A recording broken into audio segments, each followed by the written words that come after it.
Alright, alright, alright. It is Easter Sunday, my beans, and your favorite egg is right here. And we get a oh yeah! Hello, everybody. How are we doing? Oh, it's not the right screen. I was like, wait a minute, that's not the right button. Where are we at? There we go. Hello, everybody. How are we all doing? Happy Sunday to you all. I hope you're all doing good. How are we? How are we? How are we? I do have the printer on in the background. Hopefully it's not going to be too loud. It's only got 45 minutes left to finish its print. But yeah, how are we all doing? I hope we're all doing good. It is, of course, it's Easter Sunday, so we're opening up some Custodes. That's what we're doing. How is everybody doing today? I hope we're all doing good. I hope your Easter eggs are plentiful and your relaxation is set to the max. That's what I want everybody to be doing today. That's the plan. Korax redeeming that first. How are we doing, Korax? I hope you are doing good. Good. Johan, how are we? How are we doing? I hope you're doing well. Verity, enjoy your beans. Scrot is already kicking off the dad jokes. Oh god, where did I put the book? Oh no. I don't know where I put the book again. I need to, like, I swear I leave it in the same place, and then I end up, it's the first thing I move when I need to get to, like, the printers or something. How are we doing, Scrot? I hope you are doing good. Happy Sunday, Lewis. Doing alright. Hurt myself in a good way by doing non-metallic metal Stormcast. Ooh, that is rough. It is an exceptional skill to do and a great army to test it on, but my oh my, is it a lot of work. It is one thing I will definitely not do on these Custodes. Although I do have the lovely set of non-metallic gold set from Flame On Miniatures, the Pro Acryl one, that I do want to try at some point. I'm not quite sure who I'm going to try it on, but I'll try it on something. I'm just not sure who. How are you? Otherwise, I hope you're doing good. I hope everyone's having a good day. It's been a nice chilled weekend. It's about to lead into a week off for me, which I'm very excited for, where I just want to unwind and switch my brain off for a bit and just kind of get some prime relaxation and gaming time in. That's the goal, really. Spent a little bit of time last night playing a little bit of World of Warcraft, which was really nice. I haven't had time to do that in forever, so that was really nice yesterday, just to kind of like turn my brain off, play some World of Warcraft, which was really, really, really good fun. So kind of threw myself back into it with a new character. Just to ease myself back in. I did log into my main character, and it was like, hey, all your talents have been reset, and here's all this stuff, and I was like, nope. No worries, Corvus, enjoy Zootropolis too, and thank you so much for the lurk.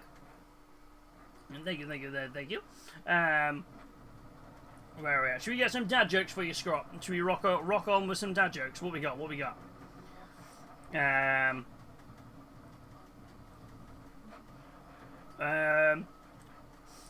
My boss said he was going to fire the employee who had the worst posture. I don't know why, but I've got a hunch it's me. Hey!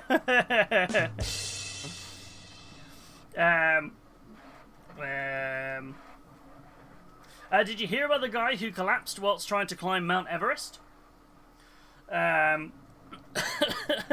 Authorities just found Himalayan there. That's a really bad joke. That's a terrible joke.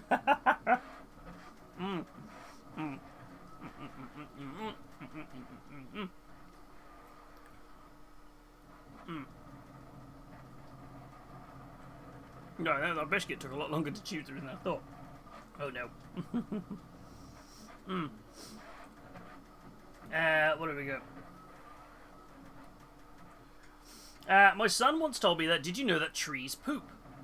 I said, no they don't.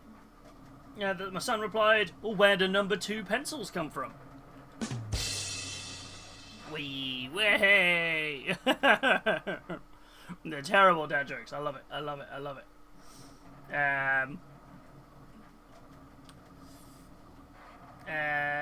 are we at? Usually, I enjoy a cup of tea. I'm a tea drinker. But I decided to try coffee. It really wasn't my cup of tea. That's terrible. That was terrible.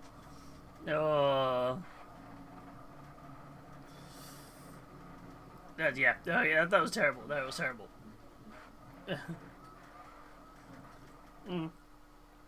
I'm putting away a little money every day to buy a trimmer so I can do the hedge in my garden. That's what I'm hoping anyway. I'm calling it my hedge fund. There we go. That was it. There you go. There's your terrible dad jokes for you, Scrot.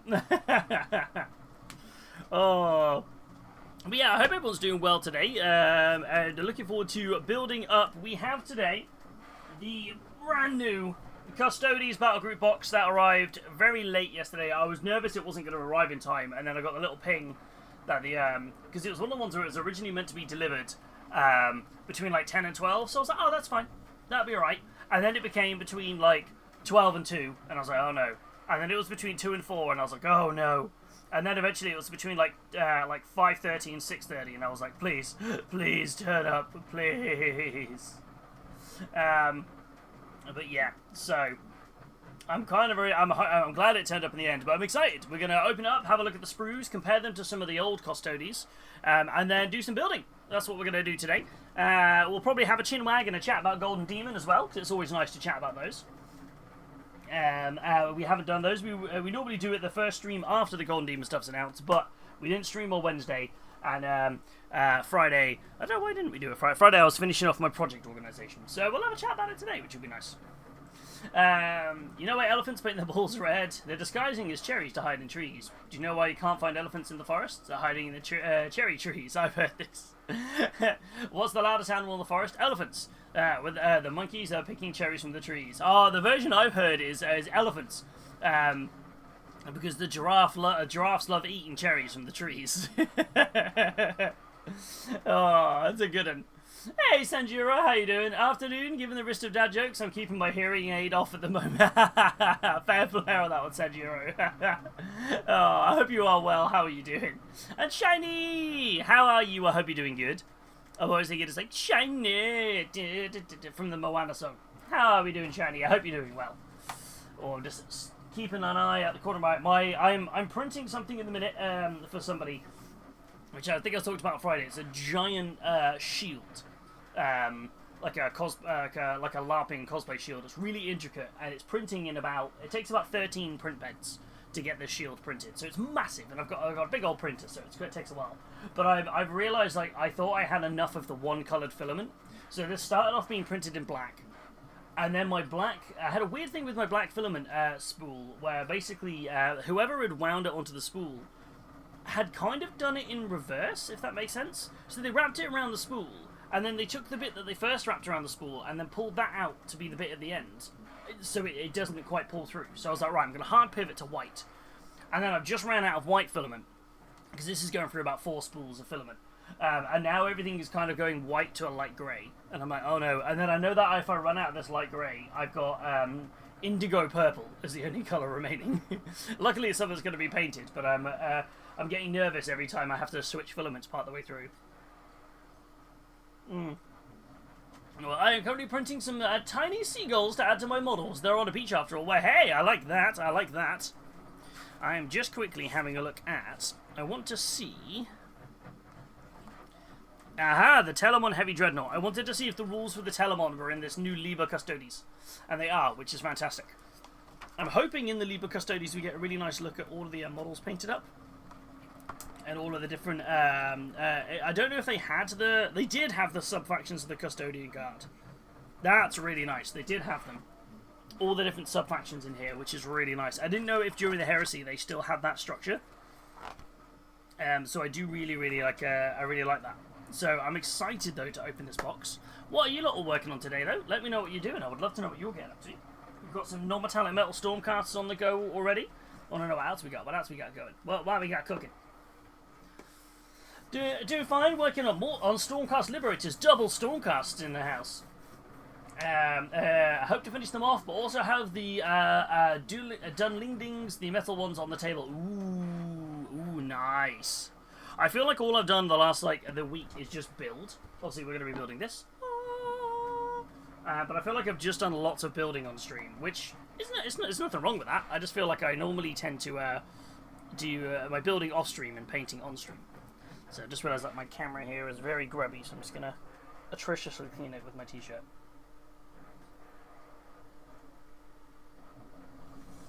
There we go. So, but yeah, let's switch Rooney over to here. Let's get the music on the background, because I always forget to put that on until I realise it doesn't play on the screen. Ta-da! Lead your Custodes battle group. I'm very excited. I'm very excited by this. This was the first release since the Dark Water box that I've pre-ordered. Because I'm like, I'll get it, I'll pick it up when I pick it up. So I'm very excited. I'm a very excitable little hobby right here. But yeah, I hadn't quite realised how long it had been since I'd pre-ordered something until I was, oh, it's been a while. Is that music playing? I think this is a very quiet song.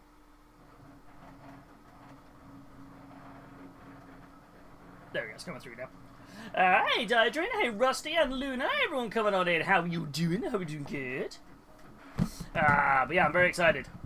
Last video I did was for Dark Water, I think. Yeah, that was kind of it. I feel like there's nothing wrong with the stuff they're releasing. I've not gone, oh, I want to grab that right now. None of the battalion boxes or the battle forces they've released have been for armies I collect. So it's been very like, it's going, kind of as we do. So I'm just kind of very, we'll see how it comes out. But this was very much, I have a big soft spot for Custodes. I always have done, always think they're fantastic. And I'm very excited to crack on with this. And the box is massive. I didn't realise it was going to be such a big box, but it does have a tank in it. So I think I forget that. Oh no, sorry to hear that, Rusty. But one of her neighbours didn't get vaccinated because she didn't think he'd get it, so she's isolating at the moment. Oh no. Well, hopefully it's fairly it's a quick recovery on that one. I've had my some family members got that last year, and luckily they bounced back fairly quick. So fingers crossed the same goes for your mum there, Rusty. Last pre-order I did was the Tau Christmas box about 2 years back. Ooh, that was a good box. It's just so nice that the Custodes get the love they deserve. Right, this is it. I was a big fan of all of the Custodes sculpts. So the first time I got hold of them, of course, was when they were released in the Horus Heresy board game, the Burning of Prospero. And they just chucked in 5 Custodes, and I think it was like 5 Sisters of Silence, because they were part of the narrative. And I bought that box entirely just for those, because I was like, I want the Custodes. I spent hours, and I mean hours, painting up those Custodian models, following Duncan's Warhammer TV video to the absolute letter, bought every paint on the list, and loved it, absolutely loved it, and they're my, my hype for Custodes began. And I bought a lot of Forge World Custodes. I have a Custodes army for 40k, I ran it all through 8th edition, and it was my favourite army to run.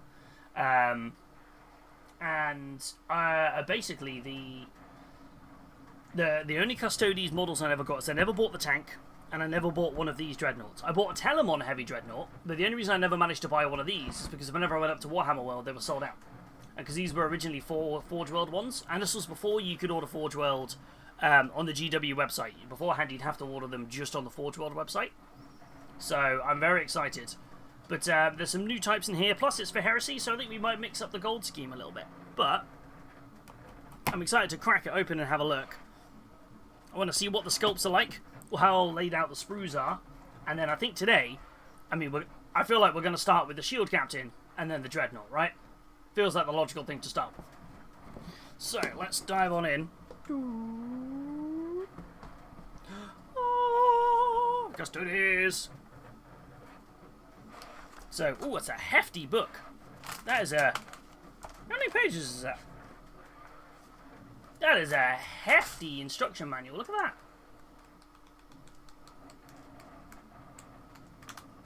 Oh, that's a lot of pages.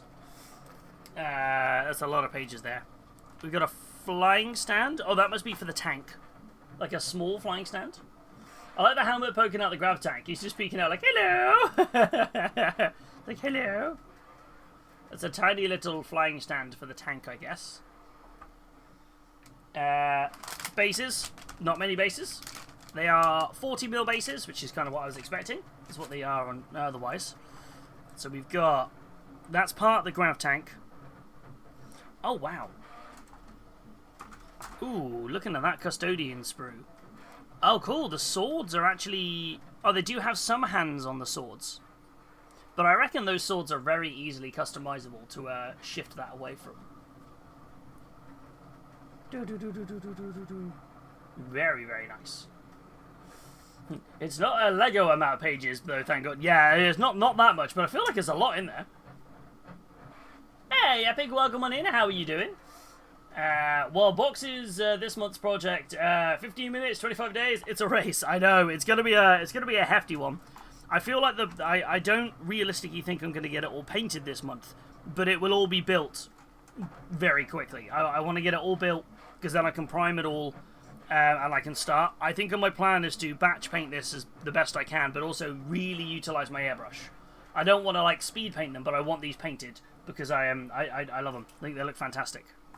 So right, what have we got here? So we've got Custodes. So there's 2 different sets of Custodes.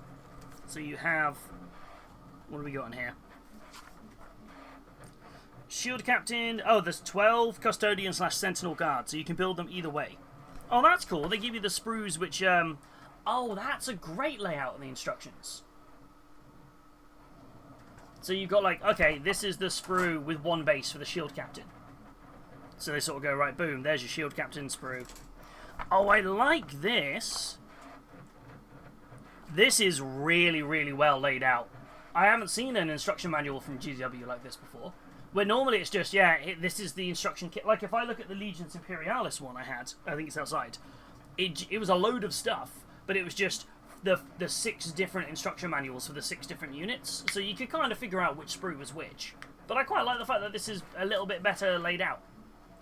You're kind of going, look, this is this here. I like that fact. Okay.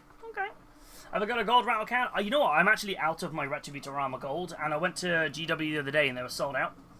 I know that the Color Forge gold is really nice, but it's it's a shade too light for what I'm looking for.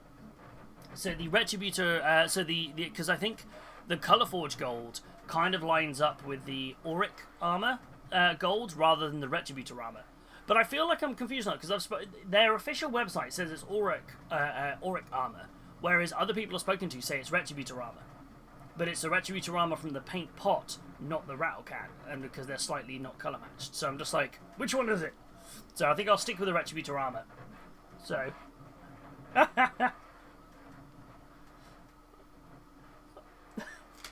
I love that alert. I don't know why that was so quiet though. Thank you for the follow. Welcome on in. Hey newbie, how are you, my friend? Welcome. How are we? Epic is doing good. How's everyone else? I think we're all doing good. We're all pretty chill today, which is going to be really, really nice.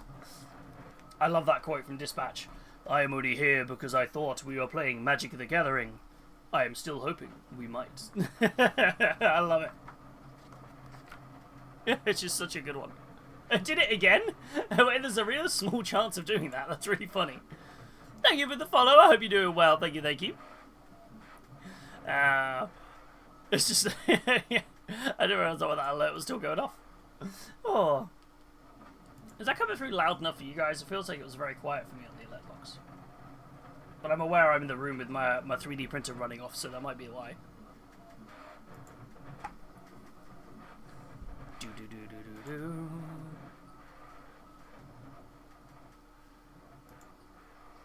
And where are we at? So yeah, so Custodes. So we've got sprue 1, sprue 2, sprue 3, sprue 4 for the weapons. I assume there's another weapon sprue. There it is. Another weapon sprue. Okay, so just the Custodian Guard ones. Oh wow, that looks really nice. I just love how much this is arcing up versus the older banner, which was a little bit kind of like, it looked great, but it was very sort of like linear, very Aquilary style. This has got a little bit more personality to it. And I've always been a big fan of the spears from the Forge World Custodes. Let's zoom back in a bit. I've always thought those spears were a lot nicer than the other ones. Let me grab my Custodes to compare.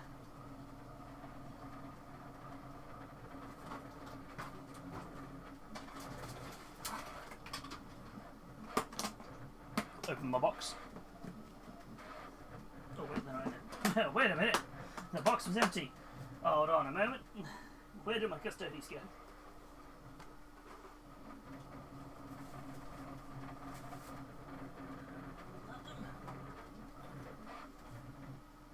No, that's Legions Imperialis.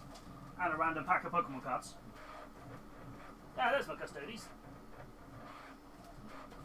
Sorry, not Legions Imperialis. Star Wars Legions was in that box. Ah, oh no, oh no. Everything went wrong.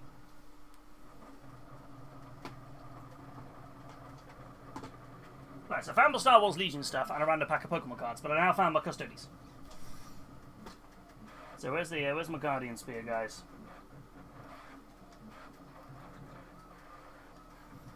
Yeah, I feel like I always really these are my Custodes from many moons ago. I do like the new spears. I mean, they haven't quite got this kind of trigger guard on the back, but I think I like the spear element itself on it more, like the bayonet style. I think they do look really nice. They look like instead of having a trigger that requires them to do like both hands on the spear, these look like they have a twist activation, which I think is very cool. Newbie, thank you so much for the 44-month sub. I'm good. I haven't been around much as I had a work trip and then a Disney trip. Yes, hell yes. How was the move going, and how was Disney? Did you have a great time? Yeah, I feel like these look, instead of having the more intricate kind of like pull the trigger, I think they talk about that these two bits of the box, these two bits of the spear, this connection in the middle, is a twist trigger. So it's like, doof, doof, doof, doof, doof, which I think is kind of cool, rather than having that. It's a lot more. It's going to be a lot easier to paint because I just have to worry about painting the handle of the spear. But it's a drastic shift in terms of how it looks. But I feel like it... I can't work out which one looks more modern. I feel like the twist technology feels more modern rather than the ornate kind of like rear trigger. I mean, it's a two-handed weapon anyway, so it kind of makes sense. But it's very cool. And it is nearly at 4 years as well. Thank you so much, Newbie, for the 44 months sub. That's incredibly kind of you. I hope the move is going all right. Well, the packing and things. I feel as well, with so many people talking about working on Stormcast today, I feel I should show you guys some of my Stormcast Eternal Custodes kit bashes that I did. So I did. This is my Stormcast Eternal. This was my Blade Champion. I did a way back. So this is actually the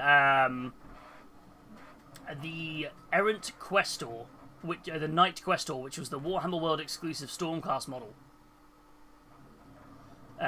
which is pretty much the entire body, except I've added on the little bits here onto the thighs and swapped one of the shoulder pads. And of course the helmet swap. The sword is the sword it came with, and I thought it looked really cool. And then he's got like the hilt of the sword at the back as well. So obviously the Blade Champion has two swords. So I felt like this was a nice blending of the kits. The older, slightly chunkier Stormcasts kit bashed really well with the older Custodes. And then the other ones I did were you could have Custodes. I don't know if they're still in the book actually. Let me see if they're still in the book. There used to be a Custodes squad called the Sagittarium Custodes. And they were like a shooty Custodes unit. I don't know if they still exist. Tribune, Shield Captain, Aquilons. I don't think they exist in here anymore. Oh, that's a shame.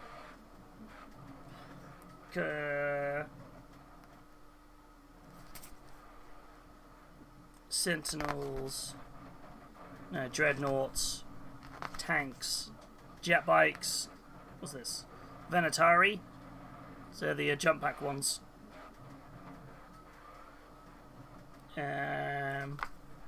Grav tank, Healys, Ares gunship, Orion gunship. No, they're not in here anymore. That's a shame. Yeah, you used to have this unit called the Sagittarium Custodes. They were an Imperial armor box, and they were basically a really shooty unit. So I made them out of a box of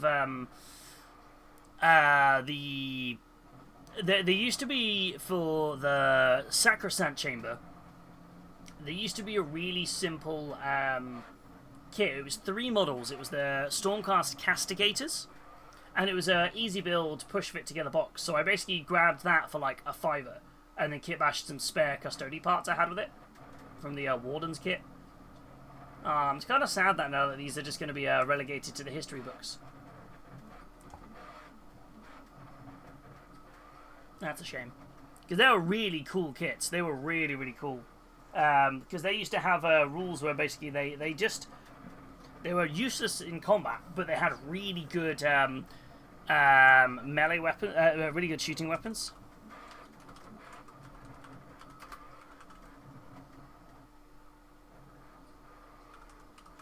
So I can remember them. I packed up my minis today. I painted more than I realised. Well, hey, that's always a nice thing to find, isn't it? It's like, wait a minute, I've actually painted quite a few of these. Yeah, I don't think they exist anymore, the Sagittarium Custodes.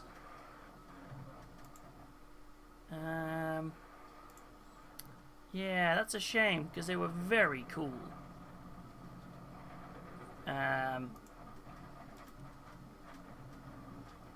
This is what they look like for anyone who wants to see what the original ones look like. There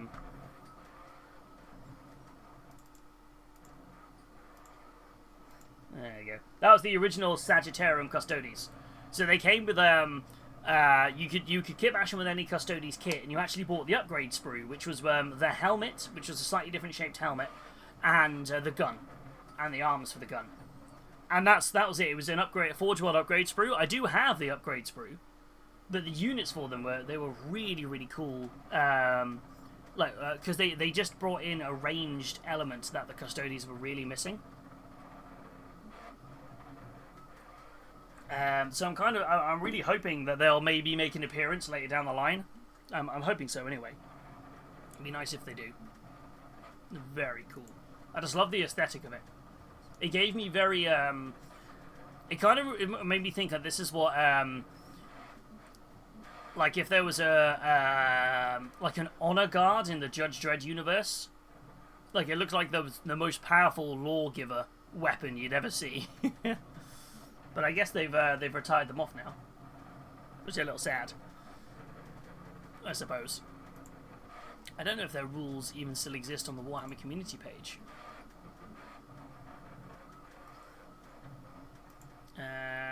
Custodes.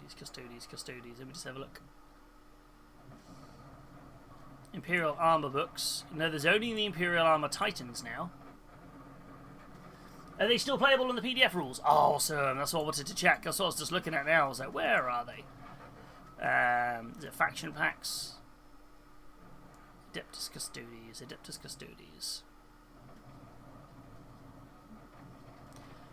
Adeptus Titanicus. Tricari. Adeptus Custodes.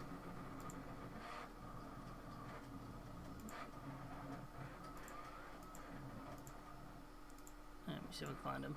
I want to see what their weapons were like. Custodian Guard. They are! Yeah!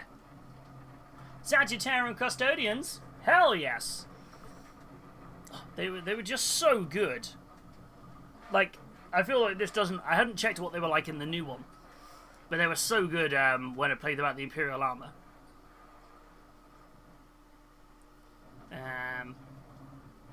Was that until the... Oh yeah, they could hit people and make them suppressed. That's kind of cool.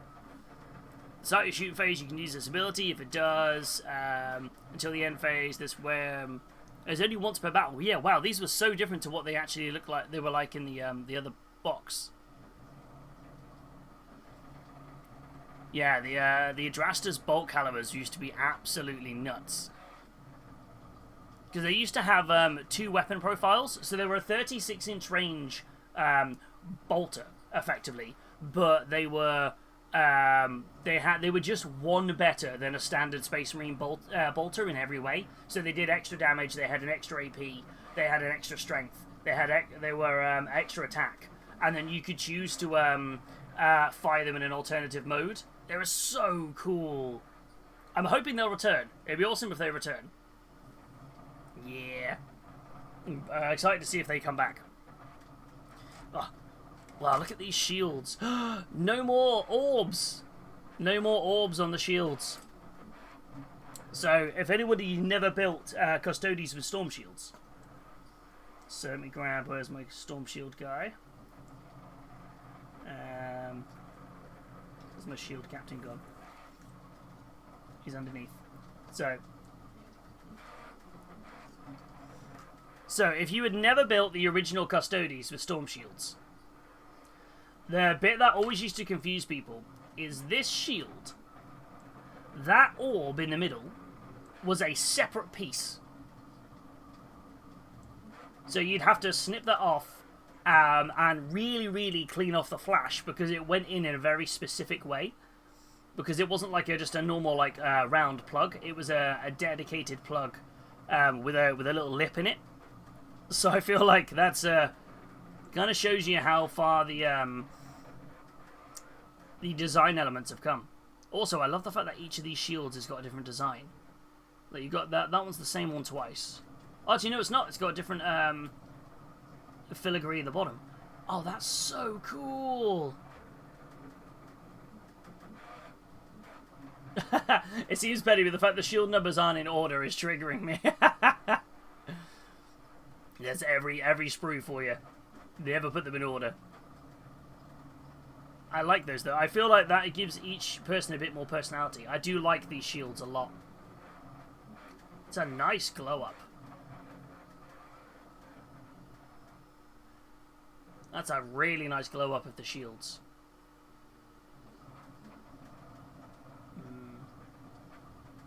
I'm really intrigued to compare this shield captain to the shield captain we're going to build. So I think it's going to be really interesting to see like how much they've evolved and changed. Wow, these are gorgeous. There's so much detail on these. Oh, I love the new heads. Yes, new heads. These are really, really nice. I've actually got a bunch of... so you used to be able to buy from Forge World. You used to be able to buy a set of male and female Stormcast heads. And I had I bought that kit from Forge World a couple of times. And so I've got loads of spare Stormcast Eternal male and female heads. So I feel like I've got a good variety of heads if I want to swap them out. But I think there's loads on here. I think there's a lot of heads on here. There's a lot of helmeted options. Does it explain in the kit exactly how many head options there were? I think there was a Warhammer community article about them.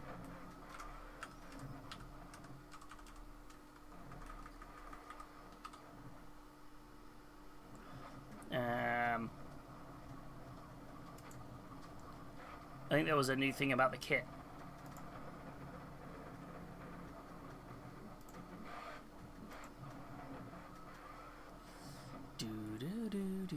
Did they say about how many heads were in the box? No, they didn't give you the head options. Okay, that's fine. I was thinking I wanted to know how many heads I had so I could know how to spread them out a little bit. Now I can't unsee it, thanks. Oh. Okay, right, Custodes. Right, so that's the Custodians, the standard Custodes. Let's put my old Custodes over here. I find it interesting that we've not had any plastic new Terminator Custodes yet, because there was the Aquilon Custodes that were Forge World only, so I'm waiting to see if we find out about those. Ooh! The Dreadnought is that one sprue? No, that can't be right. Whoa! Look at the size of that spear! Holy moly! That, for perspective, that is a Custodes spear, standard Custodes. That is just the handle of the Dread Spear for the Dreadnought. That's cool. That's very cool. I want to see new bikes. Ooh, new bikes would be nice. Because their Forge World bikes were like really cool, like anti-grav looking, weren't they? Versus the Praetor bikes. Is that just one sprue for the Dreadnought? I feel that can't be right. With the Better put the instruction manual behind me.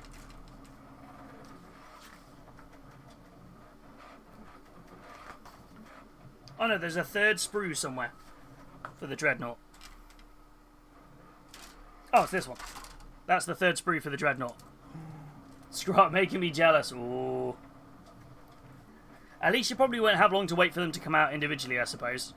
I have kept an eye out. I even put a few feelers out at the LGS I used to work out to say, did they have any spare? They actually they had a really difficult time because they oversold on their pre-orders. So the way they do it is they get people who are basically they have like a VIP scheme, so people can basically register in advance for the box, and they basically didn't get the allocation to cover the what they put up a pre-order, so they ended up having to do it like a lottery, name out of a hat. They were like, "We're so sorry." That's alright. If I could have found it, I would have loved it. I would love to have let you know, but yeah, I feel like this is. I don't think they understood how popular this box was going to be. But soon, maybe we'll see them very soon. God, Dreadnought though. You get options for the spearhead. That's cool. Do you want like the Aquila wing, or do you want the inlay design? This I'm so excited to build. My main test for this is going to be can I magnetize it? I want to know, can I have it as both the Galatus and the Dreadspear? I feel like I'm going to build it as the Galatus because he's got the cool shield. Let me grab the rules. Ooh, I forgot the Anathema Psychana list is in here. I'm excited to pick up some sisters at some point for this. Yeah, so you got the Achilles Dreadnought and the Galatus Dreadnought. So the Galatus is the one with the shield, which is the one I've always wanted to build. So, is a 4+ invulnerable save and the shield trait. How wild is it? Whenever I see a stat line for Heresy, I'm just like, man, that takes me back. Cool. I love that the Custodes, most of them have Eternal Warrior. Which I think if Eternal Warrior is still what it used to be, it meant that it can't be killed by instant death rules. So, for anyone who never played when instant death was a thing, so instant death used to be a set of rules where there was two ways you could do it. You could have weapons, which is called instant death, which meant if a single wound went through with this weapon, the person who took the wound died immediately, regardless of how many wounds they had. And there was another version of it where if the strength of the weapon is more than double the toughness of what it's hitting, then that wound has that damage roll has instant death, which I always thought was pretty thematic because you could like, right, I'm gonna overcommit my Wraith Lord, my strength 12. Or my strength 9 weapon from a Wraith Lord into just a Space Marine, and I could guarantee I could kill it. But then it was the gamble there was that you wouldn't then be able to damage the rest of the unit. But they phased those rules out quite a while back. I think that was 5th, 5.5, and then 7th. I think they got rid of those rules. Yeah, it was always an interesting way to play, I thought. Because you kind of like, it encouraged you to take really powerful things. Oh, is that not a thing now? Oh no! Okay, so it now reduces damage. Oh, that's kind of cool. Is instant death not a thing in Heresy anymore? I'm very behind in playing my Heresy. For it. Yes! I've never had one of these. I'm so excited. Not anymore. Ah! It's where I need to play Heresy. I haven't played the new edition of Heresy. And I only played 2 games of the old edition because I spent too long trying to build my army. Oh wow, these are nice. Oh, I've wanted this Grav Carrier for ages. Oh, so wait, this isn't the Grav Carrier. This is the is it the Grav Carrier? No, it's the Grav Tank. These bits here are like perfect for doing marble effect on. So you just mask up everything else after you put the gold on or whatever colour you're going to do, the dry wipe marble effect. I feel like we might give that a go. I've never given it a go. I think it could be fun to try. Oh, these are so nice. They're really nice molds as well. They're very clean sculpts. You know, I mean, I'll know more when I get into building them, but these feel very clean. Thing's massive. Okay, it's the tank. So, and then we have 2 transfer sheets. Now, I do have the old Forge World transfer sheet, so I've got that if I want to use it. So you have... Oh, that's nice. This is the vehicle transfer sheet. I thought you got a load of names on here as well, which is very cool. And these are lovely. These are beautiful. Does that actually say anything, or is that just like lorem ipsum? I can see words. I can make out words on this, so there's definitely words there. And then you've got this this one over here for the Dreadnought transfer sheet. Oh wait, so you don't get a transfer sheet for the infantry? I suppose there's nothing to transfer onto them. That does make sense. There's no... the only bit where a transfer might go is in that faint part of the shoulder pad. The shoulder pads for the Custodes have always been incredibly ornate. Like that. So yeah, there's no place for transfers to go. So, okay, that makes sense. Right. Now the fun part. We get to build. So I think I'm going to start with the shield captain. Feels like a good start point, right? Oh, shield captain. And I think she comes with one...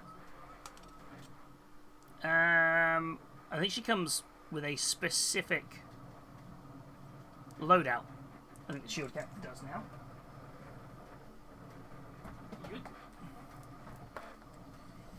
Shield captain. Yeah, so she comes with a fixed loadout.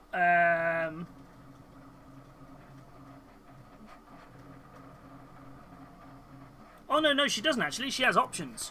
Oh, that's cool. So the shield captain can have Eternity Blade and Presidium Shield exchanged for 1 Eternity Spear for free. Ooh. I feel like I like the idea of the shield, though. What's this? This weapon may have an airy shrike selected for it at plus 50 points. What's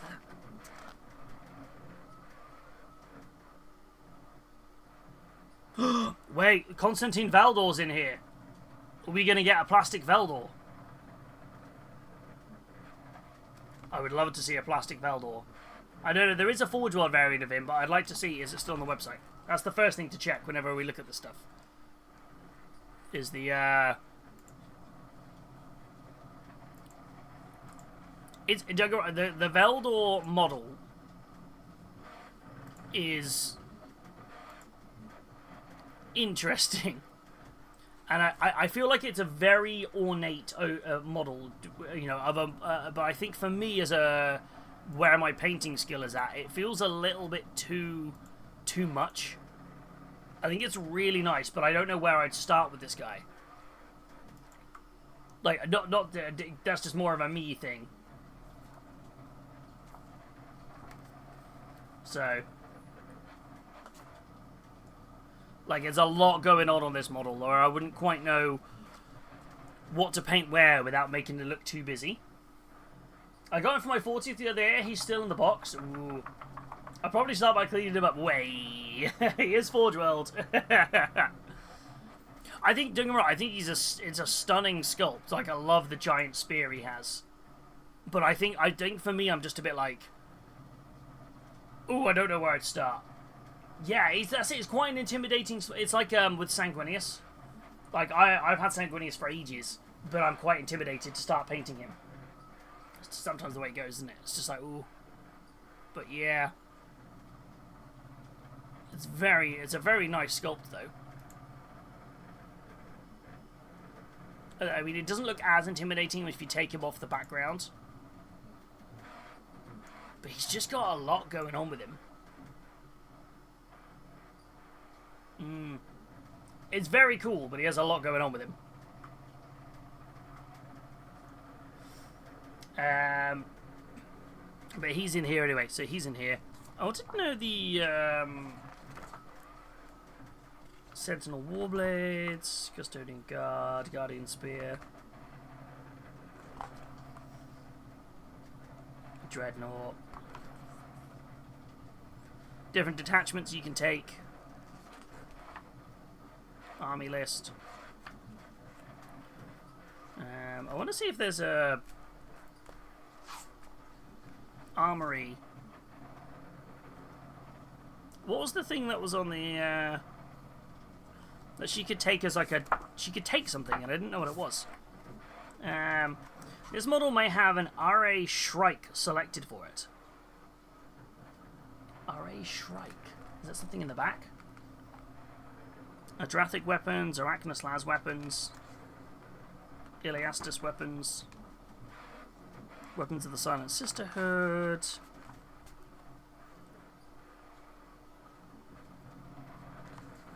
Guardian weapons? Eternity Blade. I'm trying to figure out what that is. I don't know what it comes up as. I had a weird ping. Shield wall, smoke screen, reactions, wargear. Oh, RA Shrike. There we go. A model with an RA Shrike gains the Deep Strike special rule, and any unit and confers to any unit it joins, and can apply a penalty to enemy reserves tests. Oh, cool. Okay, cool. Now I know what it is. Now I know what it is. That's cool. I was trying to work out what it was, but no, I don't think it does come with a spear on the fixed sprue. There's no spear on here. You can put a spear on her, but she doesn't come with it. I feel like I'm going to build her as is, because she looks awesome. Oh, right. Let's build her up, shall we? Let's build up the Custodes. Just got to decide which head option to give her. And clippity clips. Oh wait, I just realised I don't have my craft knife in here because I was using it for opening the box that this all got delivered in. Give me a second.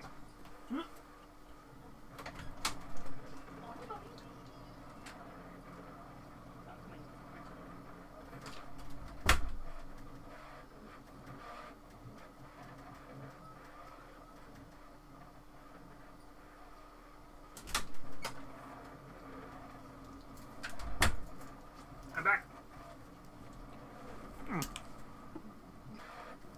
Milkshake is very angry at me because he wants to come in the room, but I won't let him because the printer's on. He's just like, but Dad! No, Milkshake. Not today. Alrighty-o. So we have... Let's get this built, shall we? Oh, let's go! We've officially started.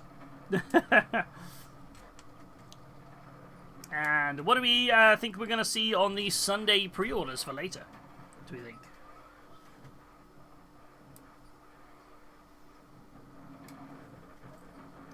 So I'm intrigued to know that what we're going to see today. We've had the Eye of Terror stuff got for pre-order today. And did anyone pre-order any of that, actually? So did anyone grab them, treat themselves to maybe the new Defiler or something funky? The human, comply with my wishes. That's exactly what he wants. He's there. He sits right outside the door, so when I open it, he can run in. But I've got wires to that now, so I can just pick him up. Squats, more squats. Squats, squats, squats, squats, squats, squats.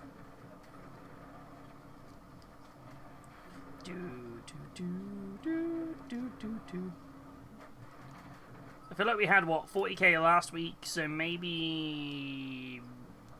Underworlds or Age of Sigmar today, maybe?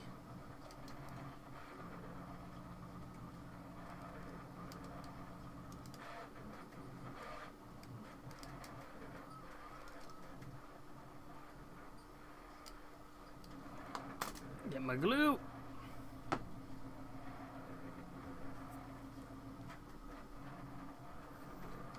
So she's not push fit, but she's monopose, if that makes sense.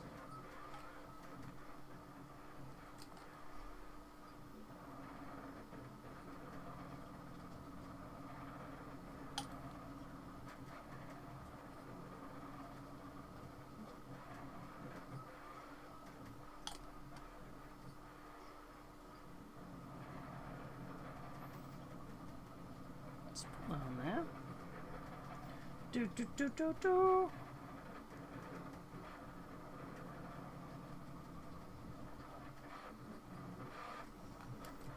Da, da, da, da.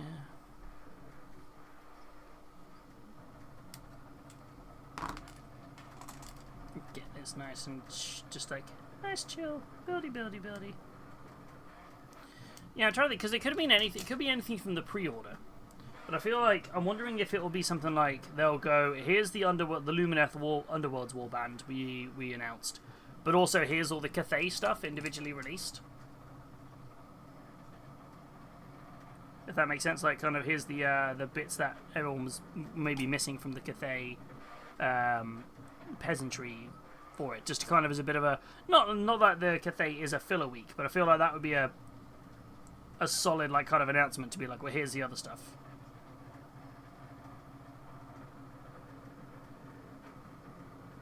Such a nice kit. This is so nice.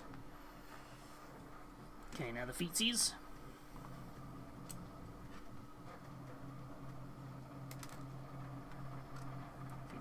Feats.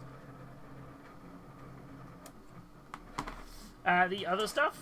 Yeah, like the Cathay, the peasantry stuff, wasn't it? Well, they because they kind of did the core box, they did the box for it all, but they haven't released the units individually. So I was thinking that might be a good kit to kind of release while they wait for like all the stuff from the pre-order to kind of like drop later point. I don't think that stuff's going to be too far behind. But that's why I was wondering if that's what we're going to wait for those. Yeah, sadly, no other Cathay stuff has been announced that I'm aware of. But otherwise, that would have been cool. I was like, ooh, sorry, I did. Apologies if I got your hopes up there, Luna. Like, wait, more Cathay.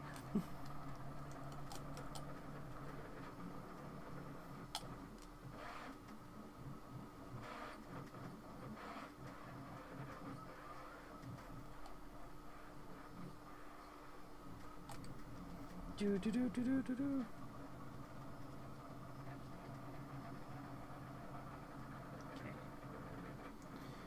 There's on there, and then we have this base piece. The mightiest of tactical rocks. It does look like a mightily impressive tactical rock.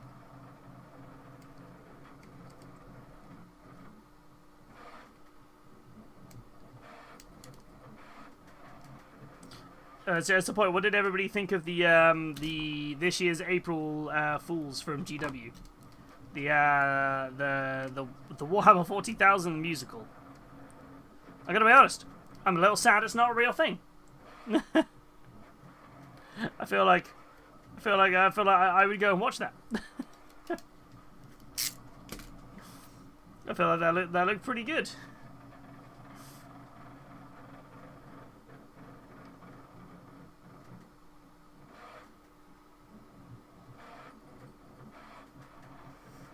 I was sad it wasn't real, right? I feel like it so could have been real. It so could have been a thing.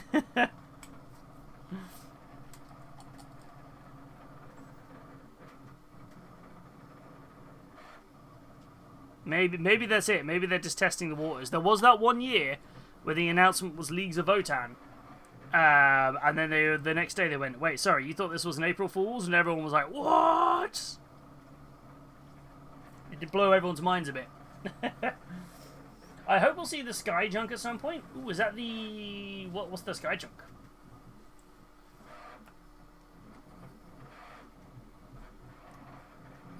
Is that for Cathay or something else?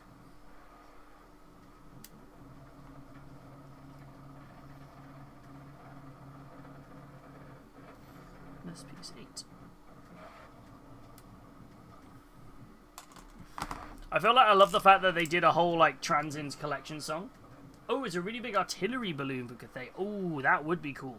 I mean, I feel like they definitely feel like they're... I know in Age of Sigmar with the cog forts, it feels like they're doing like the next kind of scale up that kind of happens naturally. So maybe we'll see that down the line for Old World 2, where they sort of go like the war is scaled up.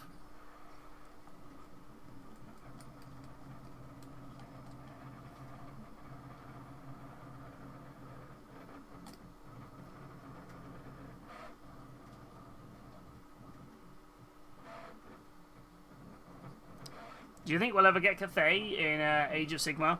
Or do you think they're going to stay in the old world? You know, lost in time.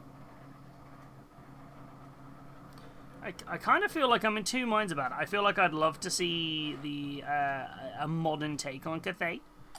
Say a modern take, you know what I mean? Like an Age of Sigmar take on them. But I'm also like, I like the fact Old World has its own forces.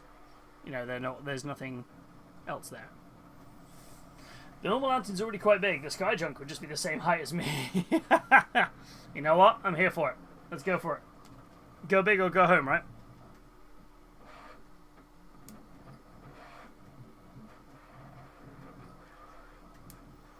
Did I show you guys the Imperator Titan that was at ChillCon? Can't remember if I showed you guys it.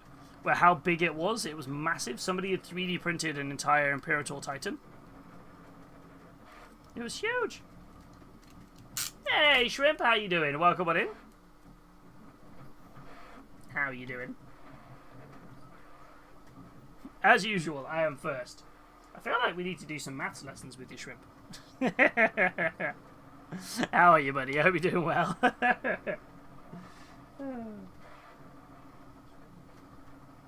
connects here, I think. Oops.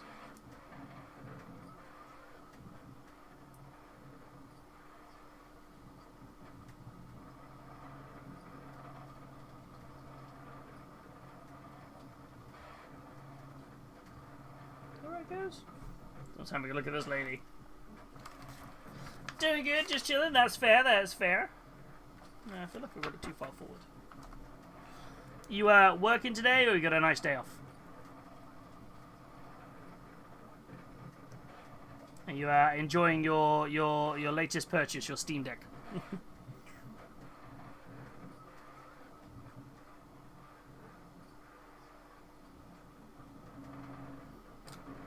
Let's try this one.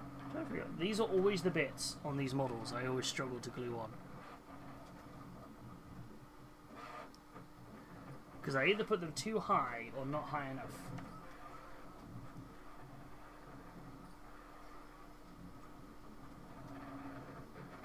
How many years of H-Mean 2 still hasn't finished yet though? What, installing or downloading? Or you haven't finished playing the game?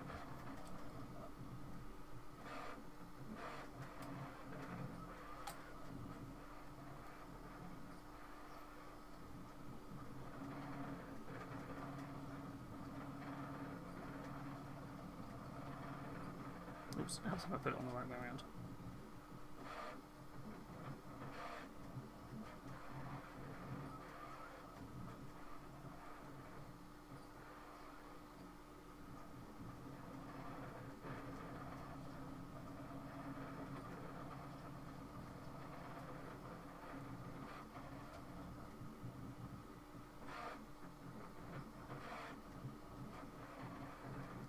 That's about right. I think. Better image of this. I got Warframe though, so I'm happy. Oh, that's fair. Oh, that one looks about right.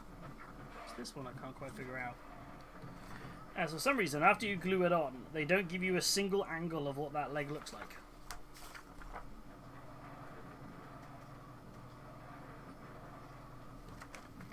So it looks like it goes all the way up to her, like, belt. Yeah, just gonna leave it. That's about right, I think. I think it's about right. Cloak time.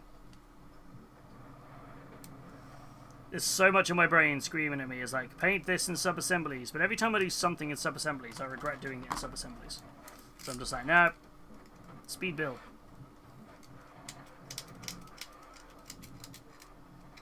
I feel like I find like I might curse myself out when I'm building it, going, why didn't I sub-assembly this when I'm painting it? But I feel like whenever I do stuff in sub-assemblies, it's just not the way I work, and my brain just kind of turns off a little bit. And I just get a bit like, eh.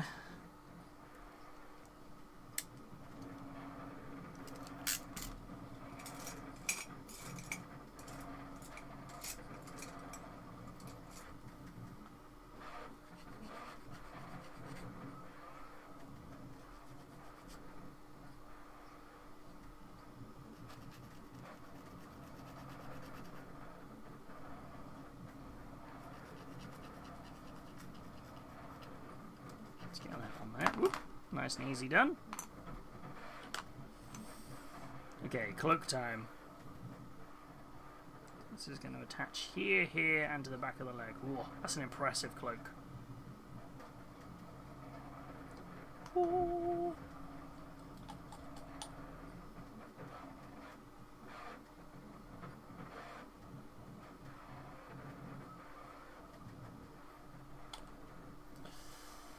Gonna want to do some Warhammer to take my mind off things, but what to do? Are you in a building or a painting mood? That's that question I always ask myself. Well, am I in a hobby mood? Sometimes I just want to. I'm like, you know what? I just want to sit and read my book. I'm currently reading the John French Drop Site Massacre book, the latest one that came out, and I only just really started it, so it's but I'm enjoying it so far.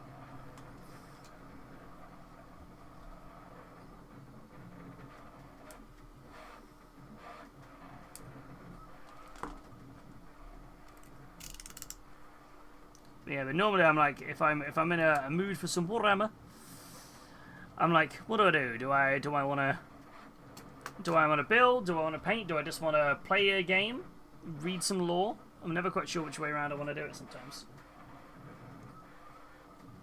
There and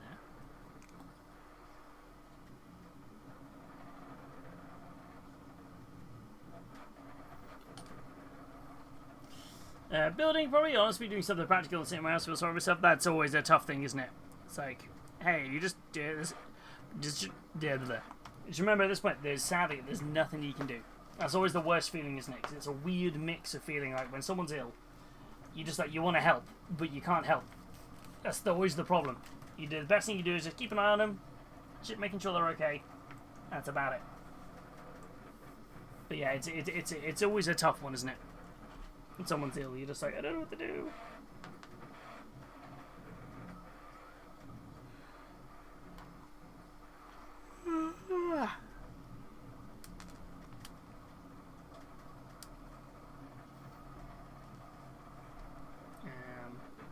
Okay, so the Eternity Blade.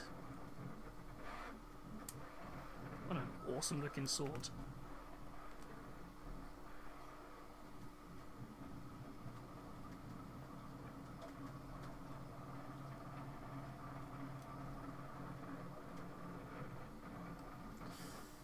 Now, I do have some Thousand Suns I could be doing. There you go. It gives you something to do. It makes the time fly a lot quicker as well. I've got some new armies I want to work on, but I have other things I need to get out of the way first. Ooh, what armies have you got, Epic? More Middle-earth armies? Are you dabbling in something new?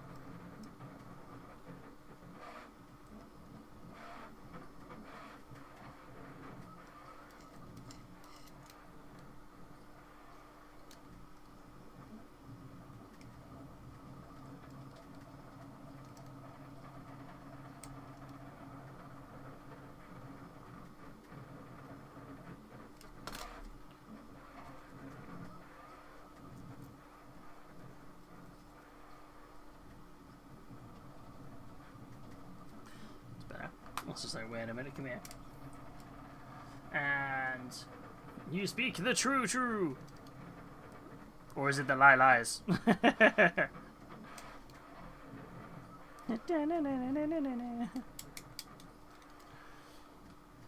Hey, Nubis, welcome on in. How are you doing, my friend? I hope you're doing good today. Happy Sunday.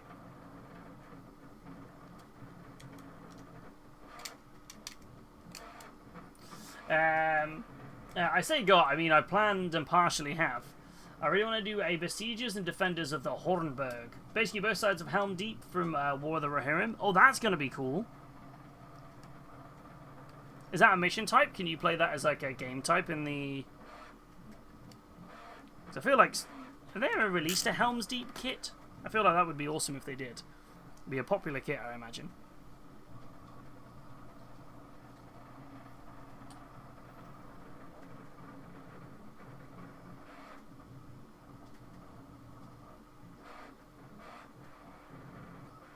I was like, where am I clicking that onto? But I need to finish the last of my Rangers because they're needed for my local slow grow. I also have some elves I can do with finishing before starting on Rohan, as they're based the same way It'll be less confusing if they are off the table first. Oh, that's fair then. How's your local slow grow league going? Is it going well?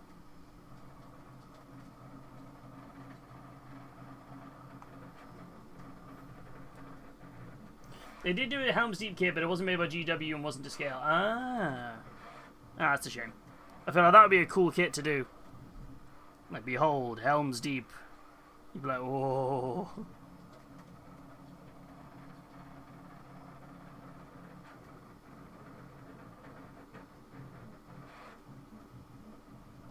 Okay. And then the Mighty Sword. That is an impressively cool sword. What's it saying it? Imperators. There's going to be some cool opportunities to paint some nice effects onto this sword, I hope.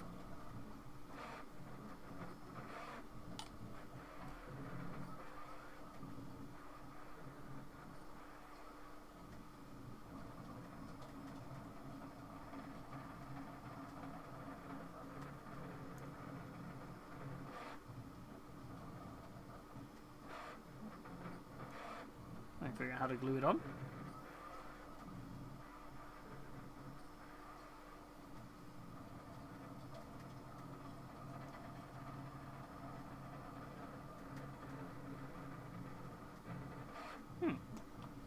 Doesn't look like it goes on the way I thought it did.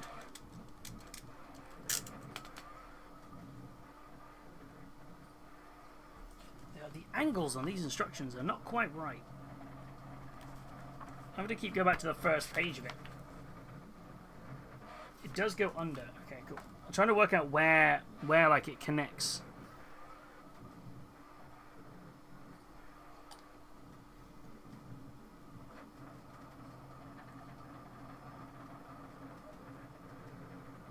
There you go.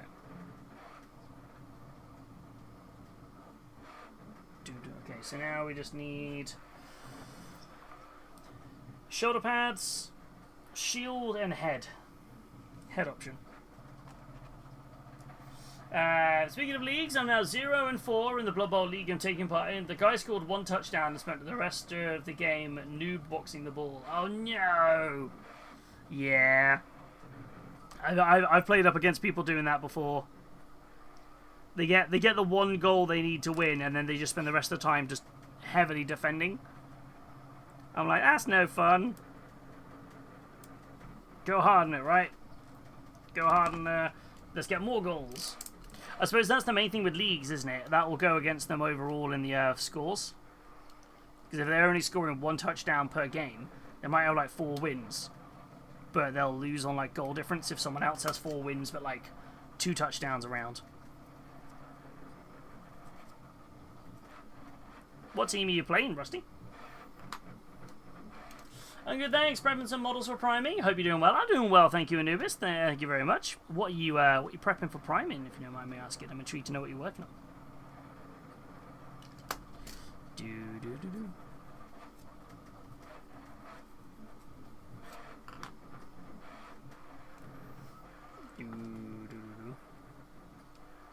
Still managed to injure 2 of his players and scrape together enough gold to hire a troll for the final game. I'm going to call him Gunk, and I'm playing Orcs.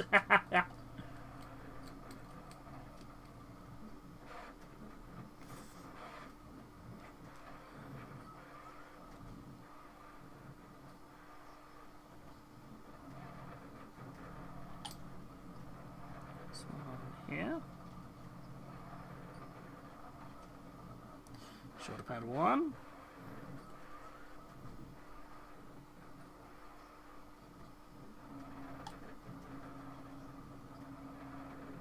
Shoulder pad 2. Oh, we're nearly there. It's just the head and the shield.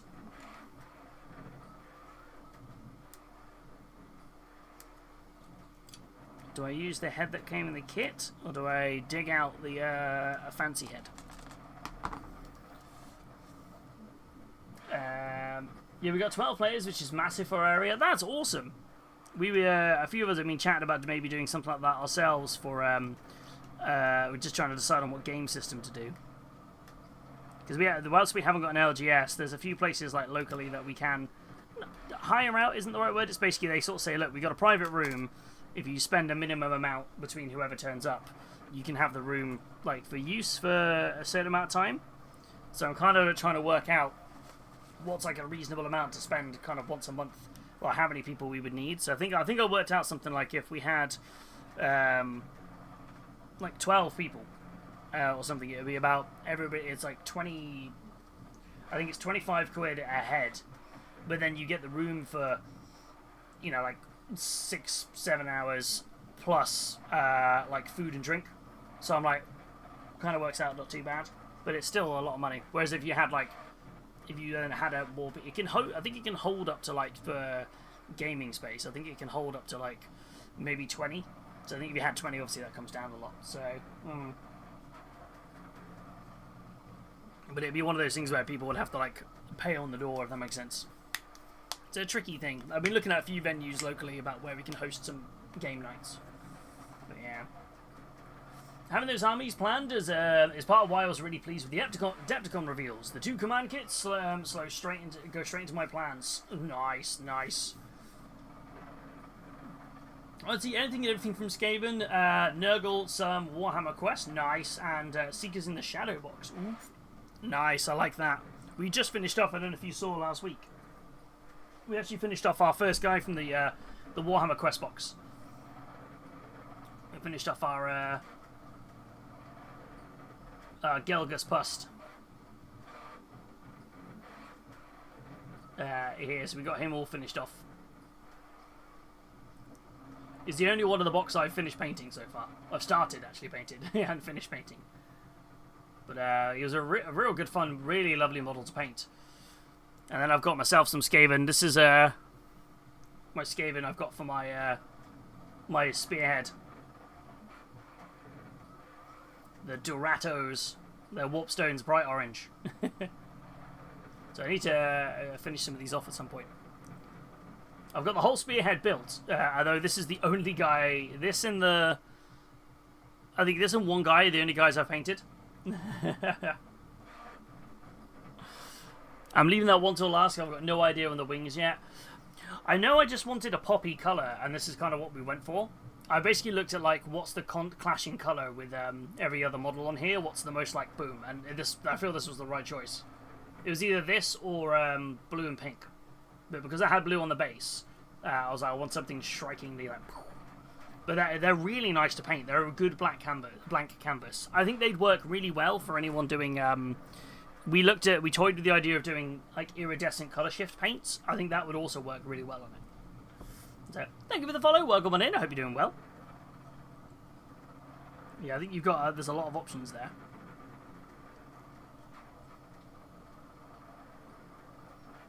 Not quite lined up correctly. But I think the model itself was such a delight to paint. Just really nice, straightforward, just boom.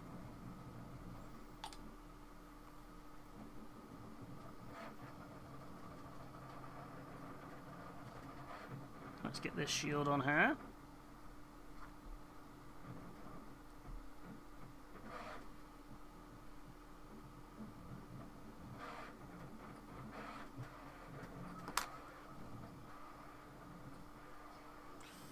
Okay, now just the head and put her on the base. Wait, I just realised her head comes in 3 parts. Really? I was thinking Vallejo shifters for the wings. Ooh, that would be really nice. Really, really nice. We messed around with a couple of the shifter paints for... I had some of the Turbo Dork ones and the Green Stuff World ones, but couldn't quite get the colour I wanted right. I think my paint had dried out too much. I think that was my issue there. I think, where did I put him? This guy here. Yeah, I think that was one of the shifter paints that we were messing around with, the one on the middle of his torso, the middle of his back. But I wasn't... It was like meant to be like purple and pink. Sorry, green and pink, but I feel like I didn't get enough of the pink on it. So I paused in the end. But that was only because my Turbo Dork paint had dried out a bit. But that was just because I think I'd left it on the top of my shelf behind me, and it was just in a little bit where the sunlight could get to the bottle. So I think this just needs a bit of a paint thinner, a little bit of work, and it would be alright to use. But I love the idea of shifters for those wings. They look great. I reckon they'd be awesome.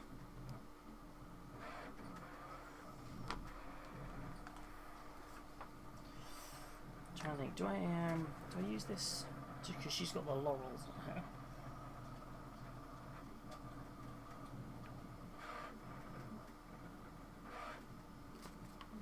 What other heads do I have? I was looking at the other head options that come in the kit.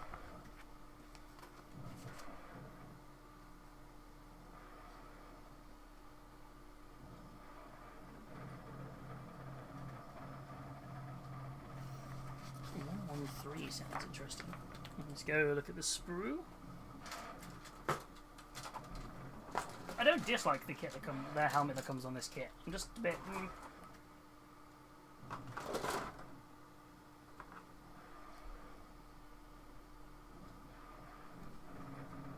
I just want one with just a little bit more, just something that's a little bit more.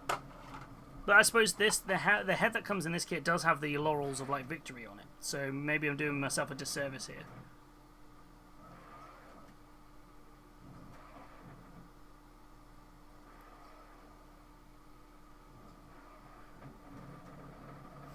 I'm torn between. There's either the. Did you use the Vallejo TMM for the armor? I did, yes. That was the Dusken Green set. Where did I put it? I've literally got one here. That was this one here. Just the Dusken Green.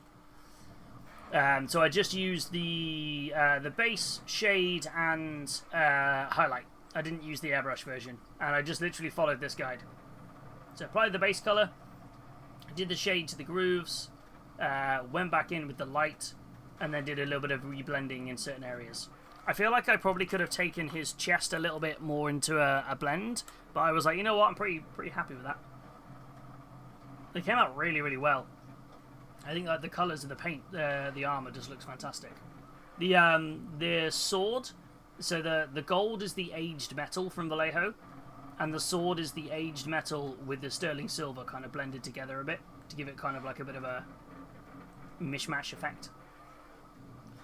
But yeah, the Dusken Green. I did tinker with the Beetle Green. So these two on this is the Dusken Green, and this is the Beetle Green. I just found that was a little bit too blue for what I wanted. That looked more Alpha Legion, whereas I feel like the Dusken Green was really nice for Nurgle, for the style I was going for anyway. I feel like if you're going for a much more bright poppy Nurgle, that Beetle Green could be fun. And debating about the box set of those, I only use Vallejo. You know what? I feel at this point I've got Beetle Green, Dusken Green, Sterling Silver, Aged Metal, and the Magenta. I feel like at this point, I'm 5 kits in. I probably could have just bought should have picked up the kit. I am tempted. I was very tempted to try their Imperial Gold on my Custodes. I was quite tempted to try that. I'm on the fence though. I'm like, ooh. So I'm just like, seriously, you need to get some sponsorship from Vallejo, given those TMMs. I keep looking at the other sets. Oh. Just be like, wait, like, seriously, get you on the affiliate scheme. I don't even know if they do one. Wait a minute. Oh. They're good paints, I have to admit. Like, for a paint style that I've never had a go at using before, I'm very impressed with them. Gonna sneeze.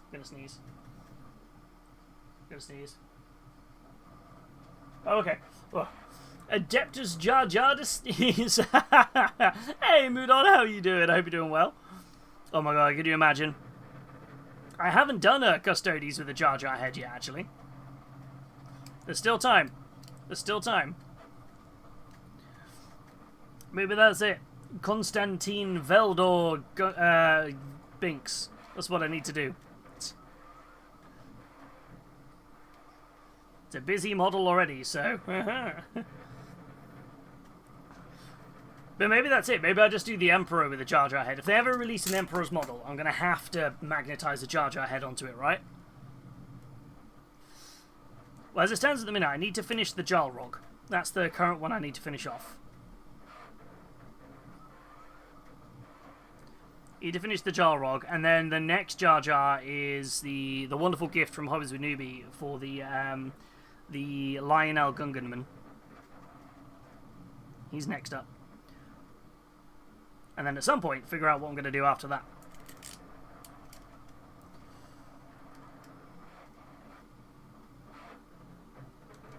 But yeah, the Jalrog is one I do want to finish off at some point. It's just such a tedious paint up that I'm being very lazy in avoiding it. There's no other reason there. It's just I'm being lazy in avoiding it.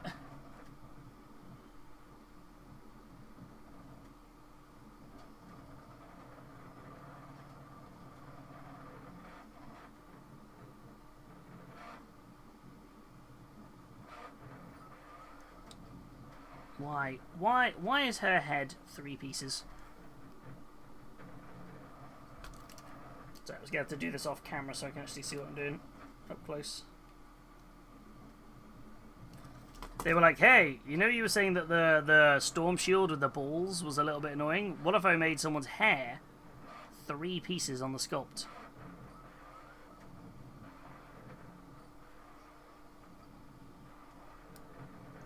Oh, she's just got this really, really over-the-top middle parting now. I'll have to use a slight bit of sprue glue just to fill that in. Ooh, what did I just drop? Something. I'm going to look at the Obsidian Black TMM in the near future. Got enough to use at the moment. I wonder if anyone at UK Games Expo will be selling them. Oh, maybe. I wouldn't surprise me if there was. I don't know if Vallejo are there. Vallejo at UK Games Expo?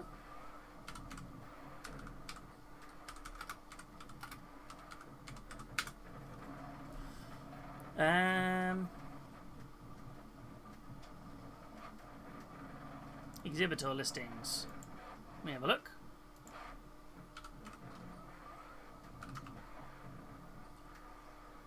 Yeah, they're going to be there. They're going to be there themselves at UK Games Expo. So, Senjuro, they'll be there at Games Expo. They're listed on the vendors anyway. Exhibitor listings at the show. Acrylicos, Vallejo colors. So you definitely be able to get them at least from them if there's no one else selling them.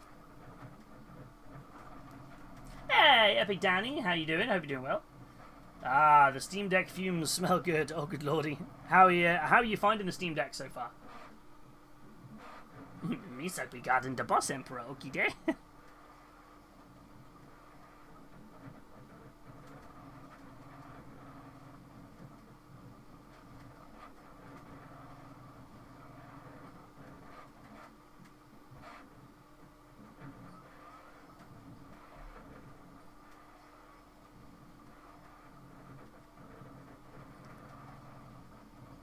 Using a very small amount of sprue goo just to fill her middle parting in a bit.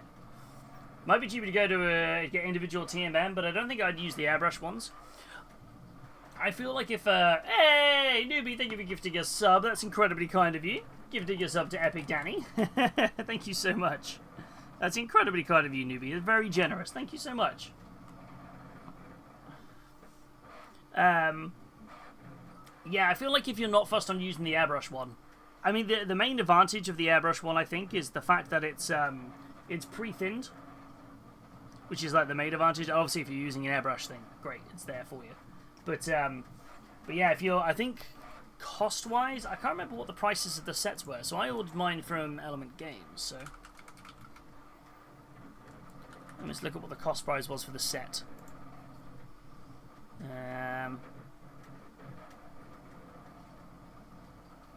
Vallejo. Vallejo True Metallics. Yeah, they're about $3.14 each, but if you buy a set, they're $11.99. So what's that? 3, 6, 9. Yeah, so you're spending effectively. Yeah, you'll save a couple of quid if you're not fussed on buying the set. Even if you don't need the airbrush ones. I have the power!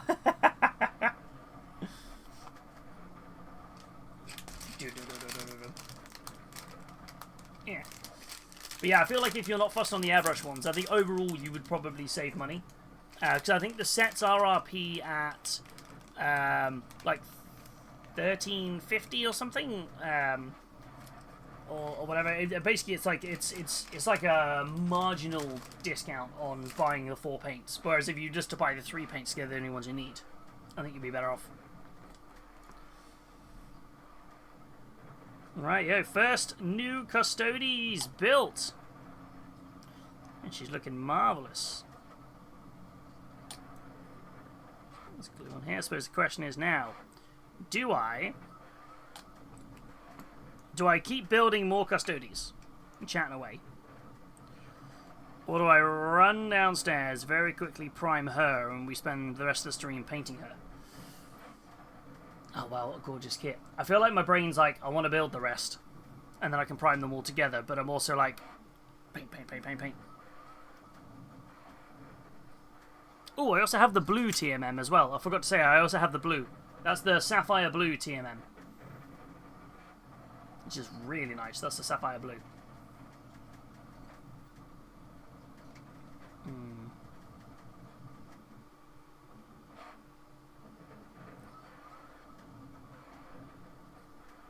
Oh, so pretty. To be fair, actually, if I was planning on using the airbrush for these, I'd have to tinker with my airbrush for a bit. Because I did buy a new nozzle for my airbrush and a new needle. And a new hose for my compressor to try and rule out everything. And a new connector, so... might have to tinker. Oh, that's stunning. What a sculpt. This is her versus the older Shield Captain. So I'll put the other Shield Captain go.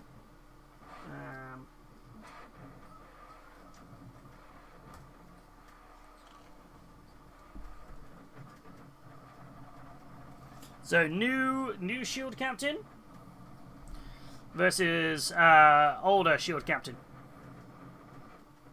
Like, you can see there really isn't much of a size difference. They're ever so slightly thinner, I would say. They're slightly less chunky. But look at that sword glow up itself is stunning versus the Sentinel blade. The shield, I can't get over the shield glow up. That is fantastic. And just generally, just I think both of them have their place. But yeah, oh. Did I get my airbrush sorted? I have bought the bits to do it. So I've got a new needle, a new nib. I bought the connector and a new hose. I just haven't tried any of it yet on that one. So I didn't quite realise how expensive a new needle and a new nib was going to be, but it is what it is. So I haven't quite used it yet. How you doing, Solitaire? I hope you're well. But I haven't got around to using it yet. But I bought the bits for it, which is the important part. It's like I got there with the new bits. But yeah.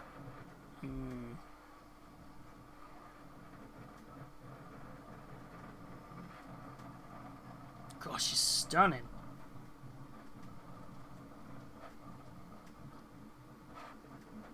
It's wild that these models are some of my all-time favourite sculpts from GW, and it blows my mind at how they've just improved on it in every single way. Like, I'm a little bit speechless, really, here. Like, even like Trajan Valoris, you know, versus this Shields Captain, she's so much cooler. Like, as cool as he is. And I never finished painting him. The new Shield Captain is just really nice. It just, even in this short period of time where these are what? The Custodes came out 10? Maybe they came out what? 7th edition Custodes. The individual sculpts, if we don't count what came out the Horus Heresy box. So, why did that pick up? Yeah. If you need to paint, finish the started one, then back to building. Well, I don't think I need to paint. I just want to paint. That's the problem I've got. But I feel like it's either going to be a full build stream, where I just build and paint and then move on to the next one. Problem is, I feel like the character model is probably one of the worst ones you can start by painting, because I'll end up going really hard on the detail. And if the aim for this whole process is it's meant to be quick painting, it's tough.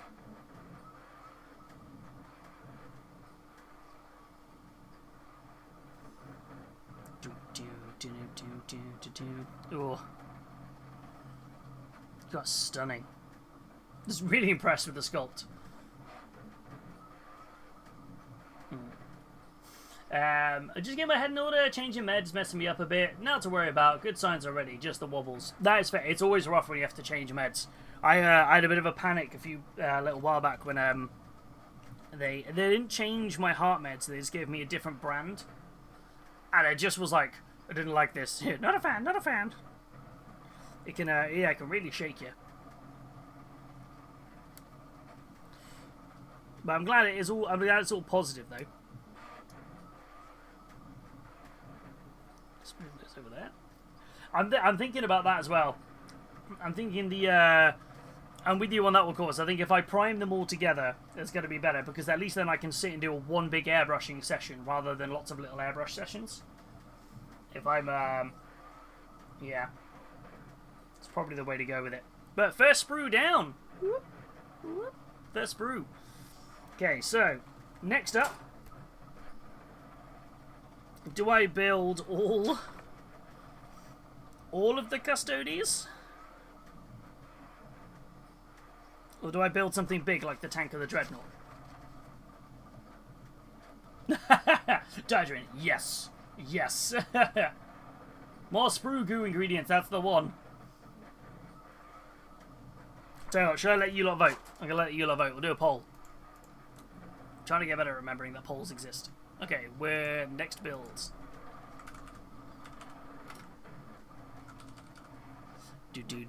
Next build.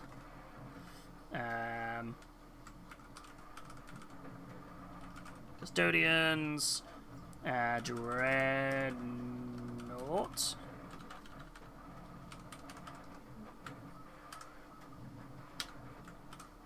Tonk. Is that everything in the box? Yeah.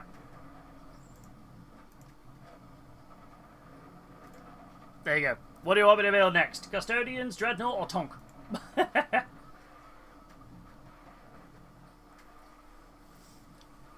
Yeah, the change in the nappy meds, yeah, the happy meds is always a rough one, isn't it? I just realised I left points on. This is going to be an insane battle. It's like, who's gonna have the most points? Oh, lordy. That's such a beautiful sculpt, though. She's stunning.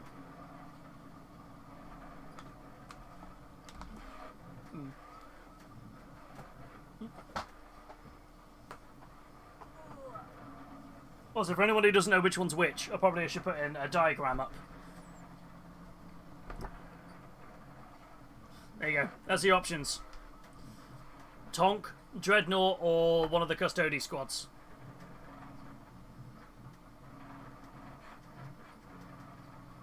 So those are your options. The tank is very cool. I do love these sculpts in the new Custodes.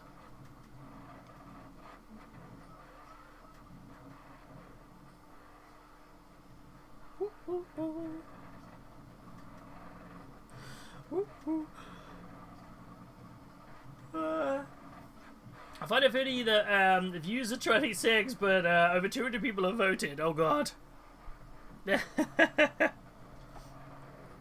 Oh. Everyone's voting. Everyone's spamming the points. So far, the Tonk is in the lead. We've got about a minute left. Tonk is in the lead. I mean, who knows? If we're fast enough today, we might get it all done. Who knows? Probably won't, but you never know. I'm not a fast builder. I accept that's something I'm not fast at.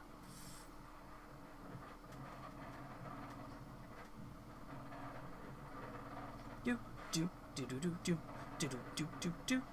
haven't seen the new movie yet. I need to watch the new Mario movie. I reckon there's a few people waiting to the last minute to be like, I want the other one.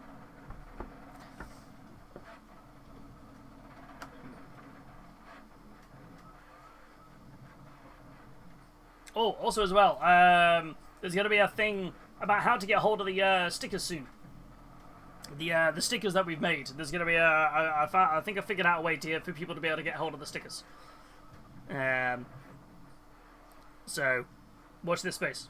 Watch this space. So you could get yourself some milkshake stickers soon. Or what? A milkshake or just channel stickers. Ooh, the custodians tried to creep up, but the tonk was ready. The tonk was ready. Who's the most excited for the tonk? It's Corvus. Corvus, give me the tank. I want the tank. Okay, tank it is. Right. I still can't believe how hefty this guidebook is. Oh, is there weapon options for the tank? Oh, I've got to choose a weapon option. Oh, lordy. Wait, I just realised why this book is so big. 1, 2, 3, 4, 5, 6, 7, 8, 9. 10 pages of it are just the Custodes squads. Thank you for everyone who took part in the poll as well. I'm excited to build the tank. 10 pages of it are just the Custodes squads. And then...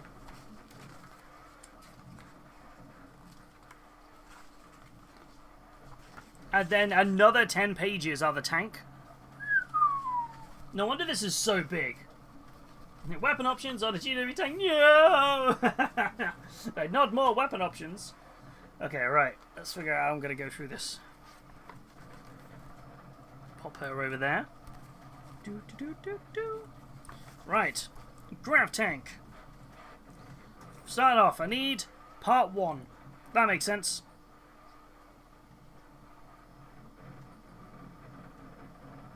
Where is part 1?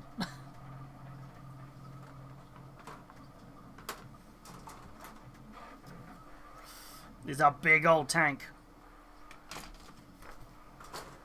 This is a hefty sized tank, actually.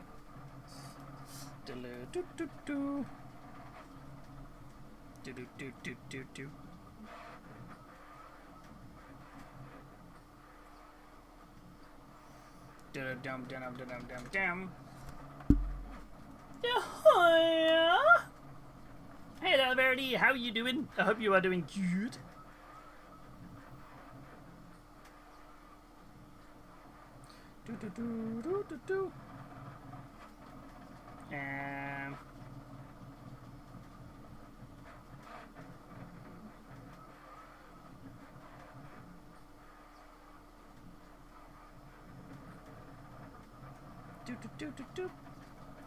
And my brain is just like brain.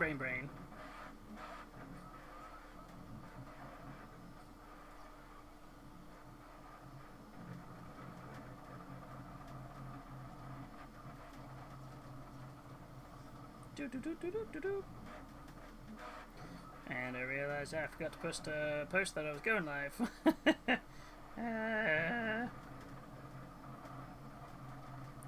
My brain. Verity's I'm feeling a bit more alive now. That's good. You definitely have bounced back, which is really good. Yeah, bless you.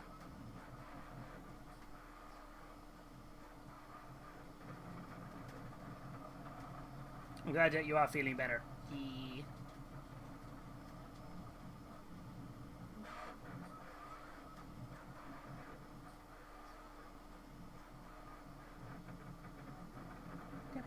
Tap.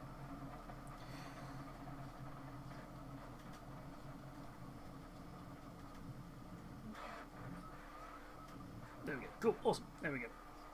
Dim. Oh. Right. Big tank. Big tanking time. Okay, so I need part 1. Part 1. Check.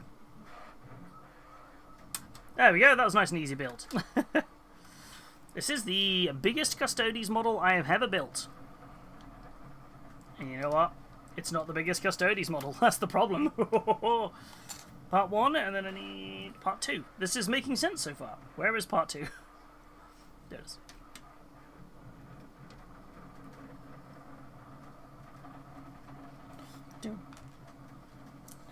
And then 2 part 3s.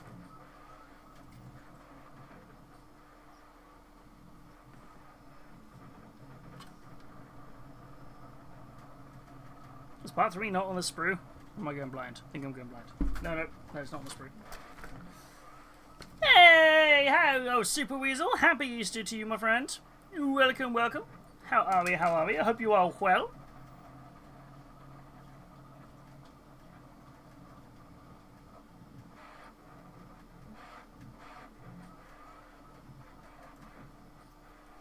And that's not the part I need. Aha, part 3 was on the other sprue, that's why. Dun, dun, dun. Next up, the Custodes Imperator Titan. Let's do it. This channel has been reported for having things that I want and can't yet get. That's fair. I did get very lucky in the pre-orders to grab this. I have to admit. How are you doing? I hope you're doing well. Oh.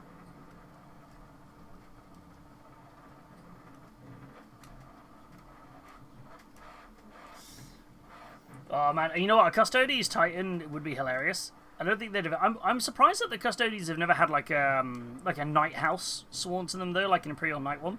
I feel like it would be very cool to do.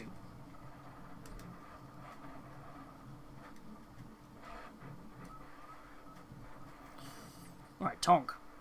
Tonk part 1, Tonk part 2.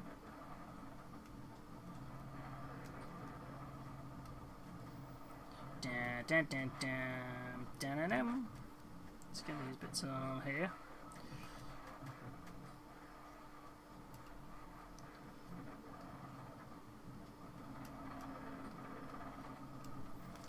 And oh, this is such a nice kit already. Down. So, for anyone who's been keeping an eye on what the announcements have been for GW's like 10th edition, what is everyone's thoughts on it? Sorry, 11th edition. What's everyone's thoughts on the announcement so far? Like, I'm liking the way the detachments sound. Detachments sound pretty cool. So, yeah. There's a mention of the new Ordo Sinister Knight in the new Liber. Ooh, is there? Here we go. What, in this one?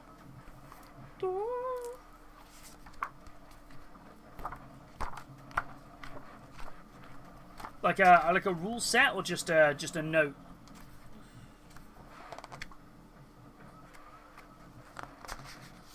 Like a story part. Ooh, Vindicator Assassin, Random Assassin. So many different assassins. I love the fact that you can take the assassins in Custodes. It works really cool. Assassins, not rules, just law. Ooh, Ordo Sinister sounds cool. You're gonna have to sit and have a read through this. Oh wait, yeah, there you go. The Bellicosa Potens Imperator, the Ordo Sinister, a specialized Titan sub-legio headquartered in a secret vault within the Imperial Palace. The Ordo Sinister held lone Imperial sanction on use of Psi Titans, dedicated to the suppression and destruction of Alpha-class Psyker threats. In addition to an intermediate number of predominantly Warlord-grade God engines, the Ordo Sinister commanded several notable auxiliary forces, including the Secretarian Questorius Sinister. Ooh, oh, that sounds very cool. Yeah, because obviously this is like the rankings, isn't it? So you've got the Emperor. Next up is Melkador the Sigillite, who only presides over the Order Electatum, Electudatum, and the Knights Errant, which are very cool. And then you have the Ordo Sinister, which runs directly under the Emperor, and then the Imperators as well. The Imperial Household. Wait, there was one, yeah, nice for the Tech Enclaves, and then the Custodes. Oh, that's very cool. Oh, I'm excited. There's me saying, no, it'd be really cool if we had a Custodes night. Well, wait now. Ooh. Yeah, I just want to know what's in the new box for the orcs. It does look very cool. Yeah, the orcs. I think I've seen a lot of people very excited about the orc stuff. I feel like as someone who's never been a particularly orc-focused player, I'm kind of like, I am intrigued to see what's in that box. Because Orcs versus Blood Angels, I've not really been playing my Space Marines for a long time. I don't remember, Blood Angels, my favourite faction, and I know they're always like, you know, like Legion agnostic when you buy a start set, but I've not been playing Space Marines for a while. So my brain's a little bit on that whole, if I'm going to run, am I going to pick up this new starter set is my question. Nothing wrong with it, I just don't know if it fits into what I'm hobbying at the moment. But I think it's going to come down to, do I think the Orcs could be a fun project? If they do the thing where, make sure I get the right way around, I do, yep. If they do the thing where the, like they did last time, where the Leviathan box, where both halves of the box are a combat patrol, I think I would be more tempted to pick it up. Because I do like the idea of just going, here's an Orc combat patrol on its own. But I feel like, unless, if it's not that way, I'm not sure. There's nothing wrong with Orcs and nothing wrong with the Space Marines that they've announced so far. I'm just kind of like, don't know if it fits into my hobbying. Right. Part 4, so I need 4.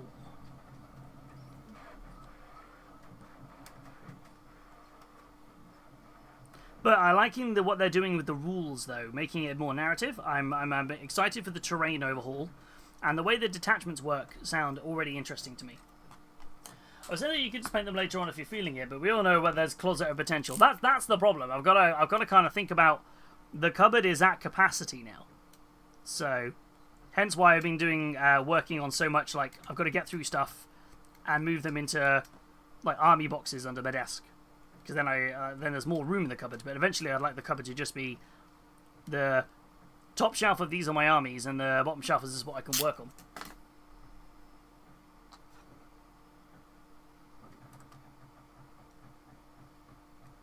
Oh, that's a clever way that goes together.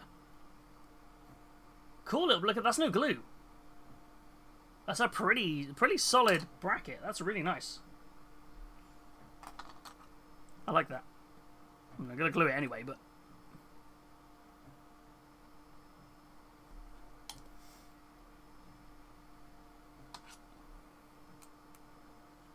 yeah. Did anyone get a chance to pre-order the new Defiler? I did not. I think it looks amazing. I'm not working on Chaos at this moment in time. Did anybody else? I assumed it sold out pretty quick. I would imagine the first wave of them. I didn't actually look. New and exclusive. Pre-orders. Yeah, the book, the Defiler, Thulia Guild, and the Eye of Terror Battalion box all sold out quite quickly. Wow. I mean, that doesn't surprise me. I was expecting that to be very popular. The one thing that has surprised me that didn't sell out was Kravik Morn. I think that's a fantastic sculpt. I think it looks brilliant. The Iron Warrior Captain guy. I think it looks like a great sculpt. It went out so very quickly. Ooh. I mean, yeah, that doesn't surprise me. New Defiler, people have been crying out for that for years. It'll come back. It'll just be, they just obviously had here's wave 1, and they went, oh, it's gone. It's gone. Like, oh no. Part 5. Boo-doo-doo-doo-doo. But yes. I'm excited to see one up in your Alpha Legion colours. Or are you doing Iron Warriors for 40k? I couldn't remember which one you were doing it. I got one! Well, hey, Battle Squig! How are you painting it up? You doing Black Legion, World Eaters, Custom Chapter, Empress Jordan? I can just sit and list them all off. It does look stunning. I'm a little sad I never managed to get one of the old ones. I'll be honest with you. I kind of, there's a little part of me going, I should have grabbed one of the old ones before they went out of stock. Grey plastic scheme for now. My favourite plastic scheme. It's there's a tactical advantage to running grey plastic on the tabletop, and that is you force your opponent to use specific mental capacity on their imagination to imagine what the army would look like painted. It's my favourite trick to do. Works every time. They're so focused on imagining how awesomely painted these models are that they're playing worse at the tabletop. Give it 5 years, they'll do a made to order. That's true. That's true. That'd be a way to do it. I sort of want more than one, but I want to see how hard it is to build first. That's fair. That's a good way of looking at it. Because if it's like a really slog of a build, you want to build one, paint one, and then get another one when you're in that capacity to do so, aren't you? Part 6. I think that's definitely something that is a big factor, isn't it? It's like sometimes kits are... You know, sometimes you go, oh, I want to build this, but this looks like it could be a tricky build, so I'm just gonna... I'm just gonna wait a while. Maybe that's just me. Sometimes I want like a nice simple build, paint, done. But other times it's like, oh no, this is gonna be a hefty project.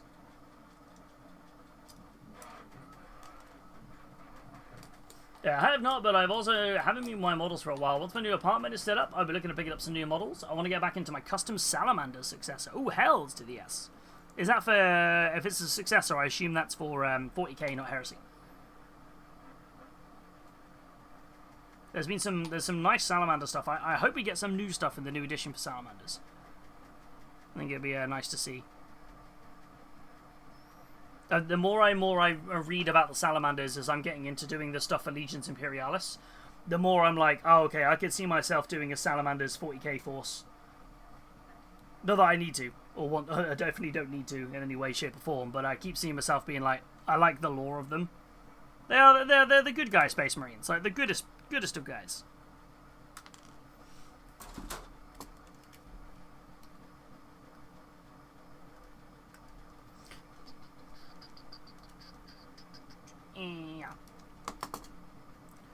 I've been getting that weird. I've been wanting to do a new diorama for the salamanders though, because obviously we did the little Imperialis one in the jar,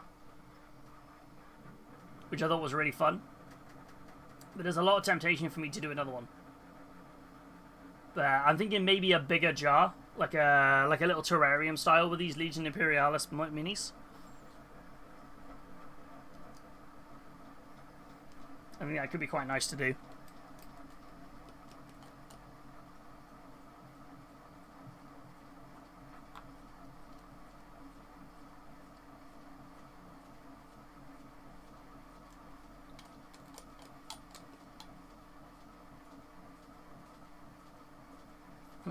Flamers everywhere. That's the one.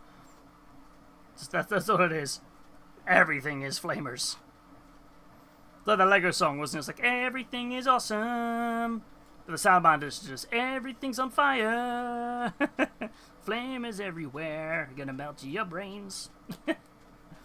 Keep watching the clips of Prior Nexus series on YouTube. Oh, hell, Sakan. Yes. Is a really cool character. A really cool character.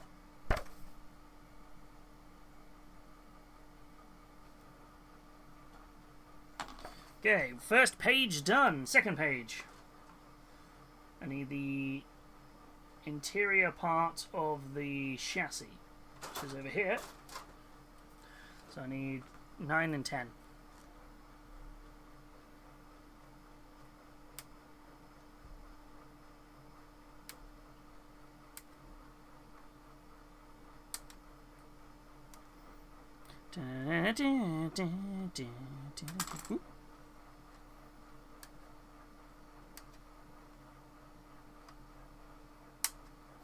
Taking shape. I really hope they give him a model. Part of me wants him to be the next Forge Father. Oh, that would be cool. Or just like a captain or something, isn't it? Or like a... Would be kind of good to see. Just like he gets like something. I feel like that would be, even if he's just a Warhammer Plus model, I think that would be kind of cool to see. Even if they just go like next year, the Warhammer Plus model is. Which reminds me, actually, I need to pick up my Warhammer Plus model. The Eldar one, because it is stunning.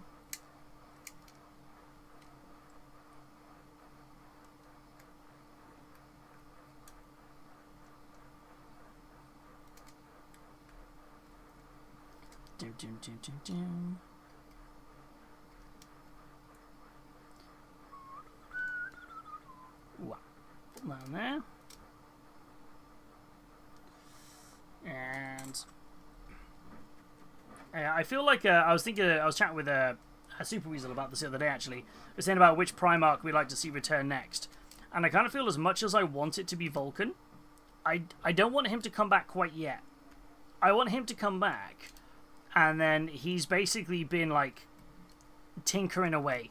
He's got a load of cool technology, and he brings out, like, a new, like, armor variant or something for Space Marines, or, like, he brings back, like, an updated version of the Saturnines into, like, 40k or something. I think that would be really cool to see. As much as I'd love it to be him return at some point. I feel like I don't want him quite yet, because I want him to come back with a bit of a bang. I think the next one, I mean, outside of Perturabo, because he's been mentioned, we have artwork for him. There's a bit of a focus on him at the minute. I think the next one would be probably Jagatai. I think a lot of people are hoping it's going to be Russ, but I feel like we're just, again, I think just not quite yet. I want to know what's in the story first about how Yarrick was saved by the Space Wolves. I want to know what happens there first. I wonder if that ties in any way to the return of a bit. Okay, chassis part of it. Cardinal Corax, Russ could be fun. Russ has been mentioned a lot. He has, true, that is true. He has been mentioned a bit. I reckon it's a red herring, though. I mean, but what if it's the one that we haven't mentioned here, who is the main enemy of Perturabo? What about Dawn? What if Dawn was to return and set up a mass... And his job just becomes to defend the Eye of Terror? He basically creates up a... He takes his entire Imperial Fists and he just builds a bastion, and all he's doing there is in like an eternal war against... like an immovable object versus an unstoppable force style.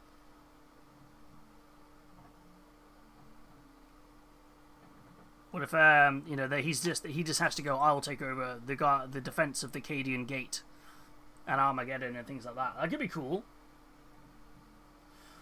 With Petro coming back, I think Dawn is stuck in Medengrad's basement. So why did you give him a helping hand to return? Well, I suppose one thing that's could be quite cool. What if it's a double return?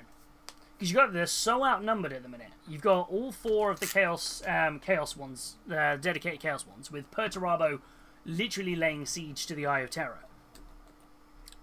So that's kind of like, okay, yeah, no, they're very much taking out.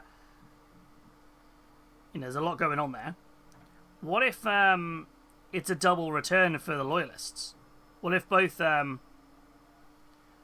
if it's, say, like, Vulcan and Dawn, and Vulcan gives Dawn his new, like, armor and new, like, power fists? Or something like that. They could, like, return at the same time.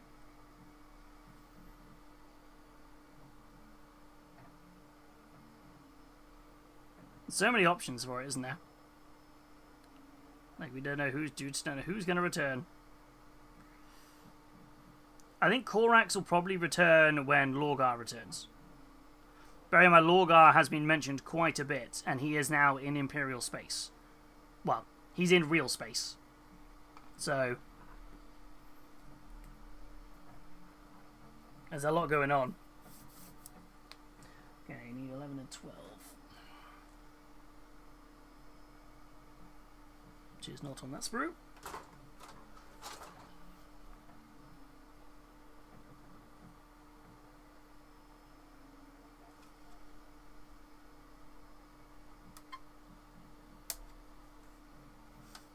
Korax went chasing to the webway, if I recall correctly. I think Jagatai went into the webway after a Drukhari raiding party. Korax, I believe, flew straight into the Eye of Terror. I think he basically, when all he wrote on the wall, wasn't it? Was it Nevermore or something? He basically locked himself in his tower, sulked for a while after what happened, and then just flew. I think he flew into the Eye of Terror. He took a single shuttle and just flew in there on his own. I think.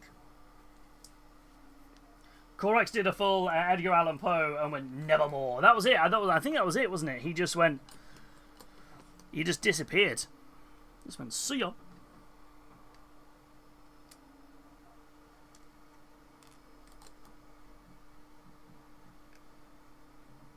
It was after what happened to his Legion, wasn't it?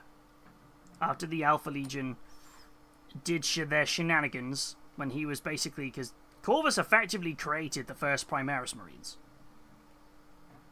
He, after his Legion was ravaged on Istavan, he basically set forth on improving on a speedier way to create Space Marines. And he found not only a way to make them faster, he found a way to make them better and stronger. But the Alpha Legion got wind of what he was doing and basically did some shenanigans and corrupted his research. So yeah, it was not a good time. So he basically just went on a massive, like, sulk. He's like, no, I'm not happy about it. And that was kind of it, really. Hey, Rasmus! How are we doing? I hope you're doing well. Indeed, Alpha Legion mentioned.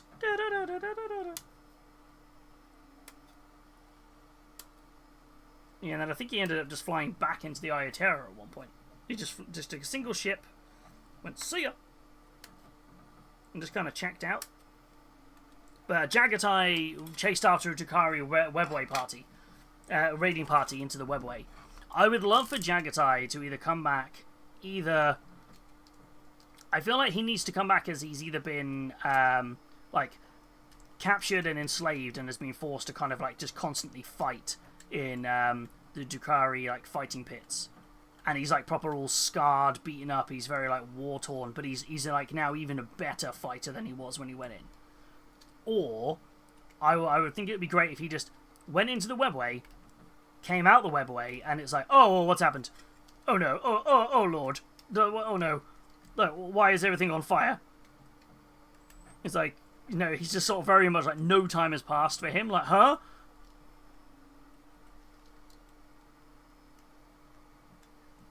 I feel like it'd be kind of cool.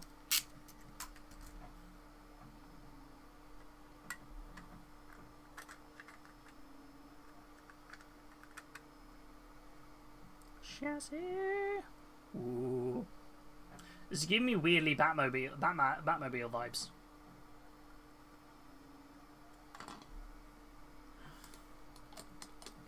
That's the Khan. The Korax went to the Eye of Terror.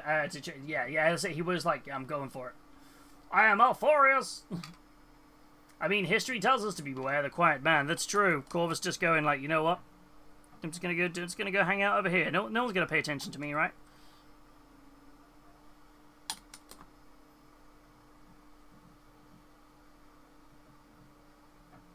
Well, there's a lot of rumors, isn't he, that he's become a full, not a demon, but the lack of a way of doing it. He's basically fully embraced his shadow ability. So Corvus had the ability to effectively become an undetectable shadow. It was one of his, like, you know, kind of sort of thing. And he basically was like, he had this ability just to basically be completely undetected. So there's a lot of things saying that he's fully, the warp is, he's spent so long in that form in the warp that basically that's all he does now. He is basically just constantly hunting Lorgar. And is like just full shadow creature.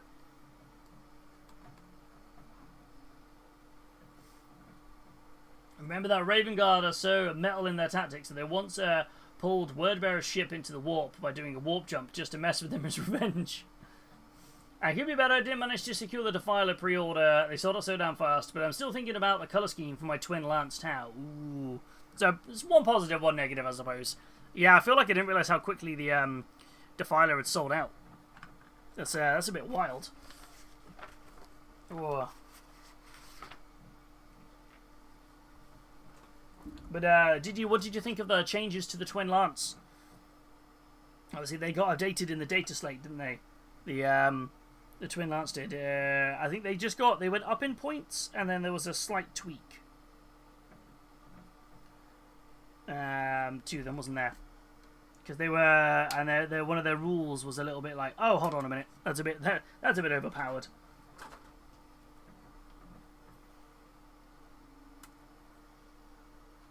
They're gorgeous kits, though. They're absolutely stunning. I still say that, his latest fight with, hey Purple Spark, his latest fight with Lorgar was just pure gold. He just turned into a murder of crows, just like, brah! Just like, let's go.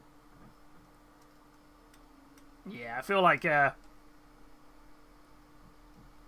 feel like it's going to be cool to see him return.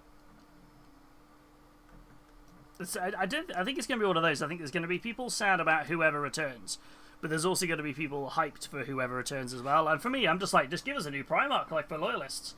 I need something else to stick a Jar Jar Binks head on, right? So that's the real reason I want a new Primarch.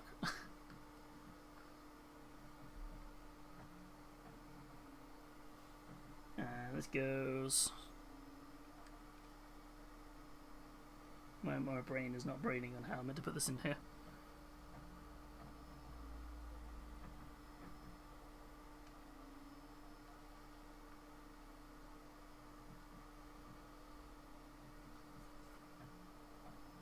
Shouldn't be this difficult. My brain's just like, nope.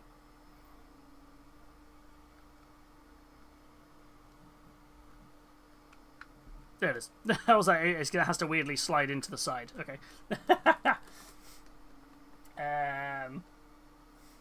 I still think Sanguinius and Ferrous should stay dead. I concur. I feel like you know, it would if they brought back dead characters and dead Primarchs, it kind of negates the whole... Yeah, but if they're dead, is death now just a story tool, if that makes sense? It's not actually... It changes the gravity of what happened, doesn't it? Don't get me wrong, as much as I love my boy Ferrous. I mean, there's the rumour that he's the one leading the Legion of the Damned, isn't it? Like, he's just a spirit. And, like, Sanguinius, we know, still exists in spiritual form. So I feel like I don't mind them being like guiding spirits, but I don't really think they should return in body. You know, maybe that's just me. I'm with you on that one.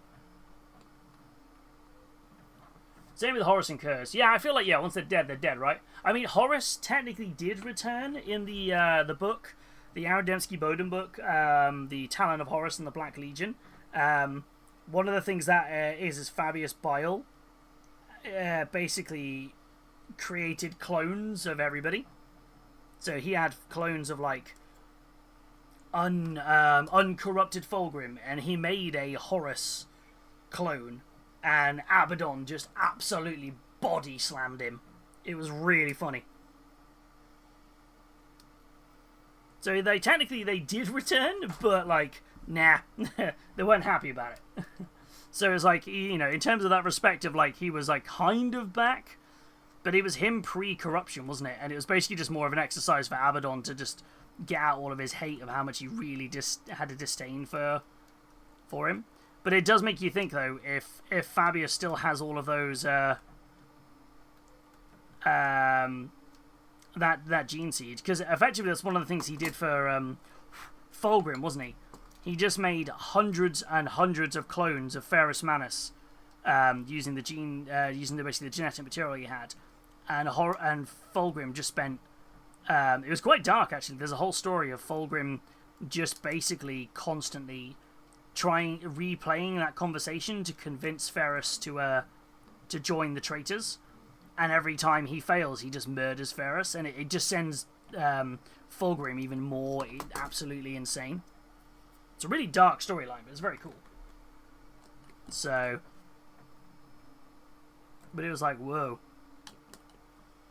Because he just couldn't deal with the loss of his brother and the fact that he'd killed him. So he kept ordering the clone Fabius to keep making clones, so he could just keep trying to do the reconvincing. And when he never could, it just sent him mad. Mad.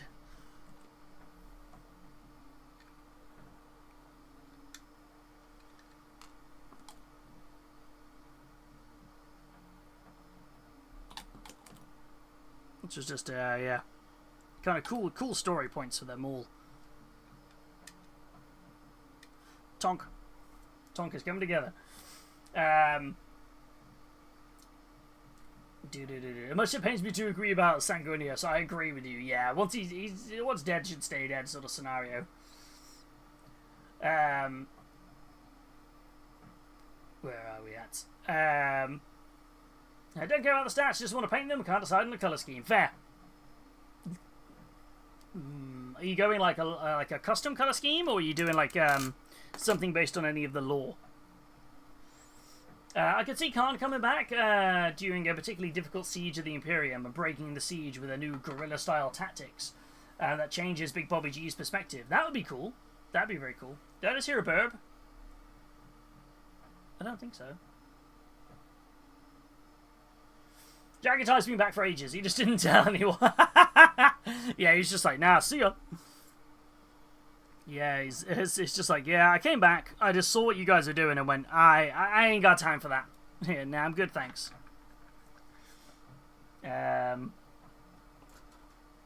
I can believe he would do.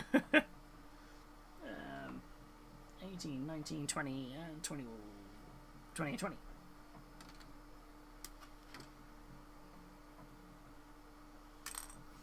Slowly getting there on the big old tanky.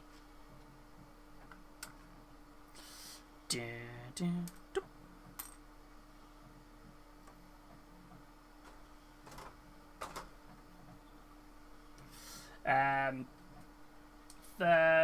Captain Mannerings, how you doing? For now, Perturabo's coming back and he looks awesome with the new art. Right? He looks fantastic. The artwork they released for him, he looks fantastic. I hope he does come back, and I really hope he looks just like he does in that artwork, which is what I wanted.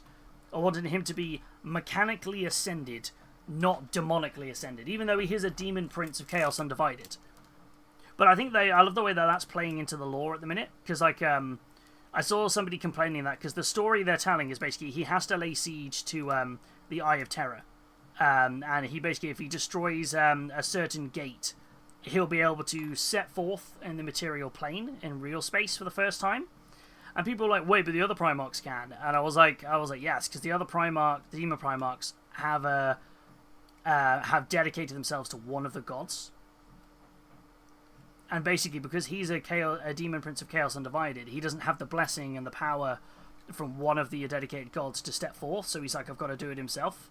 Which is what Lorgar did. Lorgar spent, was it 100 or 1,000 years casting a spell, which allowed him to basically move into real space, which was really cool. So I very much enjoyed that whole kind of like, oh, they're really doubling down on like the Chaos Demon Princes of Undivided are not as powerful. They don't get that. They can just, boom, we've spawned back in. And everyone's like, we're here! They can't do that, which I think is really cool. They've stuck to that bit of lore. Sanguinius' spirit is trapped on the vengeful spirit. It's been what do you call it? Next, he's made appearances with Dante, hasn't he? Every time Dante basically dies, he just pops back and he's like, hey! Which is very cool. He's like, what's a Karen? But yeah. No, wrong one. He keeps Dante's like, just let me die, Lord. And he's like, nah, I'm good. I need you. The Imperium still needs you. So in order to stop them, there needs to be some sort of 40k Ghostbuster Space Marines. Effectively, yeah. That's what we're waiting on. The Ghostbuster Marines.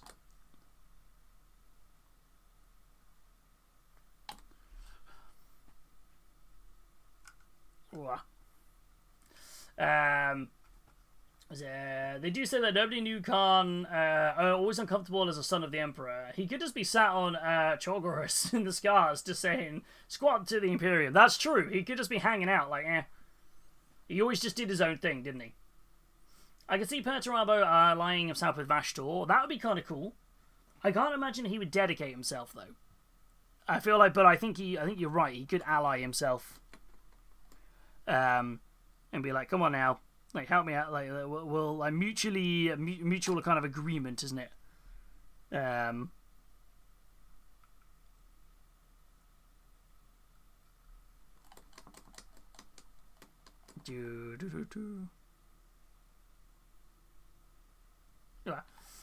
Being honest, I don't know now about the lore since towards the end of 7th. That's fair. There's so much of it, isn't there? There's so much of it to try and remember. But no, effectively, Dante died again. During the... I can't remember which battle it was. There was a battle where Dante died, and basically Sanguinius' spirit just turned up and was like, my son, the Imperium still needs you. And Dante is like, just let me die. He's like, please. Like, I'm so old.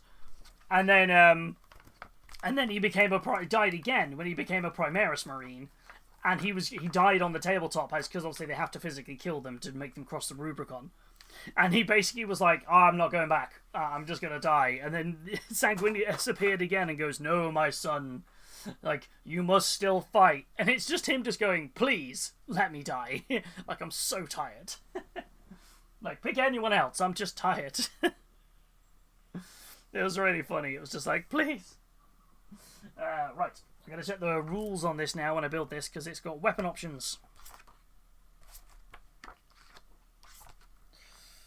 Corvus Grav Carrier. No, Coronus Grav Carrier. So it comes with a twin-mounted Arachnus Blaze Cannon and a twin-mounted Lastrum Bolt Cannon, which is kind of cool. He can swap the Lastrum Bolt Cannon for one twin-mounted Neutronium Cascade Projector. Okay. Don't know which one's which. What's the stat lines? They let Tycho die, that's true. Tycho died so hardcore he died twice. Same with Mephiston, doesn't it? Mephiston died twice? Yeah, Mephiston died when he died the first time and he No, he died 3 times, didn't he? Well, no, technically it's twice. He became he got overtaken by the Black Rage, didn't he? And then he basically died, but he overcame the Black Rage and was reborn as Mephiston, and then he died again when he became a Primaris Marine. But yeah, just please let him dead and let him die. Neutronium weapons. Oh, it's a template weapon, so it's like a flamer. There's a lot of words there.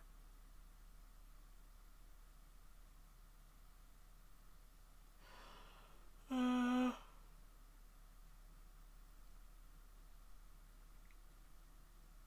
don't know what one to pick.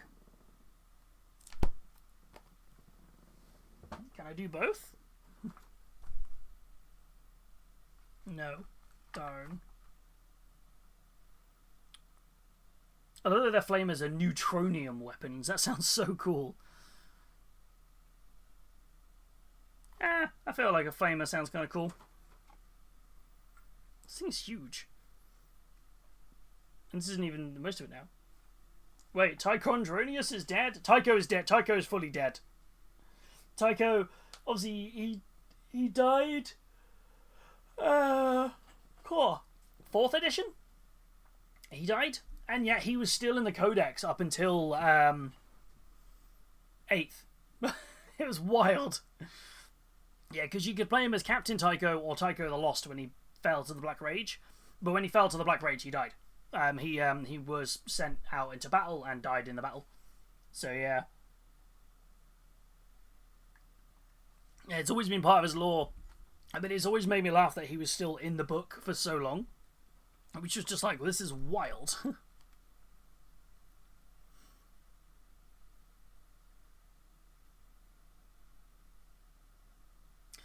Let's do a twin neutronium cascade projector. That sounds really cool. Rule of cool, right?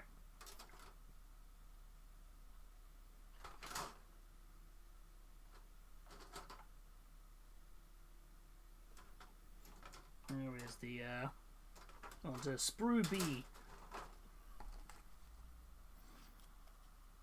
It just sounds very cool. I don't know if it's good, but it sounds cool.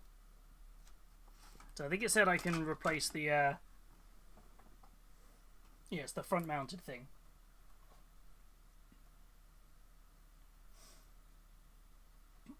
Oh no, Tycho, not Tychondrius, the Plague Marine. Oh wait, Tychondrius the Plague Marine? Who's Tychondrius the Plague Marine? There was Typhon, who became Typhus. He's still alive. Well, as alive as he can be. He's Nurgle's favourite. He is more favoured in Nurgle's pantheon than Mortarion, much to their frustrations. But, well, actually, Mortarion doesn't care. He doesn't really like him anyway. The thing that makes me laugh is is actually when the one time Mortarion actually had some faith in Nurgle was when they created the God Plague, basically a poison so powerful it would kill a Primarch, and he stabbed Gulliman with it, and Gulliman just went, nah. Basically, well, there was a bit more to it. The Emperor turned up, kind of, and went, no, my son, I shall protect you with my light, and burn out using the Astromicon's light, burn out all of the Godblight. But the one time Mortarion had faith in that what Nurgle had, it didn't work. So Mortarion and Nurgle just hate each other. It's really funny.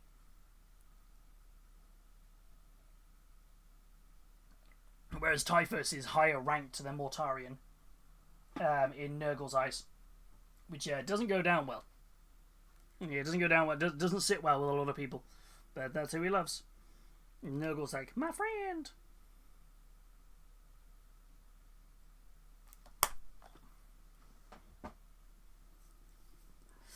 They're a good series of books, actually. I'd recommend the Dark Imperium, the books. There's the Dark Imperium, Godblight, and something else. There's a trilogy of them, and it kind of set up like Gulliman's Return, and it was really well done. They're a good series of books. Like just the Black Library just pump out to so many good books.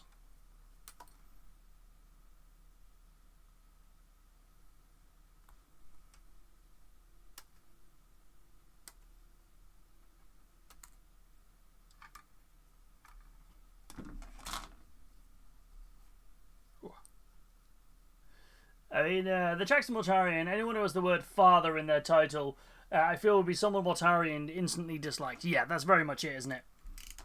Well, that was the whole thing, wasn't it? The reason they fell to Nurgle in the first place wasn't really down to Mortarion, was it? It was down to Typhus. And that was like the big problem why he felt it. So he turned traitor against the Imperium.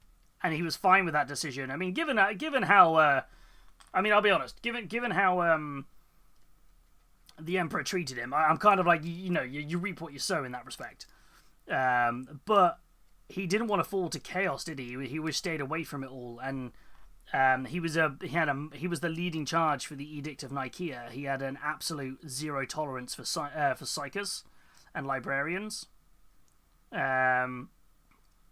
Just in that general sense of it.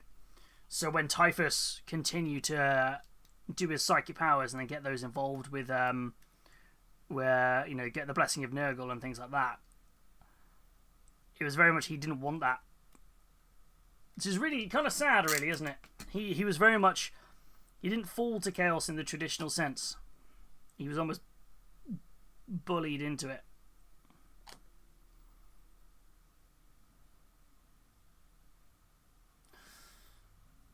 I read the Lion book. Was there ever a follow-up? Because it felt very incomplete.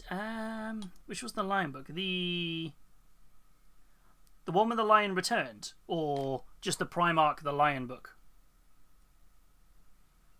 Or one during the Horus Heresy? Sorry, I'm not sure which one. The Son of the Forest. I don't think I've read that one yet.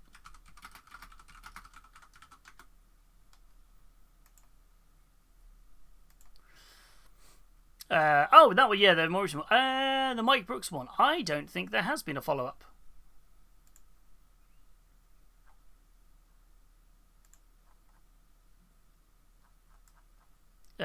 I don't think there has been. No, there's no direct sequel to the Lion, Son of the Forest. Yeah.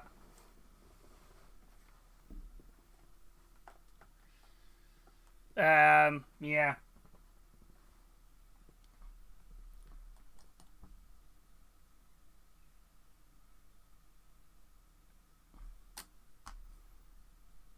Dunk.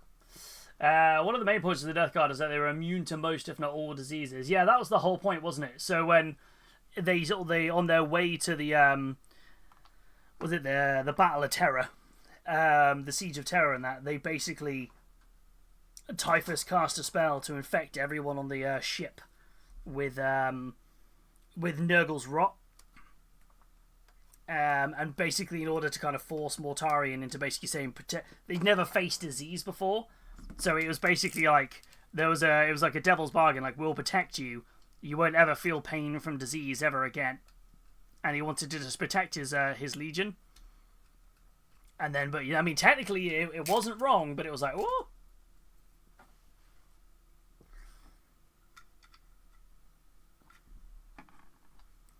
So yeah, it was an interesting one.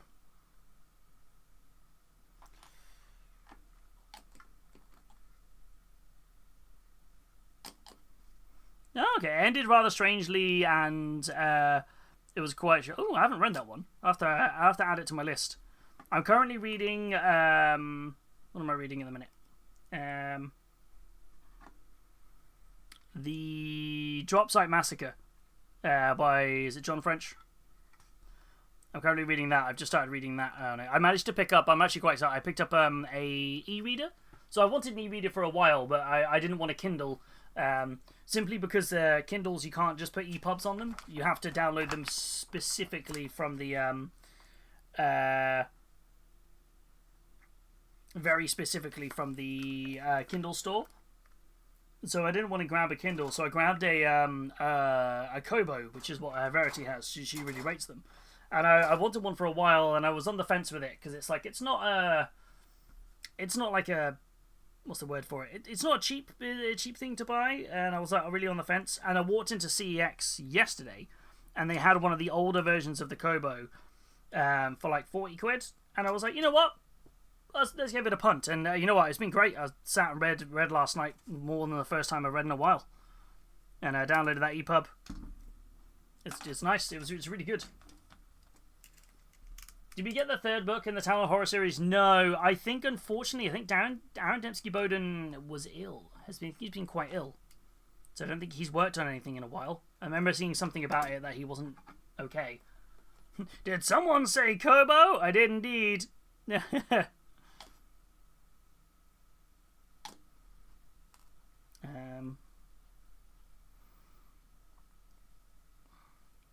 way, yeah, that way.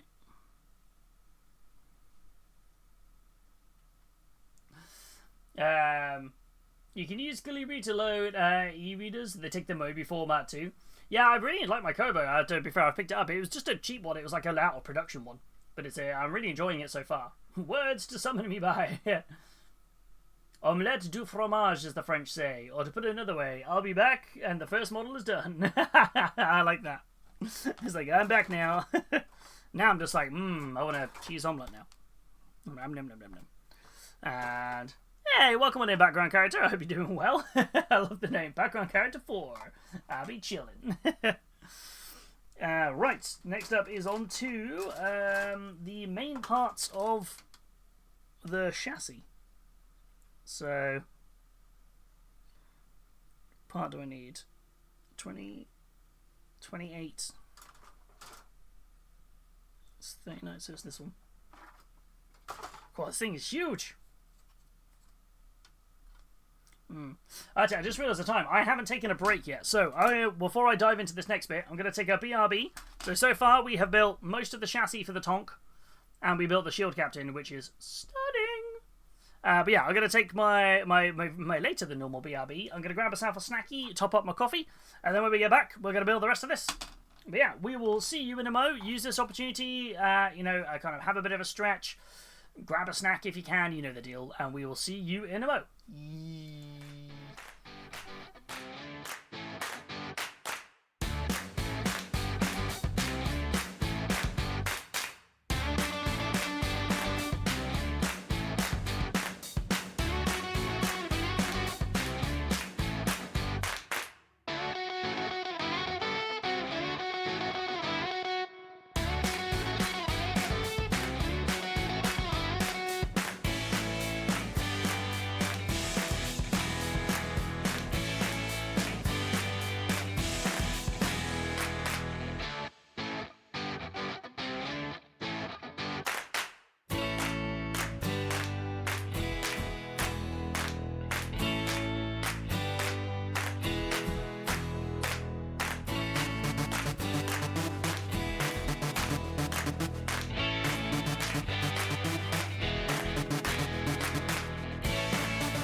Alright, we're back! And I've got a really cool snack. How we all doing? I hope we're doing good. I've got a really cool snack. Verity just gave me an Easter egg.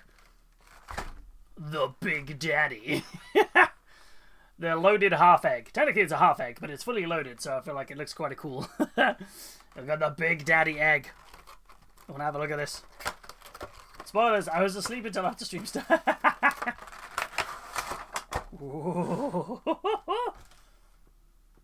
This is with creamy milk chocolate, caramel, peanut chunks, roasted peanuts, and dark chocolate pieces. Hells to the S. Yeah, I was like, I wanted a snack. I definitely got a big old snack right here. Oh my god, it's so heavy. This is a heavy. That's solid. Whoa. I don't even know how I'm going to tackle this. That's a big old egg. That is weighty. Like, that is absolutely that's rock solid. I guess I just have to. I don't really know how to do this. Oh no, it is literally just solid chocolate. So I guess I just pull off a bit I want to eat. Look at that. It's full. It has heft. I don't think I'm going to need the whole thing. Oh. Mmm. Easter egg, Easter egg.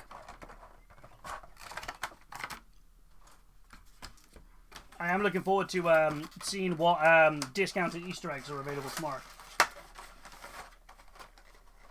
There's always loads. There's always loads of really good ones. Mm. For one second, I thought it was a chocolatey diorama base for your my Custodes tank. You know what? It does match because my for the longest time, you guys called the base I was doing for my Telemon Heavy Dreadnought a cookie base because of the when their magnets looked cookie-ish. So I feel like it only makes sense I carry on the chocolatey theme, right? Mm. Oh my god, that's so good. Oh yeah. Did anybody get a fun Easter egg today? If you were Easter egging,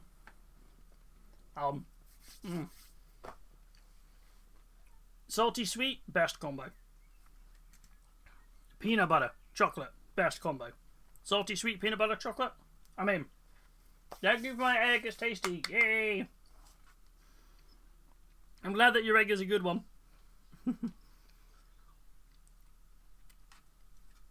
Yeah, we treated ourselves this year. We were like, we're going to get each other Easter eggs. Why not?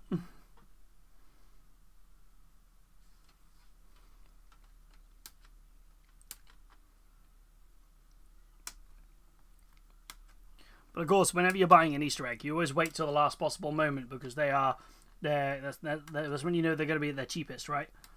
Because they just want them off the shelf ASAP.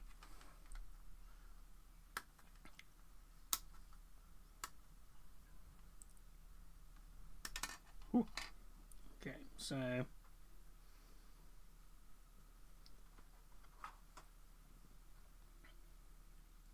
it's like a centimeter thick. Oh, it's some thick eggish, thick egg.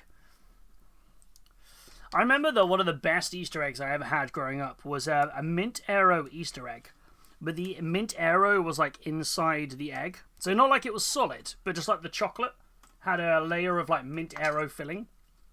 And I was like, this is the best ever. Although, you know what I miss? And I feel they should bring back... I'm going to sound like a proper old man now. I think they should bring back mugs with Easter eggs. Some of the best mugs I had growing up for like cups of hot chocolate or a cup of tea were the ones that came with like random Easter eggs. Right? I feel like those were the best ones. So yeah, that's what I'm thinking. That would have been a good thing to. That would be the one. Hey, Black Bass, welcome on in. How are you doing? We are working on the new Custodes Battle Group box today. We built the shield captain so far, and we are now just working on the grab tank that comes in the kit for the first time ever in plastic. Dunk. Ooh.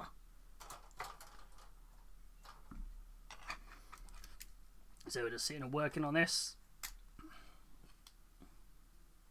which is so far an incredibly huge kit to build, and it is awesome. Oh wow, you picked up the new Baneblade. I mean, yeah, if you're thinking of big kits, that's a big old kit. I've got a Terry's Chocolate Orange Popping Candy Egg. Ooh, nice. I do have a Reese's Pieces one, courtesy of the wonderful Super Weasel. And I do have a Terry's Chocolate Mint one, which I feel is always good time. I do like my mint chocolate. So I'm very Easter egg lucky this year. I feel like I'm a kid again. And was like, hey, do you want an Easter egg? I'm like, yeah, okay.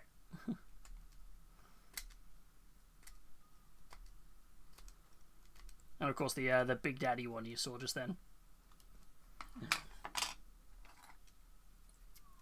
I'm sad that the Enchanted Galaxy eggs didn't come back this year. I hate a lot of them. I didn't even realize they weren't there. Interesting. I wonder why they disappeared off. Interesting on that one. I hadn't realized.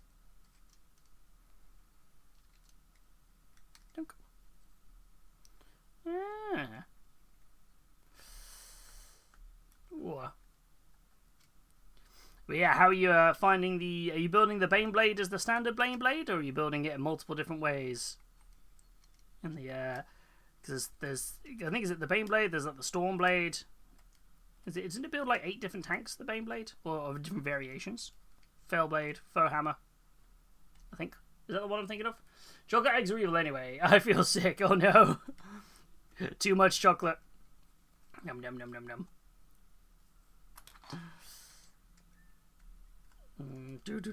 Or are you just feeling rough today just for other reasons?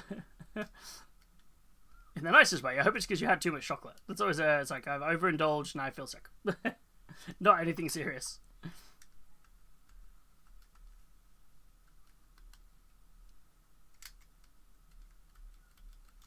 I once overindulged on Galaxy chocolate. So when I got my first ever wage from peeling potatoes in the restaurant at the bottom of my street, I went to Woolworths. Oh yes, I went to Woolies, and you used to be able to get two family size bars of Galaxy chocolate in like a double pack for £1, and I bought 16 pounds worth. And I went home. I sat in my bedroom and I played Star Wars Knights of the Old Republic on the original Xbox and ate 13 bars.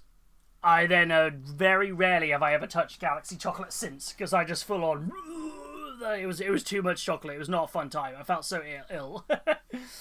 It put me off Galaxy chocolate for a long time. I was like, no, not a good time. No, no, no, no, no.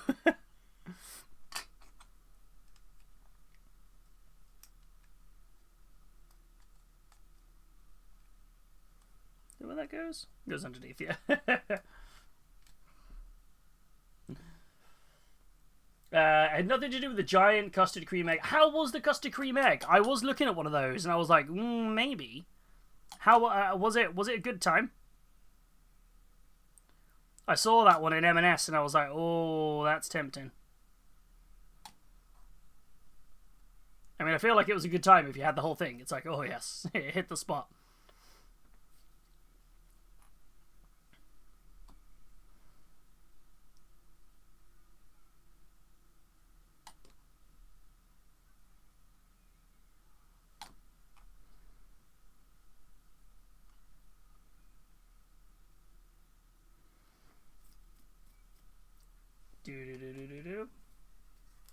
I remember the double packs in Woolies, yeah. Woolworths. We do love Woolies. Woolies was great. I remember one of the last things I ever bought from Woolworths was Guitar Hero 3 Legends of Rock on the Wii. I remember I saved for ages. And then I went in and it was like just as they were starting their like big closing down sale, so it was like really cheap, and I was like, let's go! And it became an absolute staple when ever friends came around, so that was the game to play. And I still own it to this day. such a great game.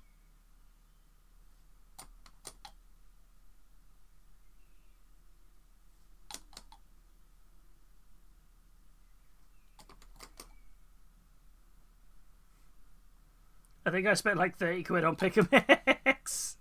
That's fair. That feels like a wise investment at the time.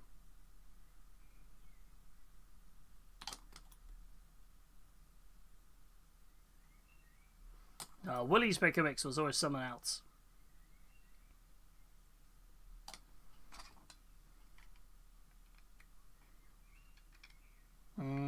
Woolworths.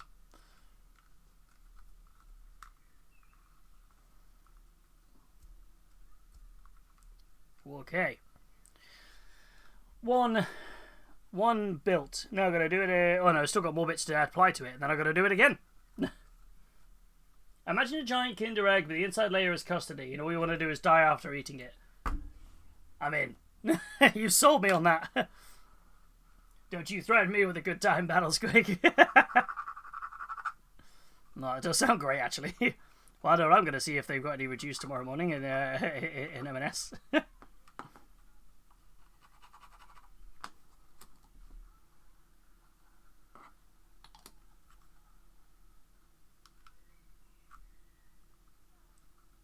Cool. This is a cool kit. Okay, there's that bit, and then I'm going to do the little grav nodules to it.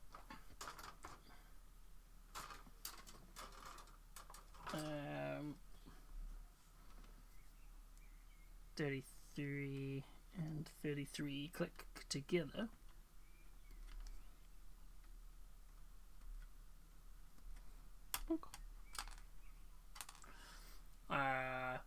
You know how to sell me on something. That'd be like £100 a Pick a Mix now. It was an investment. That's it. That was exactly it. It's only 31 and 32. It's only 30, not 30. 31.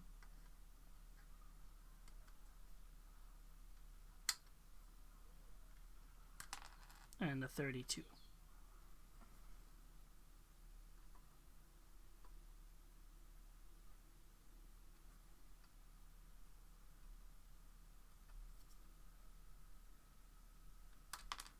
Okay. So these bits glue together like that. Okay, seems very straightforward.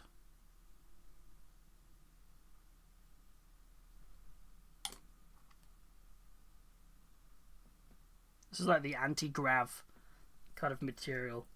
Unglued. That seems straightforward. Oh no, it fell apart. Stay. Yeah, Pick a Mix was the best. I don't remember. Do you guys ever remember? They used to do these things in like purple bags. I think I've spoken about this on stream before. They used to do these things in purple bags, and they used to have like almost like a quite a thick, almost like the sort of tie, the metal and plastic tie you used to get on bread. They were purple bags, and they were called booty bags. And they were from Bassett's, and they were the only place for the longest time you could ever get a bruiser. So you used to have blackjacks, fruit salads, and then there was bruisers, which and I remember they were like that, and they used to have like refresher lollies in them and things like that. I remember they always used to be, and they were always great. And that was, Woolworths was like the last place that ever did them, and I was always really sad that you couldn't like get them anymore. And then they brought them back a few years back with in like just like a normal like Haribo bag sort of thing, but it was never the same. Or you used to get like stickers, you used to get like a toy in it. It was always really fun. But yeah, the longest like bruisers, which were like the apple and blackcurrant versions of blackjacks. Oh, they were so good. It was such a good time. Oh, nom nom nom nom nom nom nom nom. That was always a good time. Now I'm just like, Woolworths. Woolworths flashbacks.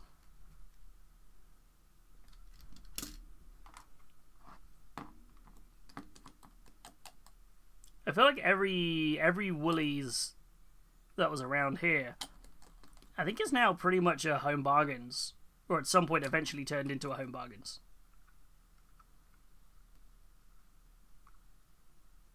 or a B&M is normally where it will happen with it.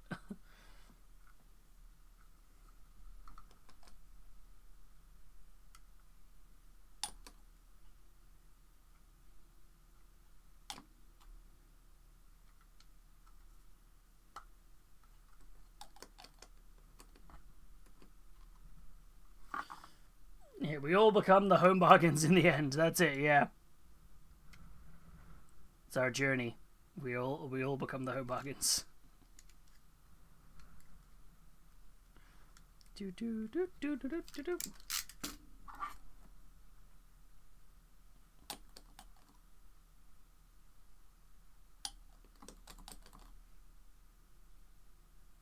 So yeah. Still trying to figure out what we're going to see on pre-order tonight. Really don't know. I don't know what we're going to see. Don't know what we're going to see on pre-orders.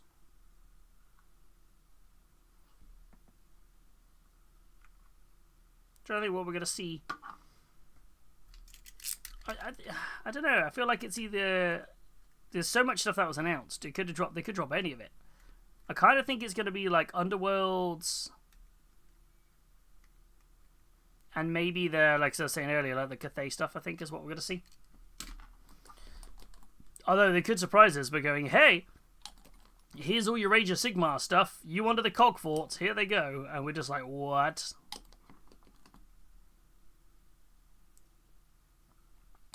Could be the Guru Kill Team box. With the Red Terror. That could be a cool release, actually.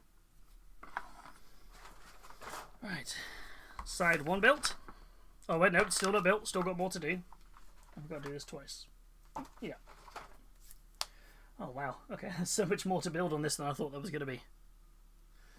34, 35.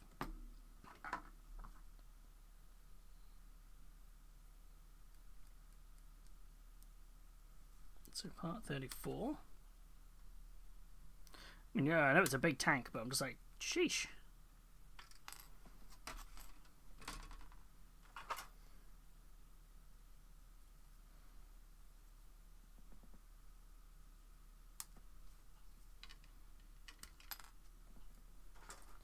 What is that glue you're using? I'm tired of my plastic GW glue getting clogged. This is Tamiya Extra Thin Cement. It's really nice. I think it's a very solid. It's a good glue. I think the only thing with it I find is that you have to be quite quick because it's the they do different different thicknesses. So they do like a thin cement or just cement. But the extra thin one is normally good. But it just dries quite quickly. If that makes sense. So you can see sometimes I was putting double layers of the brush on it, but it's a good. The main reason I like this is because of the I can turn it into sprue goo. So basically, I bought 2 bottles of it, used one as glue, and then when it got to about half full, or maybe probably about like 2/3 full, you just put little snipped up little bits of sprue in it, and then you end up with this really great sprue goo, which is basically perfect for filling gaps on models because it's like a runny literal like GW plastic because it's made out of bits of sprue, and you can make it as thick or as thin as you want, depending on how much sprue you put into here. So it's a pretty good stuff. It's fairly cheap to pick up in most places. I think you can even get it at places like Hobbycraft. You can get it on Amazon, stuff like that. It's fairly cheap to pick up. And grey stuff. Yeah, it kind of is like grey stuff, isn't it? But it's pretty good. The other glues I think are I'm trying to what other ones are good. The Colorforge do some like plastic glue, but that's all right. That's pretty all right. But the Tamiya one is the one that I found myself using a lot more. Although I do sometimes miss the precision nozzle as much as it used to get clogged to the GW one. Sometimes I do find it is like I am missing that a little bit.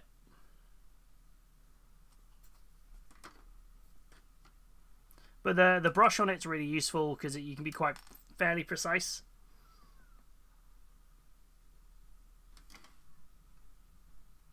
And it bonds fairly well. But I've only ever used the extra thin cement version of it though. I haven't used like the normal cement. So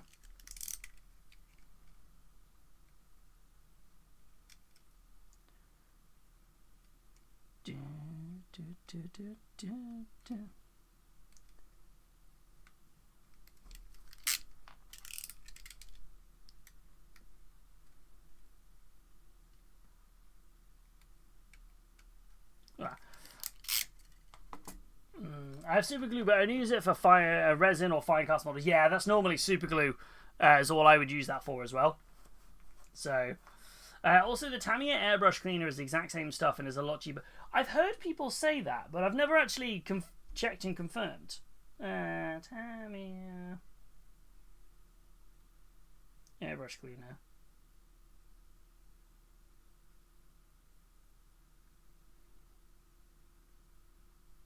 And oh yeah, so it's not exactly the same, but they say the formula is almost identical. The extra thin cement has a slightly different. Where are we at? It has a slightly different amount of acetone in it. Oh, but to make a slightly bonder one. So. Yeah, so I just had a quick look. I was just having a quick look then. So yeah, so it looks like you can use it as an alternative for it. Okay.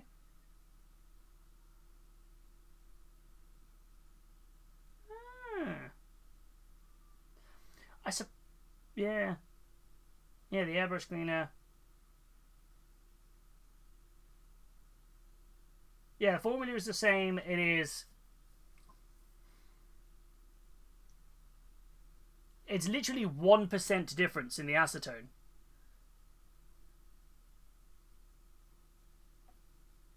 Yeah, it's a 1% difference. So there's a difference. So one is 49% acetone, and the other is 51% N-butyl acetate. The other one is the other way round. So it's literally like a 1%. 2% difference, I suppose. 1-2% difference. It just shifts the ratio. So it's almost identical enough that you could use it. That's kind of cool. There you go. There's a trick for you. I've never used the other version of it. I've only ever used this one. So that's interesting. Very similar style. Yeah, I suppose you can get the cleaner in much bigger bottles. Interesting.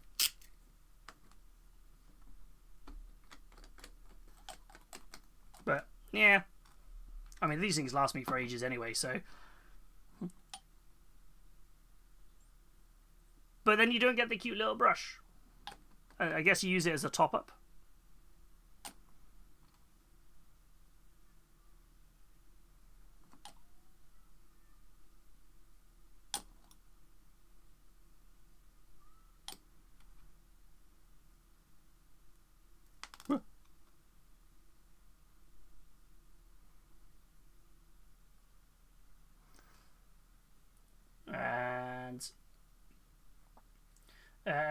Differs by 1/50th to be legally sellable as a different product. Yeah, so it's basically that 1% difference, isn't it? Well, it's like, 49 to 51 shift. So while the airbrush cleaner can melt the top layers of plastic, the bond won't be as strong. It's probably because it's got the less acetone in it, I guess. This has been tested by several different people in the hobby, and the reports are the same. By all means, use it, but expect to repair more often. I simply use it to refill my glass bottles with the cleaner. Interesting. Yeah, I feel like I mean, this stuff's fairly cheap anyway. I suppose I feel like the amount I build, I'm happy just to pick up another bottle of this every now and again. But I guess it's good, useful to know for anybody who builds a huge amount.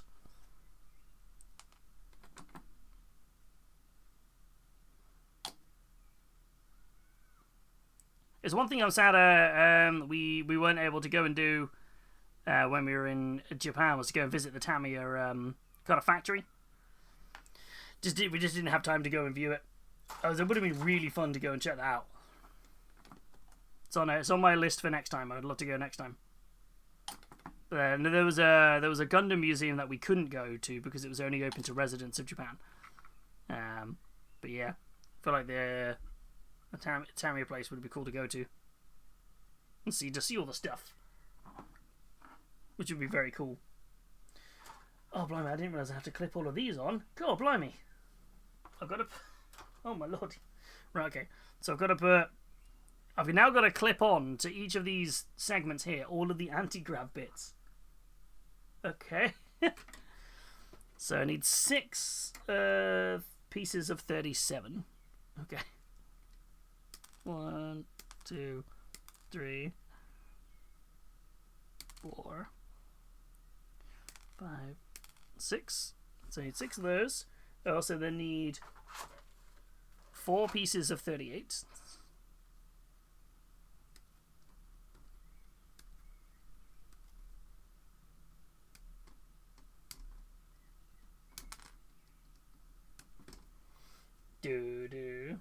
Yeah, next time. Definitely next time. Yeah. God, man. Yeah, I really want to go back. I just miss... it sounds really odd. I really miss just the convenience of it all. Like, there must be something that, like, calms, like, the neuro-spicy part of my brain of being in a place where everything just works. You know that if you rock up to go and get on a train, the train is going to be there and go on time. You know that if a shop says it's open... You know that the convenies are all open 24 hours, and you know that there's always places late at night to go and get a bite to eat and food and stuff. I feel that's one thing I sorely miss. It's just the convenience of it, and just like it just made sense. Like we saw loads of like people talking about like when people come back from Japan. For a holiday, they either come back and they go, "Oh, that was a great experience," or they come back and it hits them like a truck, like the Japan blues. Like everyone has holiday blues, but this is, we went in September and I'm missing it. Like, I've been lucky enough in my life to have seen a lot of the world, but I've never been like I have to go back somewhere as quite as much as that. And I'm like, it's wild. Oh, do it, Epic Danny. Do it. We went for our honeymoon last year, and it was like, I don't want to be one of the people that's like, oh my god, it's amazing, go and do it, it's fantastic, and overhype it. But I feel like it would be the one place where I'm like, if I go and do it, it was very much everything we wanted and more, and it was just, yeah, we ate so much ramen, it was great. So much ramen, sushi, so much other food, just so much other food. It was a good time. Yeah. It was just great. It's just great. That's all I can say. It was yep. That was it. It was fantastic. And I'm just sad I'm not there now. I'm like, I want to go back.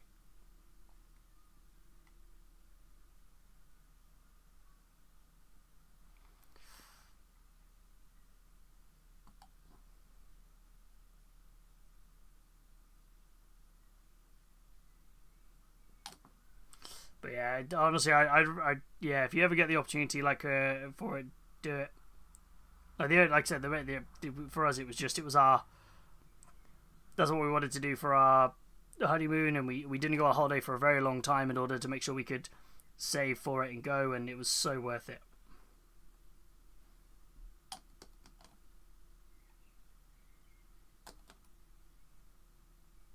But I think that the thing that blew my mind most about it was just how much it just made sense. Like, it sounds really odd, but like,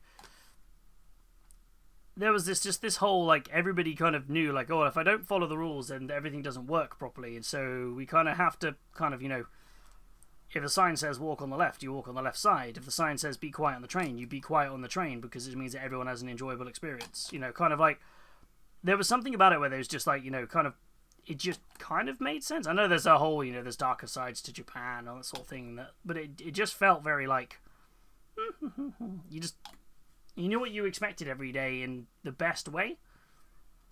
Like, there was never a panic or worry about, like, one of the days I was really nervous because we had to get like a taxi and a bus somewhere, and obviously being in the UK, our public transport system is horrendous 99% of the time. Never on time, always problems, and because we were on a pretty time-sensitive thing to do, I was quite nervous that what if it doesn't work? What if the taxi's late? What if the bus isn't on time? What are we going to miss this? Are we going to miss that? And everything just went like absolute clockwork. And I was just, it blew my mind. I was just like, what? Like, completely blew my mind that everything just worked. It's just such a weird thing, but it just made so much sense. Yeah. And now all I want is ramen. Right, let's build the other leg now, the other side of this.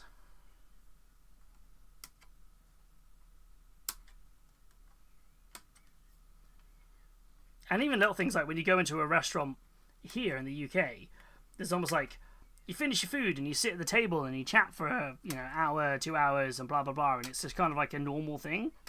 Over there, it's like, nah, you get your table for 90 minutes. You sit, you eat, you get out. We've got, 30, 40 million people in this city. We need to feed them all. Go, go, go. And you just sort of like, okay, this makes sense.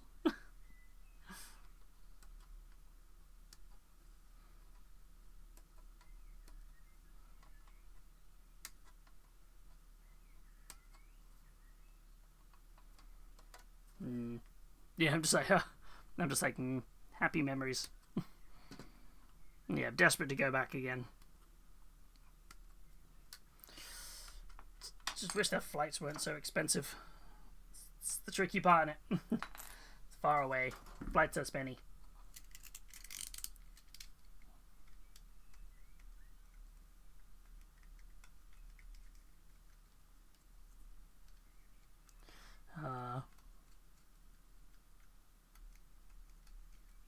Just drifted off into fond, happy memories then. I'm just like, ah.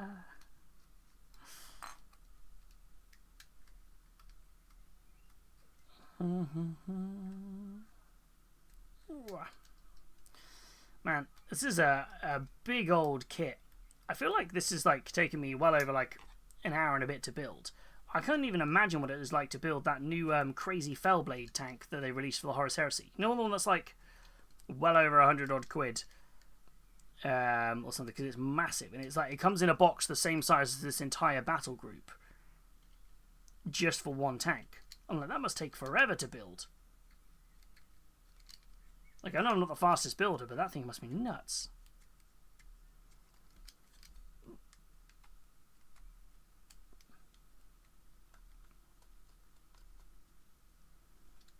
Let's clean it up here.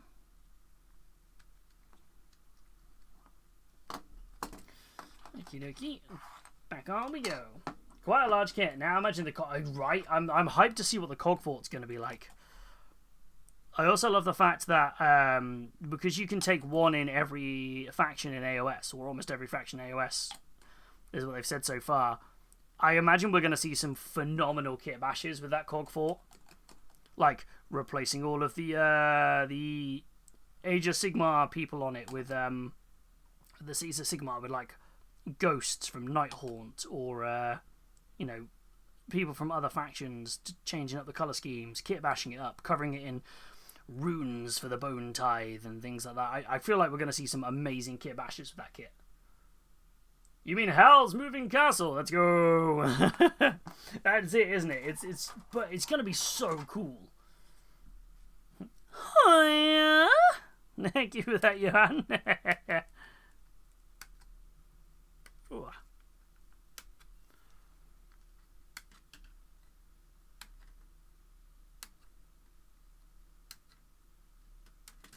Junk.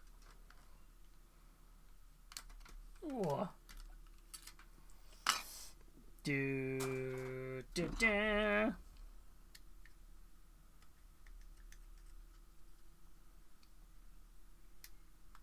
And ooh.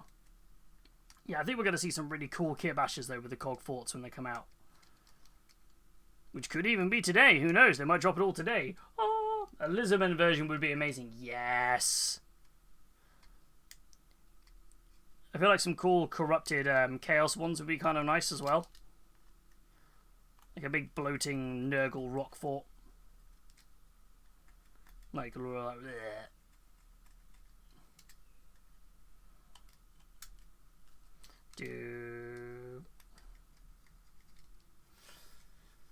How are we going along with the Emperors?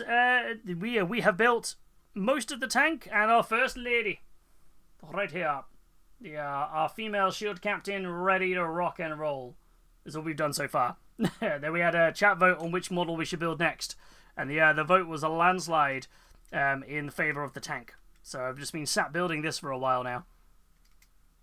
I was like, let's go. How are your non-metallic metal stormcasts coming along? Yeah, I feel like a lizardman version of the tower would be very cool. I just think generally we're just going to see some really cool kit bashes for the cog forts. Like, I'm assuming the only faction that won't be able to take one is maybe like Gargants, like because they're already kind of like a. I don't know if they wouldn't fit inside it, so I couldn't imagine they'd take the cog forts.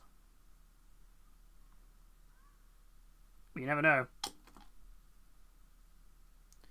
They look like fantastic kits to build. Like, they're going to be a real fun paint and build project.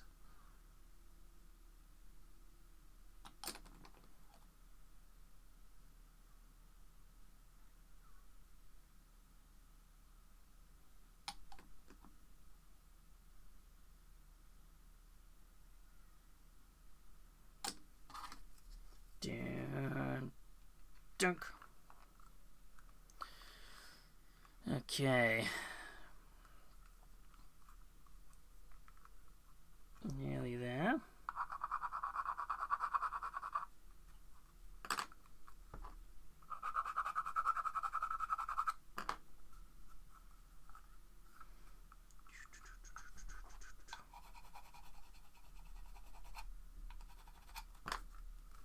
Smooth out some of these areas. I need a new blade in my knife.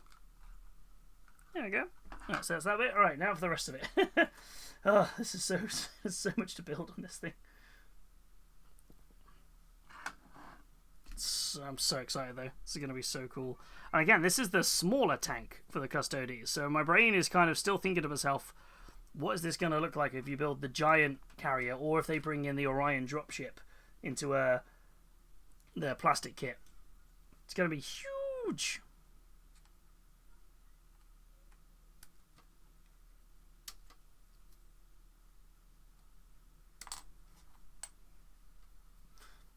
And then 32. Dun, dun, dun. Lovely, doing somewhat finishing the armor for one of them. I think that's all I'm gonna do. 9 in the chariot to go after this, but it's gonna be so good when we get there. Yeah, it's always one of those. It's a long thing to sit and build them that way, but it's always gonna be worth it. They're gonna look really cool in the end. Yeah, I always think like I'm always kind of a non-metallic metal. Always looks really nice when people do it. I feel like it's just it's just such a time-consuming process. It's always impressive.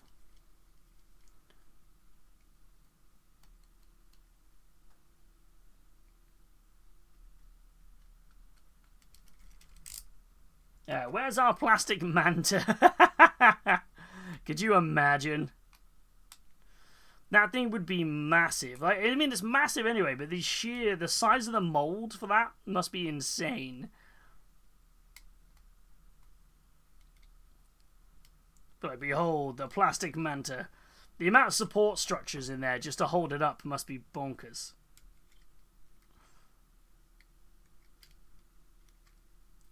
I still feel that sometimes the most time-consuming part about building a manta would be simply the building all of the stuff that goes inside it. You know, you get, loads of seated fire warriors and pathfinders, and like tanks and stuff that just sit inside it. It's like, sheesh. Is my Yndrasta gonna be chef's kiss? Way.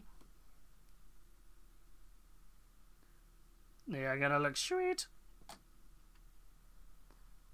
Let's get on there. Sit there and try.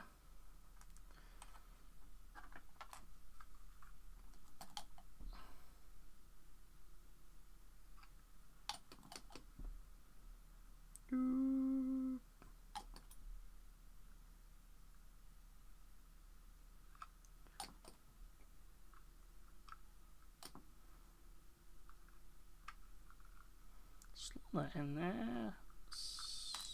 Bit of glue there. Whoop. Slot that there.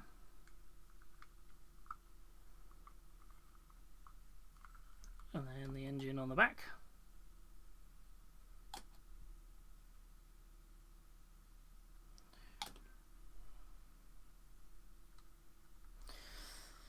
Okay, oh, it's all coming together. Still waiting on a full-size plastic Thunderhawk. I think we might see one this edition. And my only basis for that is the fact that there's loads of Thunderhawks on the artwork for the new box.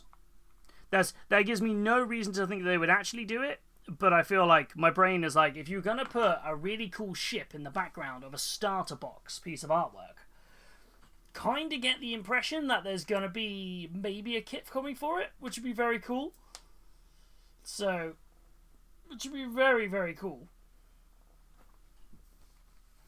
The Orion dropship. Are we getting Star Trek Orcs getting a kit? That would be cool. The Orion dropship's so nice. For is it still available on the web store?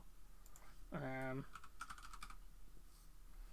think it was the Orion. There it is. Yeah, this thing is a cool ship. It's massive. It's huge. This is the Orion Legio Custodes Orion assault dropship. It is huge. It's like it is a hefty chonker. It's a big old thing, and it comes with a 160mm round base. So to kind of put that's a 160mm base. So it kind of makes you realize how huge this thing is. Like, it's like, whoa! It's the old Forge Worldy kits, isn't it? So, I'd hate to see the US price on that. Let's have a look. US price. $575 and it's out of stock.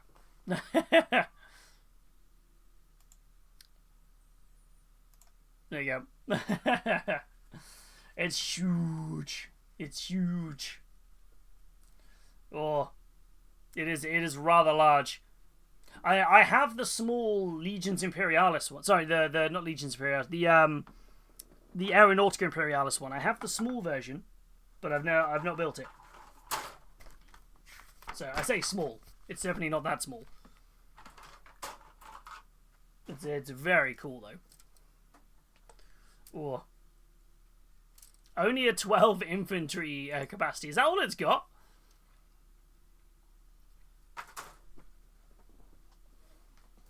Is that all it has? Let me have a look in here.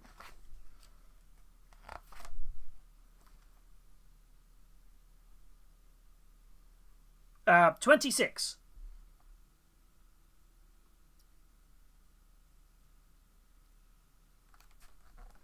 It has a 26 transport capacity, and it's 600 points.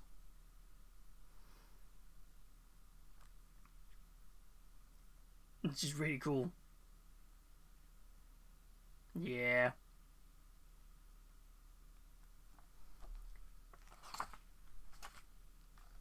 So, yeah, and I think everything is like, yeah, so, the 12 capacity is 40k. Ah, yeah. Or 6 in a dreadnought. Yeah, but it's Custodes, isn't it, right? That's like a whole army. That's the whole point, isn't it? Like, it's like, we're going to get you. So, yeah. Big old capacity there. For Custodes, anyway. There's a lot of Custodes capacity. Needs more Dakar. I think there is is the Ares gunship is the shooty version? Does this build the other version of it?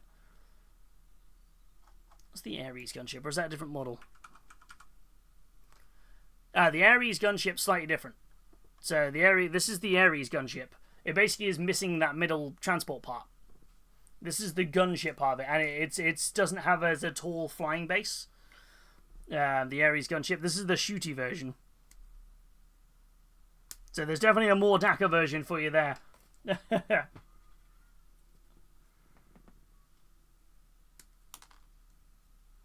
Dunk. Dunk.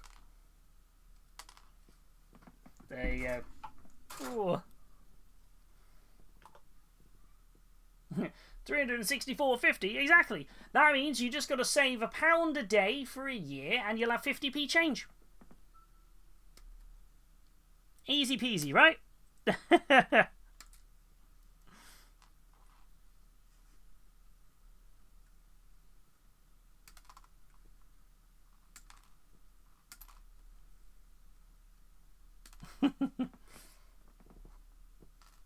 It's very cool, though. They're very cool ships. £1.50 if it's a leap year. That is true. That's very true. You got to think about that. Where's my brain gone? Where's my brain gone? My brain.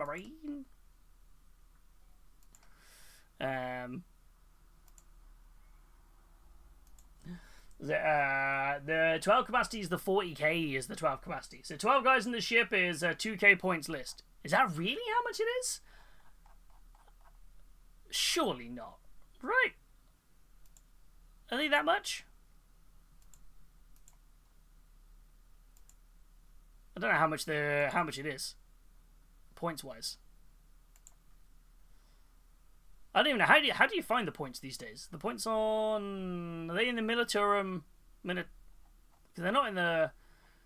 I don't even know where points are on the data sheets anymore. It's been so long since I've looked at what the points are. Is it the field manual? Militarum field manual. That's the points, isn't it? Let me have a look. Custodes. Luckily, it's right at the start. So here we go. Custodes. Let's have a look. Hey Valrath, how you doing? I hope you're doing well. So where are we at here? Forge Old Miniatures, Ares Gunship, Orion. So the Orion ship's 690 points, and then the 12 models. If you were to take 12 models, so say 2 squads of Custodian Guards, that's 400 points. If you were to take them in 2 squads of 5. And then 2 characters. So you just say a shield captain's 120 and a shield captain, and say Trajan. Trajan Valoris is a good one. So 140, so that's 260, 660 points plus the 690. Yeah, so you're looking 1290 points. Hey, you got spare points. That just would be very much most of your stuff into one, all in one vehicle. The vehicle and the transport capacity. I mean, I think its stats must be nuts, though. Obviously, to be sure, it's probably like a flying sort of, absolute like unit of just doesn't take much damage. Flyers are in a weird place at the minute in the edition, anyway. But like, hopefully they'll get an updated set of rules.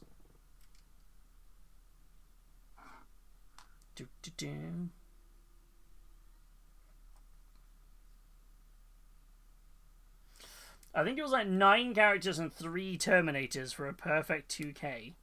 9 characters? That's a lot of characters. Would you be able to take that many characters?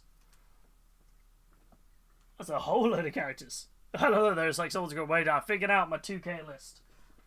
It is, 13 models. And it's not Imperial Knights. I love that.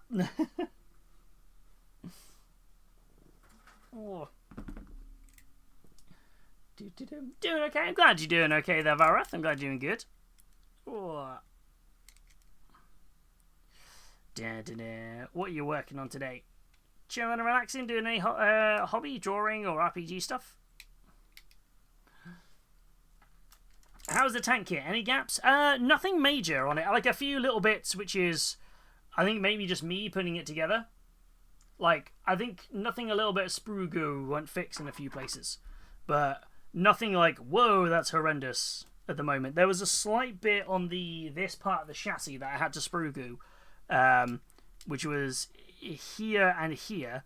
And you can see there's the bit the sprue goo filling the gap. That was only because that's where a piece of the flash was to take it off the sprue. And on both parts of it, I sliced in too far with the craft knife. But otherwise, yeah, no, it's a really nice kit to build. It's just fiddly. A lot of bits to this kit, which is not necessarily a bad thing, but it's not It's in the sort of thing where you go, oh, I've got half an hour to crack out a build. Let me just build this up. It'll be like, oh no. This is sit and chill like I have been doing in chat. Beldor, don't like that Malcador is using the assassins. Dawn, I also don't like this. Shall we do something? No. Okay, then we shall tell the Emperor. No. Okay. Oh yes, it's because Malcador's Malcador's their boss. That's why. In theory, Malcador is the sigillite, stands alone. You know, in a tricky place. It's like, how do you challenge the Malcador? And he's like, I'm the one who tells you what to do. I always find it interesting where you do the you see the conversation between Dawn and Malcador. Sorry, no, it's between Dawn and is it Sanguinius? There's two Primarchs who are having a conversation, and basically they both when they both say something and they go, shh. Do you want to bring in the censure of the sigillite? We must not mention that. And they both just sort of look warily behind them. Kind of makes you realise how powerful Malcador was. The fact that two Primarchs feared him is quite cool. It's like, whoa. Dun, dun, dun. Been heavily writing for a few months and then started some digital painting and more work with the Magic the Gathering tabletop RPG. That sounds really cool. I've been enjoying doing all my Magic the Gathering daily pack openings. I have to admit, have been really enjoyable to do. I mean, and being going to a regular Commander night's been really nice as well. It's been nice messing around with some new deck ideas.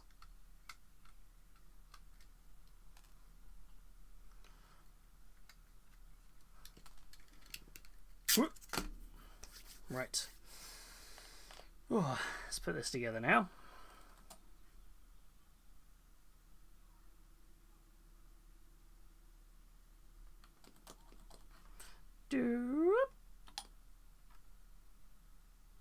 Let's put this on there. Stay. Yeah, it's just a few fiddly bits, like this bit I'm gluing together here. It's a little on the fiddly side, but it's I'm excited to see this whole thing come together. It's gonna look sweet. I've never had one of these. I can only imagine what the Forge World one was like to build. Probably not as fiddly, given the it was probably much more solid pieces. I find myself doing a lot more build streams lately, lately than painting streams. How are you guys finding the build streams? It's kind of in this part at the minute where I've been painting so much. I've got through most of my built stuff, but I've got a few little bits that are just hanging about. But it's nice that we built up like a nice little backlog now of built models, so we can do a load more painting.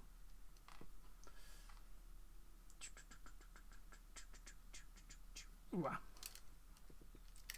I still want to get into digital art myself. That's very cool. I have very, very small amount of artistic talent when it comes to that sort of level of art stuff. Verity's the artist in the household. It's always incredibly impressive seeing the stuff that she does. So one thing I was hoping to see in the story for the lore, some of the smaller Inquisitor Ordos. There are ones, of course, the big three, but there are smaller ones who, per view, are more specific. It'd be cool to see a bit more about those. I agree, it'd be very cool to see. We are seeing various, what's the word for it?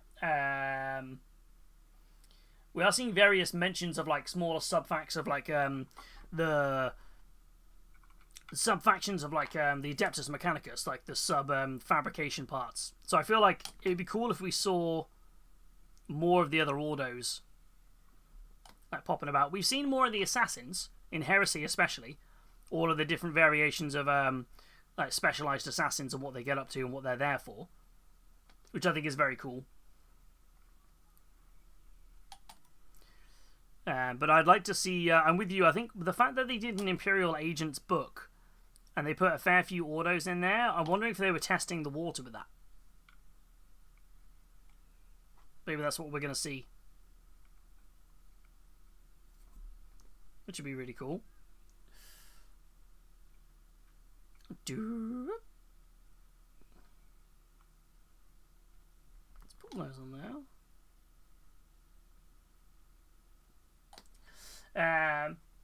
sorry to interrupt. There's no worry, not interrupting. That's what we're all just chin-wagging and chatting, aren't we? Ain't interrupting nothing, Rusty. How do you go about, it comes to 3D printer stuff, how do you go about removing the extra bits of resin from the stuff you print? I suppose it comes down to, like, the supports and things. If there's, like, little, like, thin bits of support left, most of the time it's just take the end of a craft knife or sometimes, like, a metal file and just, like, kind of ping it off. If you can, use, like, clippers or a craft knife, because, obviously, I guess is probably what I would do. I mean, to be honest, the main big thing with supports is I find if you use like thin enough supports when you're printing something, you can take the model and put it in some like hot water from the tap, so not boiling, hot water from the tap, and then basically with the thin enough supports you should be able to just twist, depending on how like fragile the model is you're painting, twist after like it's been in the water for like say 2 minutes and pull off most of the supports in one fell swoop. So if you're printing stuff, that would be what I'd say with. Otherwise, it's just clippers, a file, kind of usual, same as you would handle most plastic things. What have you got on what flash have you got you're trying to remove? Or is this just more curiosity? Hey, Avian, how are you doing? Welcome on in. Milkshake, alas, is not in the room today because we've been at the printer running and we've been doing a lot of gluing, so I don't like him being in here when we have the glue fumes. So I will IO you the pets, but I'll start by fussing this one here. Mm.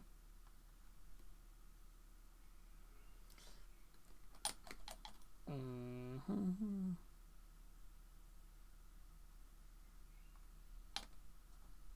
Let's pull that on there. Doop.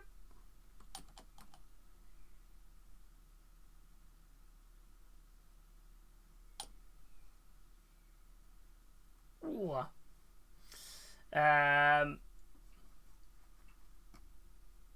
are we doing? So, I just love hanging out with you guys. Painting and modelling and just chatting. It's still a hobby. That's okay then. Cool. I know I've been doing a bit more of them lately, so I thought I'd be like, Thought I'd check. Right. Both side parts are now built. Now I've got to build the bit in the middle. So much to build on this. I've still got 4 pages of instructions to build on this kit. This thing is massive. Like, it's huge. This thing's going to be massive when it goes together. This is going to be so cool. This is going to be huge. Then pet your head. So it's Transian Valerian, 3 shield captains, 3 blade champions, a shield captain Alaris armor, and 3 Alaris custodians gets you to about 1,950 points. Then if you play the Lions of the Emperor, you can split the unit of Terminators for a dropship for the 12 individual dudes.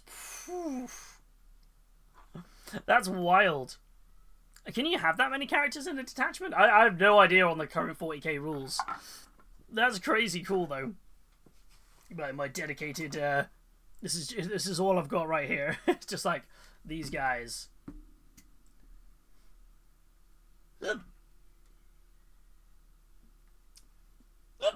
Oh, hiccup, sorry.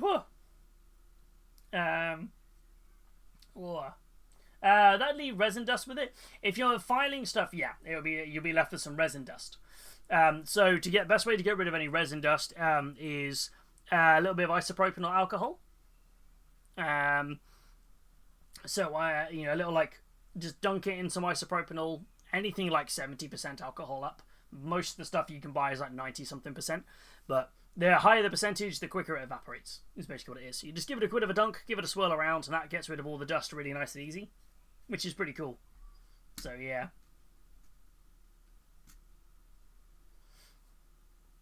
So yeah.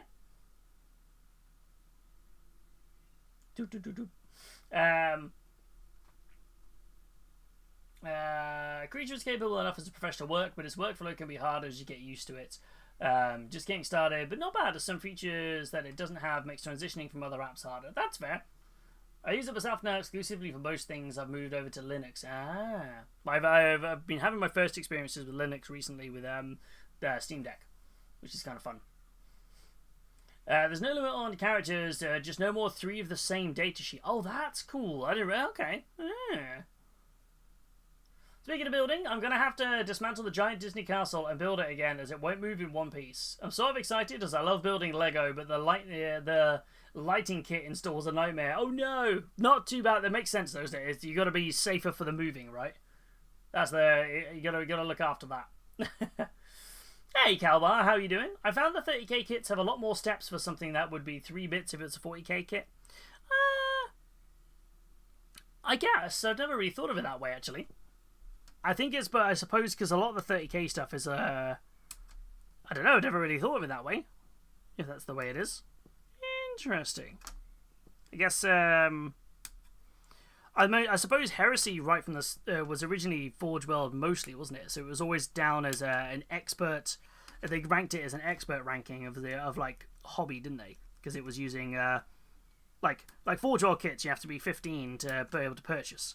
It's like a recommended 15 plus. So I feel like maybe that was the reason for it. I'm not sure. I never thought of it that way.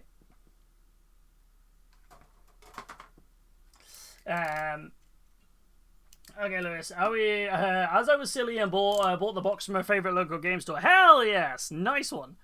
Can you build them all as female custodians? I believe so. However, I don't think there is enough female bear heads. So I was looking at the instructions. I think you could. I think there's. I don't know if there's enough heads. Let me just. There was a. So where are we at? So you've got. I don't know. So you have 1, 2, 3, 4, 5, 6. So this comes with 6 heads, but I think that's per. What's the squad size on this? I'm assuming the heads are. You get 12 custodian / sentinel guard. So I think yes. I think you get 6 heads that are female. 3 with hair and 3 boulder, I think. And then of course you get the one on the shield captain.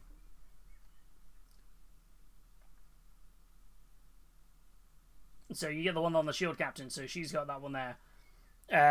So I think you will have enough, but you'll probably see some duplicates in there in the heads. Which is, technically it's 2 different kits. It's one kit that can be built 2 ways, isn't it? So that's just kind of one of the trade-offs, I guess. Yeah, but we built our shield captain. I've got to name her. I've got to build out, I think of a cool name for her. A really long name, because obviously the Custodes have really long names.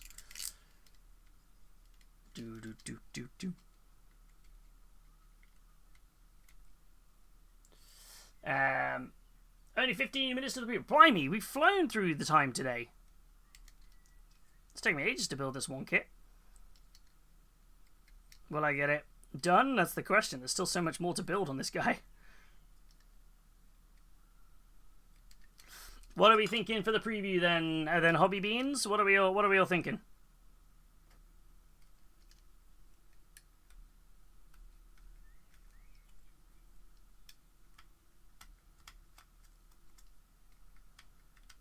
I'm going to go Underworlds and the individual releases for Cathay.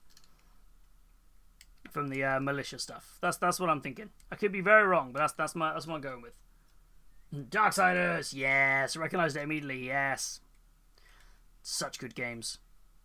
I'm so excited for Darksiders 4. Is it this year or next year? I cannot wait.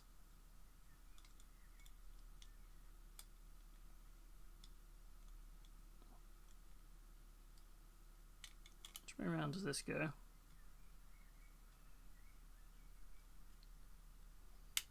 Okay, there we go. So there's a lot of very... Okay, so we get that on. New Seraphon! New Seraphon. Choosing the head should come with a table to roll the dice. Yes, that would be really cool. I remember they did that a while ago with choose the name for your Custodes characters or something. It was like you had a they did it with a few other factions where basically you had like a table to roll on and you got to the load of names for the characters. I remember that was really cool. Yeah, what I need to do is I need to dig around and find where I put the female Stormcast Eternal heads. That was a Forge World upgrade kit I bought ages ago. I know where the male one is, I don't know where the female one is. Let's see if I can put some flashy heads on a few of these units. There we go. A long time ago, I picked up multiple Burning and Prospero boxes and still have not built the Custodes. The squat wide ones will be male and the tall thin ones will be female. You know what? Those Custodes were one of my favourite things. I was doing a comparison before, so this is the Shield Captain from that kit versus this new Shield Captain, and it's bonkers the difference. But actually, height-wise, they're about the same. It's just they're a little bit thinner in stature. I mean, he's quite blocky positioned, but if I grab a guy on spear, they're not as chunky as you think. I think they definitely look a little bit more chunky, but they're not huge, which is very cool.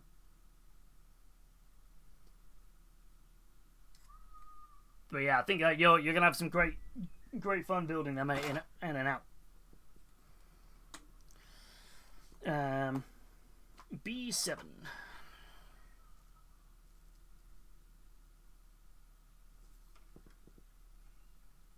Yeah, that Burning of Prospero kit was fantastic. That was what very much got me excited about the because I'd not long read that Prospero Burns or the Thousand Suns, whichever book it was, the first one in the Horus Heresy, where it talks about what Magnus did and why he was censured and why and what the Custodes were like on the planet when they went to war. And that was it. I was hooked on the Custodes lore at that point. I was like, I'm in. Let's go.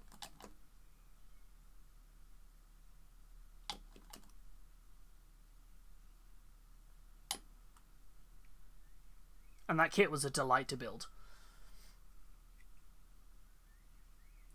What? Question: do Custodes go through marks of armor like Marines do? No, not in that same respect. They have effectively every Custodes wears a Terminator armor, in theory. But there are different variations of it. So the standard Custodes is effectively wearing what an Astartes would have as Terminator armor.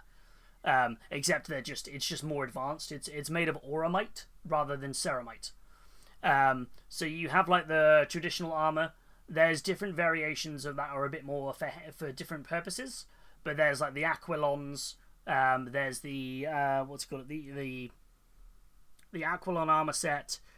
There is the Alaris set. So they're like different versions of it. But there's no like mark armors, not yet in the lore anyway. They might have something, but nothing that's noted at the moment.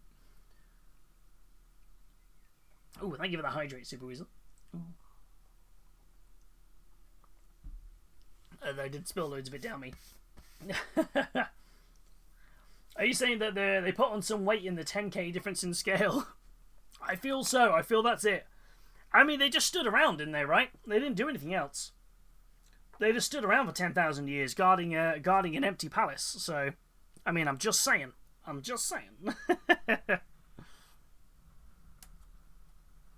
It's gonna come with a bit of a side effect, right? Of not much exercise.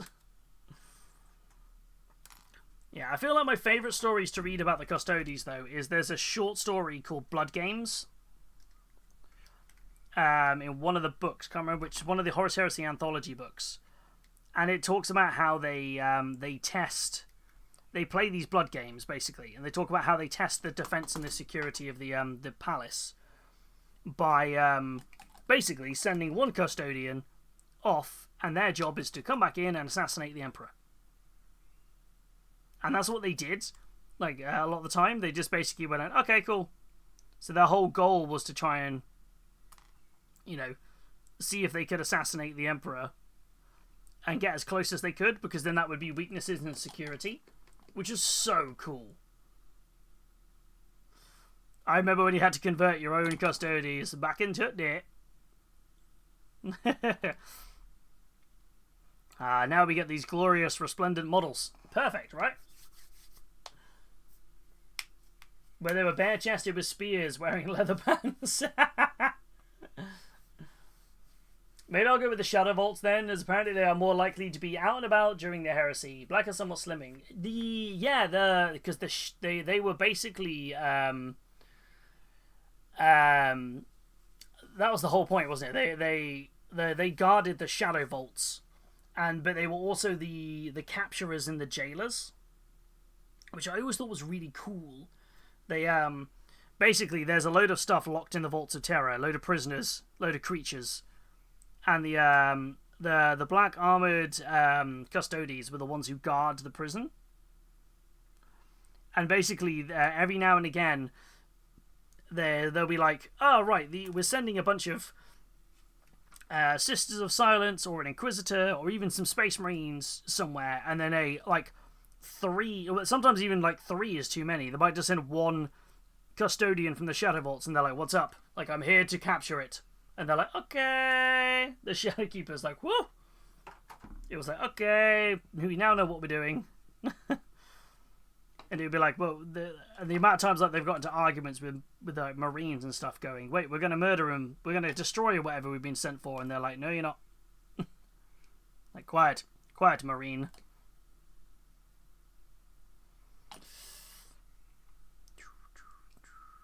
Wow. It's cool.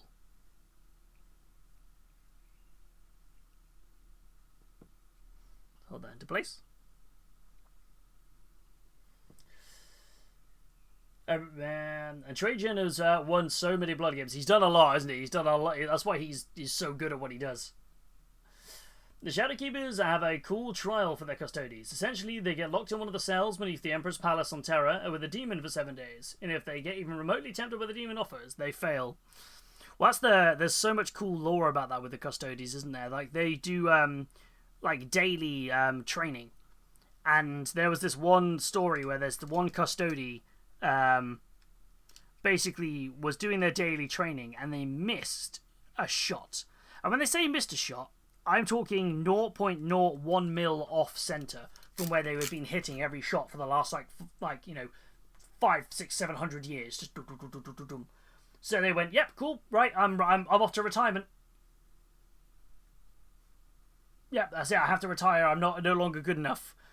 And the rest of them are like, yep, you're not good enough, off to retirement with you. So then he would basically, that Custode would then go and just out into the galaxy and just kind of like be a bit of an informant and just like find what's going on, take out some threats every now and again. But it was always really cool. Like, the high standard they hold themselves to is crazy.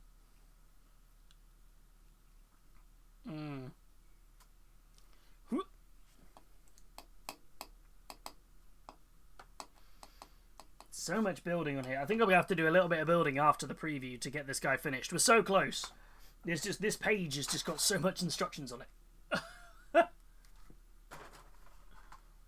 If you ever roll a 1 as a Custodes player, they should force you to retire the model, clearly. I had a moment where it's like, hey, that's the Dark Angel shtick for a second. And I realised that, well, the Emperor does tend to have plans within plans. Can't wait for Liber to show up at their houses. At my house, ready to read the 2 new pages of fluff. There, yeah. Oh yeah, they send the guy out with a loincloth and a helmet, nothing else. They just go, yeet, into the planet. Like, off you go with you. You've got to go deal with stuff. I just think that Custodes have got some really cool lore. They've got a lot of really cool things.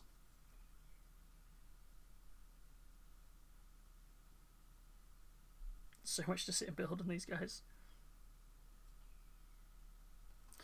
Right, well, we are almost at preview time. So we'll click over to the preview. Watch the Sunday preview. I can't believe how much time we've flown by today building this tank. And then we'll probably finish building the preview and then take our BRB before we do the showcase. I know we said we were going to chat some Golden Demon stuff today, but we've had so much fun just chinwagging and chatting. We can do that next week. It ain't going nowhere. You know, we can just relive all the looking at the article going but yeah, so remember the Sunday showcase is still open until past. So if you want to get some models in for what you've been working on this week, !Sunday in the chat, to see what show off what you've been working on. As always, finished models only, no links, no videos, and only 3 photos per person. So yeah, get them on in !Sunday in the chat. Now I'm excited to see what is on the preview. Snip those bits off. What have we got today? What have we got today? Alrighty-o, so here we go. It is Sunday. It is the preview. Let's dive on it. Oh my lord, it's more Custodes. Wow, okay. Wow, okay.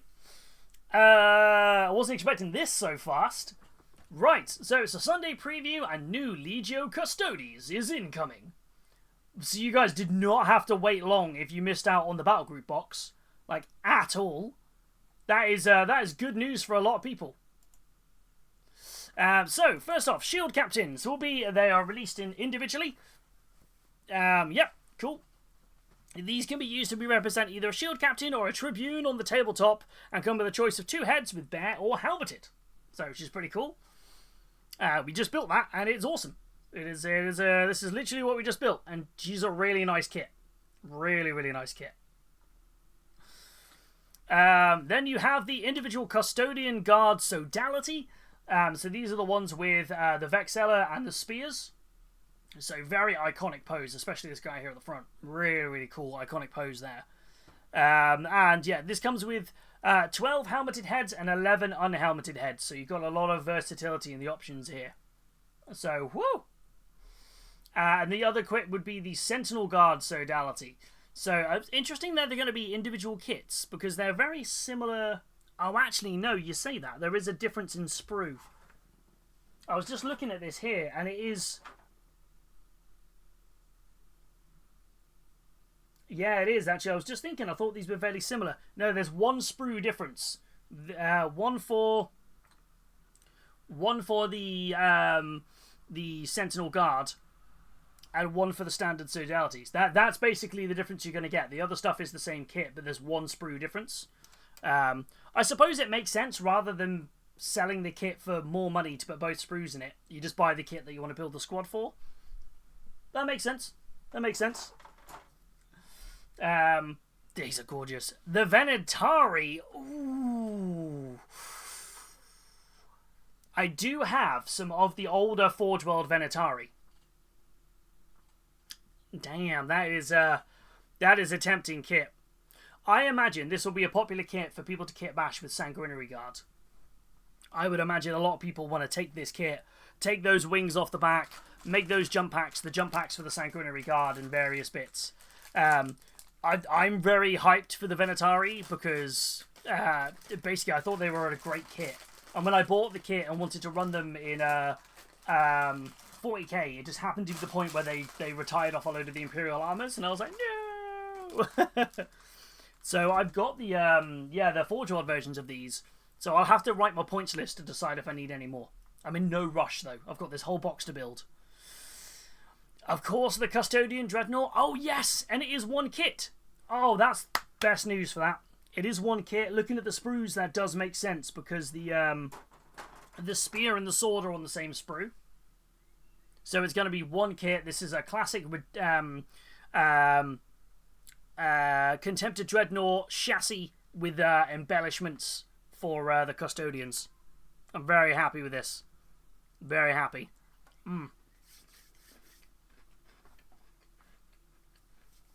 I might be tempted to pick up a second one after I painted the first, so I can build 1 with shield and 1 without shield. So, that's really nice. Hell yes. The Corvus Grav Carrier, which is the one I'm building right now. I think. Yeah, this came with the Grav Carrier, right? Double check what I'm building. No, I'm building the tank. Not the Grav Carrier. Oh, interesting. Okay. Yeah, this comes with the tank. So the one in the box I've got is only the tank option. Yeah, the Annihilator Grav Tank. This isn't the Grav Carrier. The Grav Carrier is the transport, so there'll be 2 individual kits. This is the one we're building right now.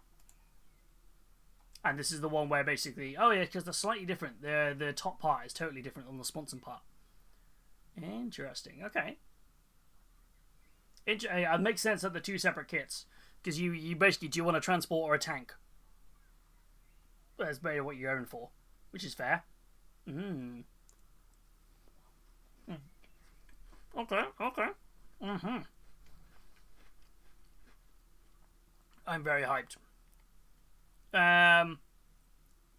Wait, what? Wait, what? Is there a different tank? Hold on, I'm so confused. What am I building? No, I'm building that bottom one. That's what I'm building, apparently. I'm building the Custodes Annihilator Grav Tank Sprue. Wait, so there's 3 different tanks. So you've got the transport tank, the Grav Tank, and the Annihilator Grav Tank. That's what I'm building. I got there in the end. I was like, wait a minute. So, yeah, cool. What a quick turnaround for these to be released individually. I think I'm wondering if there was a lot of people who were like, I reckon it sold out so fast, and there was probably so many people going, I really want to get hold of these, why can't I get hold of them? They maybe have shifted around the release schedule a bit. I mean, it's still 2 weeks, I suppose. I think, the other box landed. It's still 4 weeks from being able to order the first box, and having these being these being 5 weeks, whatever it is. So what do we have? We had the box was announced a pre-order. And check my calendar here. So on the 21st, you could order the current box, and they were released on the 4th. These will be announced on the 11th and released on the 25th. So it is a month. It is a month between them, actually. So that is about right. That is about right. I think it's one of those, isn't it? It probably feels very fast because they've just been released yesterday. And it probably feels fast. But actually, in reality, this is what? Just under 4.5 weeks. I think it's 5 weeks exactly, actually. Let me just check the dates. 1, 2, 3, 4, 5. Yeah, 5 weeks between being able to order the first wave and having the next wave on site. That's about right. That feels about right, I guess. There was an issue with the pre-order box with the set in the USA. Oh, I didn't heard about that. Ooh. The quick turnaround is not unheard of from GW. There have been a few like this. Yeah, I think that's it. I think my brain is thinking, wow, this feels really fast because I've only just got the current box. But actually, no, that makes sense for momentum. People who are in the Custodes hype, me included, them going, hey, next week, do you want to order some more Custodes? While I'm building a bunch, I'll be like, oh yeah, cool, I'll get another Dreadnought, I'll get a squad of Venatari or another tank. That's like, it makes sense in terms of the release schedule. Whereas I think if this had been the old way of doing it, which is announced, pre-order the next week, release the week after, then announced, pre-order next week, release the week after, that would have been a bit too fast. I think it would have been the case. So, whereas the 2 week gap does make this feel, it still feels short, but it is actually 5 weeks between, which makes sense. So, yeah, that's kind of it. Yeah, considering it used to be 1 week, now this gap makes more sense. Perhaps they could also be attempting to stop the price gouges, trying to sell at higher prices. 100%. I have seen this box going on eBay for like 300-400 quid, and I'm like, don't ever buy it. Don't no. Like, there's no reason to ever buy this for that price because it would be cheaper to buy it individually right here. Like, the problem is people are buying it because they want the box, and I'm like, I don't get it. It's not worth that. Like at all. I think we are getting. I think both as a community and as GW, they are taking more and more steps now to kind of tackle the people who are scalping boxes. One of the biggest problems that Games Workshop has actually is, interesting enough, is independent stockists scalping it. That's something that's really come up a lot lately, and I hear that story a lot more and more from people. It's basically saying that, like, they have an independent stockist who is ordering, say, like 3-4 boxes of this stuff. they then only say, oh, sorry, GW didn't actually deliver us the boxes. Start, like, kind of slagging off GW's distribution system, and then all of a sudden on eBay, there are 4 boxes for double the RRP. Because people know it sells, and this is something that's been a real problem. And GW have been really good, and they don't obviously advertise they do this, but they've been really good lately of catching people out. And they've been going, because I think this is one of the things. I think the independent stockists who do that don't realise that people talk, and people put stuff on social media. So there has been instances where people have been put up stuff on, I put up on posts going, oh wow, yeah, my LGS didn't get anything from Games Workshop. Games Workshop screwed them over. And then somebody will go, oh, what LGS was it? They'll say what LGS it is. GW will just go, eyes everywhere sort of thing, and go, we sent them 6 boxes. Why are they saying there wasn't any? They'll contact the shop, and then they'll be like, what's going on? You've ordered 6 of these boxes. They're not idiots. Like, it's pretty, they're getting better, and I feel that it's bad that they have to do that. It's not on, they shouldn't have to do that, right? But I know in the last 4 weeks, I know of at least 5, is it 4 or 5? 4 or 5, I can't remember which one, 4 or 5 shops that have been given either a warning or a temporary suspension on being able to order from GW due to the shenanigans they've been trying to pull. And that's kind of thing, that's huge. They are having to crack down, because it's like, you're trying to scalp the market, or you're giving away stuff too early. And that's one of the big ones as well, is because, having worked at an LGS, when they switched to the 2-week release, they announce it on the Sunday. On the Monday morning by midday, you have to have your allocation locked in. It's highly likely that stuff will arrive that week. Which means then you have to hold that stock for about 10 days before you can put it on the shelf. What have some stores been doing? Giving it to people 10 days early. They're not allowed to do it. It's in your contract that you can't do this. Yeah, they do. And then it just takes one idiot to post that on social media going, hi, thanks to my favourite local game store for receiving this box. And then all of a sudden that phone call rings, and it's like, you've broken the terms of your contract. You're now no longer able to order from us. So, and that's kind of it. But that's the way it works. It's been that way for a very long time. It was always that way. Even when they did the 1 week one, they would announce it on the Sunday. They would announce it on the Sunday. You would order it on the Monday. It would arrive on the Tuesday. That was always the way it was. You'd have to hold it in the store for 5 days, and that was kind of it. Whereas now there have been people who've been saying GW will put them on later shipping if they can't hold it in the store. They will say to them, you might say, look, I'm a really small stockist. I don't have the store capacity for this. Can you put it on next week's delivery? And they'll go, yeah, sure, no worries. They're pretty good for that stuff. It's just they want it, obviously, from their point of view, out their warehouse as quick as they can. And some stores have the place to store it, and some stores don't. But I think, there's one of the things is, people do blast Games Workshop, I think unfairly, a lot of the time, to say, they make silly... And, every company can make decisions that aren't popular with the wider community. But I do think the one thing that we have been very lucky as purchasers, people, customers who want to buy their product, is that over the last 12 months, we have really seen them step up, take on the scalpers. And I think fair play. We've seen changes to the way they publish Black Library limited editions.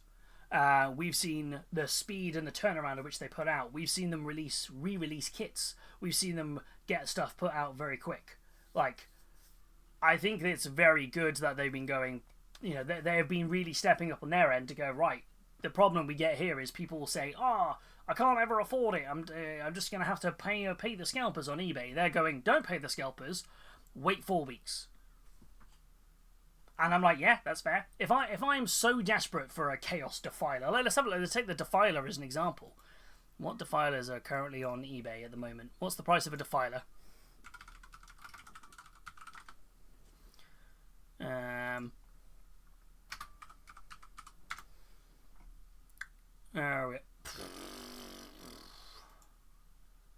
That's so stupid. That is so stupid that people are selling that. I'm just looking on eBay now. Please tell me this hasn't been sold. So I'm just going to look at sold listings.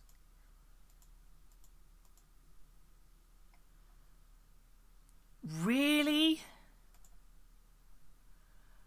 There's a Chaos Space Marine Defiler on eBay that was sold today for £150.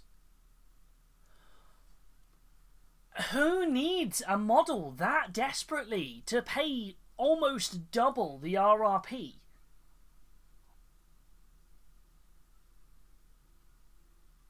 Like, this is what 22 of them have been sold today. Look at this. 22 of these have been sold today. Like, why? Why? These will be restocked in the worst case scenario, a month. Right? Why? Why waste your money on this? Like, I don't understand it. I really don't understand it. And it's wild. There's some listed on here, and 35 people have viewed. Oh, this is wild. Like, I'm gonna send myself in a tiz if I keep looking at it. But that's the problem. Like, and GW have stepped up. $30 over MSRP, 0 tariffs. Yeah, zero tariffs. Yeah. The GW should bring in a 1 per billing address policy. I think they do already on certain limited products. They've done that before on certain products, where one per account, because obviously nowadays you kind of have to sign up with a My Warhammer account. But I think they have done it before with. Was it the Scaventide box? There was a box that they did where they said the first...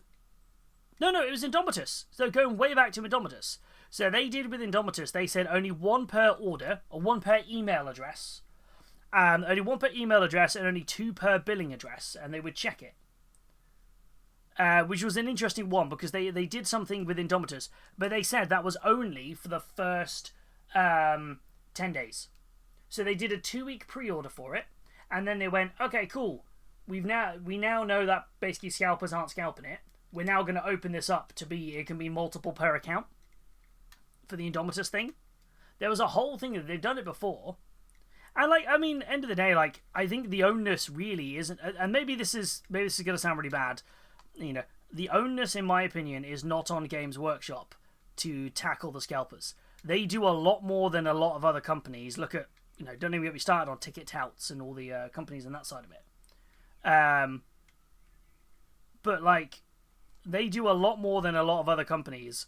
They just get a lot more like flack for it, because unfortunately the second-hand market is just really prevalent.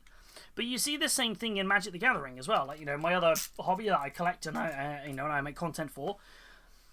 I have seen people buying up the thing with this is probably one of the problems where with especially with Magic the Gathering versus Warhammer is Magic the Gathering have RRP and market rates, and so much stuff is sold at market rates, and people just buy. I only ever buy MSRP. I don't ever buy anything above it. If I find it cheaper, amazing. Otherwise, I buy it at MSRP. I will never pay more than MSRP for something, because I don't understand why you would. This is the price that this is supposed to be sold at. Why would you? It's just a weird thing. Yeah, I agree. It's down to the pay scalpers. That's the thing. I think it's the problem. Yeah. The onus is on GW to stop limited runs. Make enough new stuff that doesn't sell out in 3 minutes. I don't think that's the case, though. I don't think that's not good business. That's the problem you've got there. That doesn't make sense in terms of it. They don't know how well something will sell. From a production point of view, you can only produce a finite amount of things in one batch. 90% of the time, if something goes up on pre-order, you know, if something might sell out in 3 minutes, they could have produced 100,000 defilers. and gone, right, well, the 100,000, based on the historic selling of previous defilers, we sold, I don't know, 1,000 a year. Or something like that. We don't know the figures. They do the best they can, but there is still a production logic there. So, and I think limited runs aren't just... I don't think GW are anywhere near as bad as people think for limited runs. I think it's because they release stuff every week that we see it much more visually. You know, I see a lot more places that, you know, whether it's energy drinks or clothing, the FOMO limited run culture of like, buy this now, it's only going to be available for 2 weeks, is so everywhere. Whereas Games Workshop are normally pretty good at going, our limited run stuff is, we're going to make 200,000 of these boxes, and once they're gone, but the individual stuff will be able to buy it at a later point. The early adopters get a discount, that's just the way it works, because they buy it in a box. So, you know, it's kind of one of those things. I think it is a case of, you know, because they are a company that has a release schedule every week, you know, we probably see it more, especially as we go through this every Sunday. I don't think they are, but I think unfortunately they're an easy target. Like, I think unfortunately they're an easy target, and I've never quite understood why. And I've always been very vocal about that here, for it. Like, it's one of those things, isn't it? It's just, I think the problem is like, everyone will complain and go, oh, this item sold out very quickly. It's like, yeah, people want to buy it, and there's only a certain amount of stock on the shelf. You know, that's kind of it. But GW are very good. Look at this box. 4 weeks ago, not even 4 weeks ago, 2 weeks ago, this box was released, and just today, not even like a calling people out, but just today, we've had about 5 people complain that they weren't able to pick up one of these boxes, which is like, yes, fine, you're frustrated, you can get it. Within 2 weeks, they've announced, don't worry, we're releasing all the individual stuff, and that's fine. That's fine. I think there's an unrealistic expectation that they're going to hold all this stock in their on their warehouses indefinitely. You know, and that's, you know, just to be like, it's always going to be there. You got to think every box that sits in their warehouse that's not sold is lost money. It's still a business, you know. And every other business is in the same boat. It's like it's just one of those things. But yeah, but there we go. Anyway, that's my chat about it over. I think unfortunately GW get picked out as an easy target, but I think we don't talk enough about how much they do and how much better they are these days at taking on the scalpers, which I'm very good for. And ultimately, we've got plenty of other stuff to build. If I hadn't have got this box, I've got a cupboard full of stuff I could build. Whee! So yes, we need a friendly rant sign. Make a bigger boat. Friendly rant. But yes.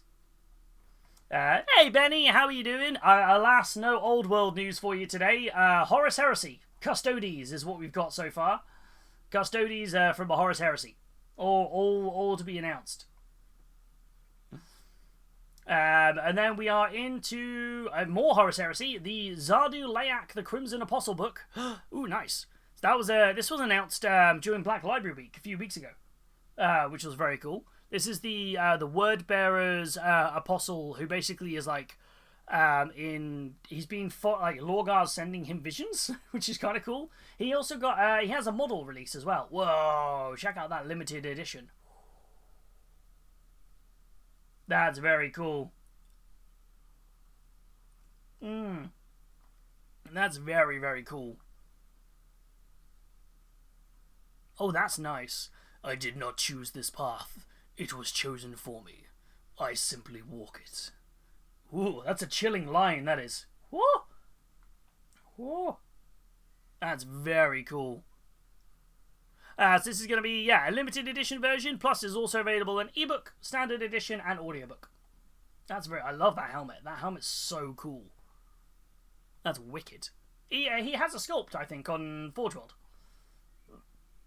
I was hoping for a plastic figure. Yeah. He's got a, I think he has a... Where are we at?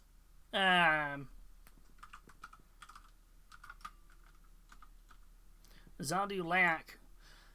He has a... Oh, he's in a kit. He's in a... Yeah, he's in a Horus Heresy character series on... as a 3 model sculpt. There he is there. Woo, the Forge World kit. Yeah, no plastic one, though. I feel like for a lot of the Horus Heresy character series, they don't tend to make them into plastic that often. Because they've kind of already made the one and done. Which is a bit of a shame, I suppose. But yeah. Wasn't he the Apostle at Ultramar for the Betrayal at Calf? I don't know. I don't know, actually. I'm not sure. When do I get my Alpha Legion character that they teased years and years ago? I lost count of my Alpha Legion character? Who did they announce? Was it the Harken... The guy from the Serpent book who has like the trident? Is it that one? That second book cover is sweet. Not sure if do I. It looks really nice, right? No, yeah. I don't think the Harrow Master, wasn't it? I don't think he's ever had a sculpt. Sadly, it'd be cool if he did. I feel the Alpha Legion don't really get sculpts very often, and I feel like I really wish they did because I feel they'd have some cool stuff. Maybe in a couple of over the next like 5 years or so, we'll see some Alpha Legion sculpts coming out. Alpha Legion upgrade kit would be great, but every kit is an Alpha Legion upgrade kit in theory, right?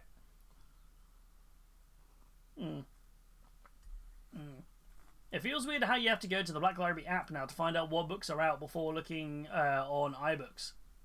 Oh, that's weird, isn't it? Yeah, because it's all shifted to the app. Oh, actually, that's the point. Remember, if you haven't done so, if you download the Black Library app and sign in with your My Warhammer account for free, there's a load of free books available at the moment, and audiobooks as well. I think we spoke about it a while ago, didn't we? Where has it gone? Yeah, if you download it before... When's the date? Before the 20th of April, you will get all of these books for free. You just need to download it and sign in with your My Warhammer account. So you get Avenging Sun, Mark of Faith, Sanguinius the Great Angel, Dominion, Caiaphas Cain, Dark Oath, The Return of Nagash, and Realm Slayer. And you get them in audiobook or ebook. It's free, isn't it, as well? Also, as well, this, except for this one, the Realm Slayer one is only the audio drama, but that is fantastic. It's so good, because they got, Brian Blessed to do the voice of Gotrek. It's so good. It's so good. The audio drama is done really, really well. There's such a great cast in there doing it. They do fantastic. Really cool. They revealed his mini a long time ago, but still haven't released it. Did they release a Harrow Master mini? I don't even remember them doing that. Did they?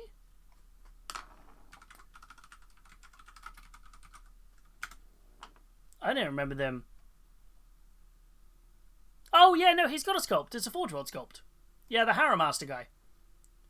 The Armillus Dynates, the Alpha Legion guy. Yeah, I think he's got it. He's had it. Oh, did they say there was going to be a new script? Thank you for that. Good. Gordon's alive! This guy you're on about, Mudon. This is the Harrow Master, isn't he? Or is there a different sculpt I've not seen? Squadron 13, dive! Sorry, I like Brian Blessed. What do people use to read their ebooks on? I have actually just picked up an e-reader. I picked up a Kobo e-reader. So yeah, I've just picked up a Kobo e-reader literally yesterday. So I'm just starting to read my ebooks on there. I didn't like reading them on my phone. So yeah. But that's what I tend to read mine on. I used to read it on just a generic tablet. Like an Android tablet I picked up. But it wasn't a Sorry, I got immediately distracted. There was there was 2 birds just chilling on the windowsill. They looked really cool. I was just like, birds. I was like, must take pictures of birds, but no, they flew off. They looked like they were trying to build a nest. I want to try out audiobooks. All the free stuff is perfectly timed. Yeah, I listen to a lot of audiobooks when I'm just sat doing a hobby. because I find like if I have a show on, I tend to get a bit distracted watching the show. So I try and sort of go, well, if I put an audiobook on, I can just sit and do my hobby, and I'm kind of being immersed in the universe whilst building or painting. I find that's a really good way to do it. Audible do a lot of the Horus Heresy books on there as well. It's obviously it's a subscription thing, but you get like a credit a month if you're only going to go for one book a month. It's about right. So that always works. And then over on Warhammer Plus, there is... What have we got on Warhammer Plus? We have on How We Roll with the Warhammer Studios fascinating look at how factions are expanded when designers want to add cool new miniatures. Oh, that's a cool show. Talking about how they add stuff to it. Using the arrival of Atheon Shan as chapter master of the Raven Guard when Caravan Shrike already held the position as an example. Oh, that's a cool idea. Warhammer Color Masterclass, we have a take on white armor, so a cold white armor. And in Deep Strike, we chat with our friends at Weta Workshop about the incredible Warhammer statues they sculpt. And we can't forget that 2 new issues of White Dwarf are coming to the Warhammer Vault, which is 509 and 510. Ooh, nice. Here on Warhammer Community, we're continuing our dip into the new edition next week with a Warhammer 40,000 star reveal happening tomorrow. Ooh, nice. That's very cool. Okay. There we have it. Yeah, Custodes, not what I was expecting this week, but a pleasant surprise nonetheless. So, yeah. Which is very, very cool. Let me search the Forge World old model database to find the correct name of the model. Yeah, I can't remember which one it was. Ooh. And boop. There we go. So, anybody picking up Custodes? Scrot, I feel you might be quite happy about them bringing out some Custodes now. And you were saying about you weren't able to pick up this box. Don't know if you're going to be hyped to pick up a few of those.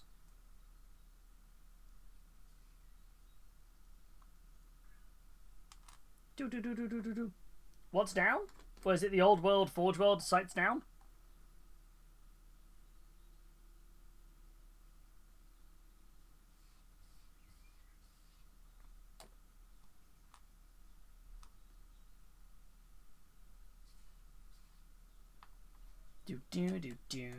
And anyone else picking up anything from the Custodes, are we thinking? Or anything else? Or any of the books? Any of the books tempting you? There's a fair few fans of the Word Bearers in the community, actually. Which is always interesting, because it's not always the most hyped up faction. A lot of people are a bit like, not the biggest fan of Word Eaters.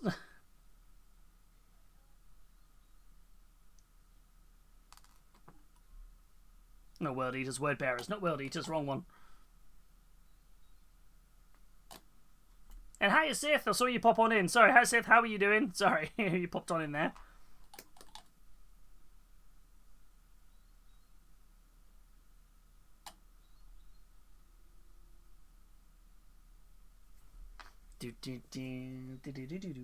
And then I need next bits from this bit of sprue. So many minis on here. What are we at? We are at B15 and B18. So B18. You got to clip on the headlights. So we're gonna do now a little.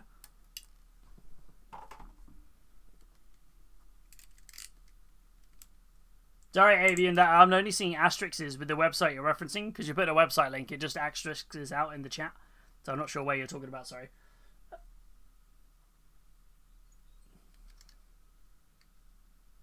I'm not sure. Is it the old? Is it the old Forge World website down? Is that what you were talking about?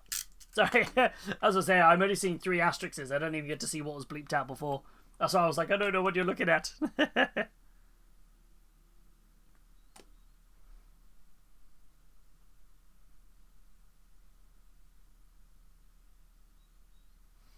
it the right way? No.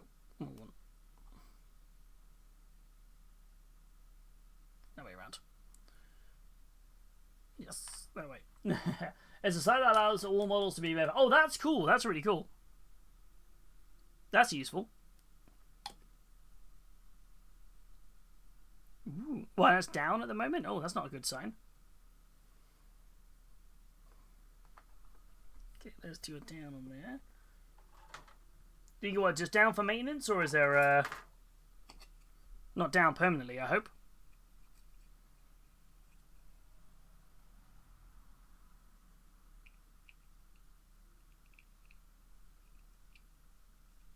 Going that way? I'm just staring at this kit now going, I have no idea how to build this thing.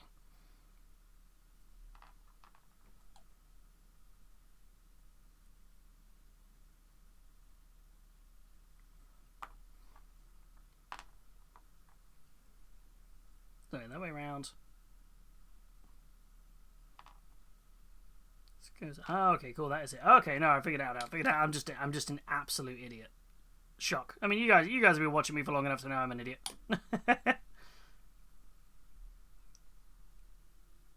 Just attached on uniquely.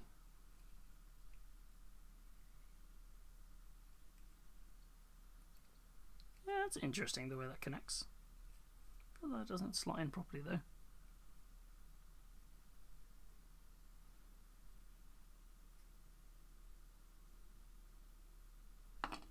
Maybe that is the wrong way around.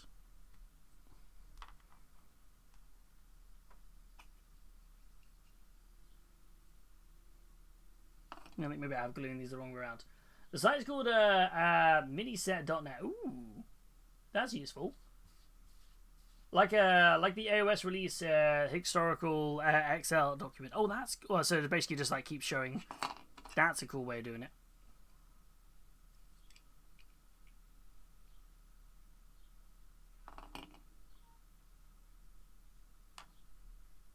What I'm realizing here is I'm putting these on the wrong way around.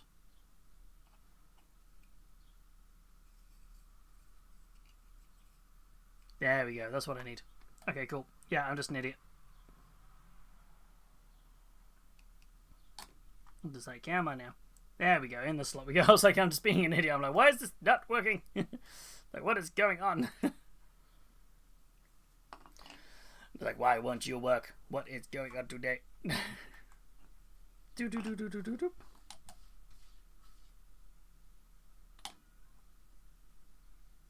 It's building fine. I'm just building it incorrectly. Classic mistake there. There we go. That's what I needed. And did you find out what that Alpha Legion model was? I'm intrigued to know what it was. I feel I missed this announcement for a cool new Alpha Legion sculpt.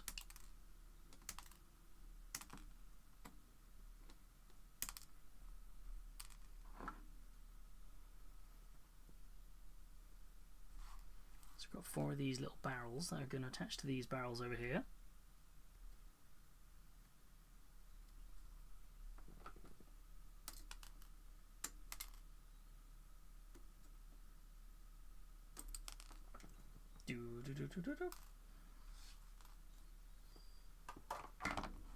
Okay.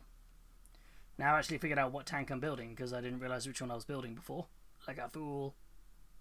I didn't realize there was going to be 3 tanks available.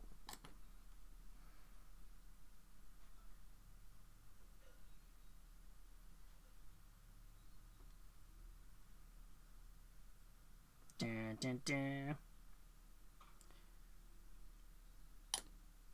I feel like the transport tank is quite tempting to pick up at some point though. But I'm going to have to total up how many points I've got here. So when you get around to painting these, are you going to paint them up the same as your current Custodes, or these are the? I think I might mix it up a little bit. I think my plan will be to. It might sound a bit odd, is to kind of speedily paint these. I'm just not quite sure if I want to use. Like I'm half tempted to pick up the Imperial Gold Vallejo True Metallic Metal. It could be kind of cool to pick those up because I think like that could be quite nice to give that a whirl.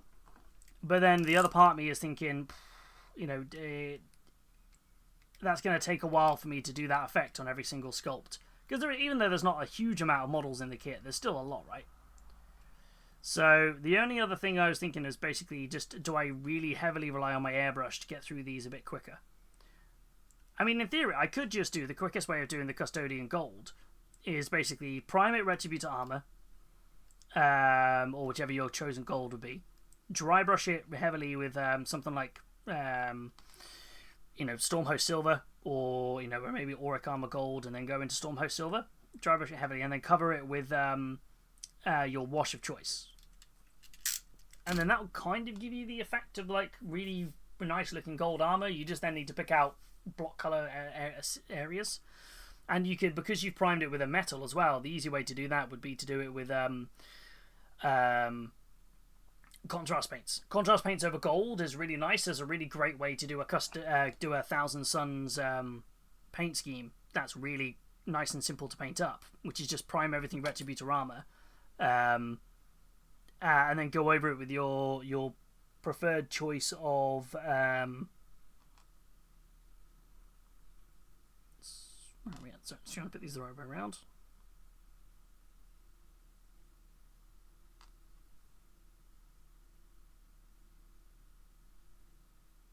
I built these the wrong way.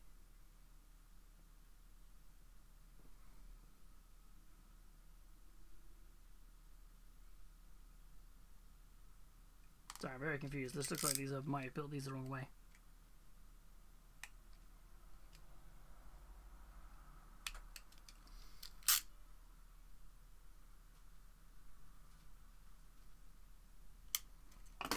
Not only have I built these the wrong way, I've missed out an entire step. Oh man. But yeah, it would be because if you prime stuff in a metallic, whatever metallic you want to use, and then put like the contrast paint over it, you get a really nice metallic-y red. Or if you use like Blood Angel's red or Flesh Tearer's red or something. So like I could just kind of speed through it that way maybe. I don't really know. I'm really torn about which way around to do these. I think I'm probably leaning towards mixing it up a little bit, but make it faster, if that makes sense. Because I did my the way I did my Custodes previously was very much sorry, I just realized I've really messed this up, because I think what I've meant to have done, which I don't quite understand how that's meant to work. No, I know. Wait, there again, that still doesn't work. This part has been glued on incorrectly, which I thought I slotted them into the right slots. So no, I'm very confused. Thank you for the follow. Welcome on in. You got to a point where I am uber confused about how I built something. Welcome on in. I hope you're doing well. That doesn't make any sense.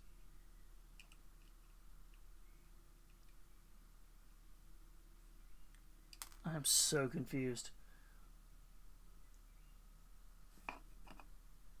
Oh no, I'm an idiot. I am a full-blown idiot. The cables are meant to go downwards, not upwards.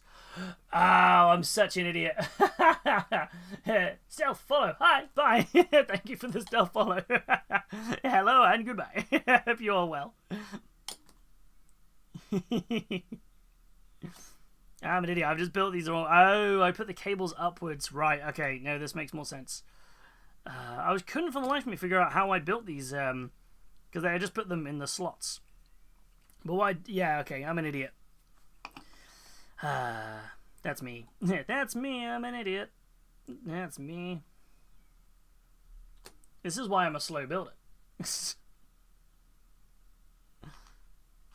Our reason they were to tranquil position. The unique model I have a name character for the Alpha Legion. It was a convention exclusive way back, and they were selling the black books for the Horus Heresy. The website I was looking at does not show the exclusives. Oh, I didn't know they did an exclusive Alpha Legion model.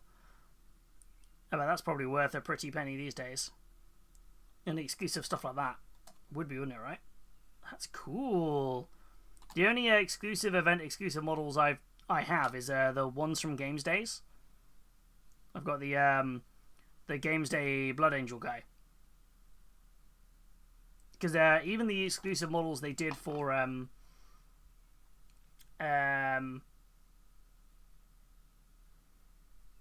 like most events nowadays, they end up being available kind of at Warhammer World. If you go up on like any of their event days, they just bring out loads of event models, which is always kind of useful. You're not an idiot. Say it loud. I'm an idiot. I know where I am. Just need 2 slices of bread and I'll be an idiot sandwich. Completely built this the wrong way around. I was speeding through the instructions because I was like, I must get this finished.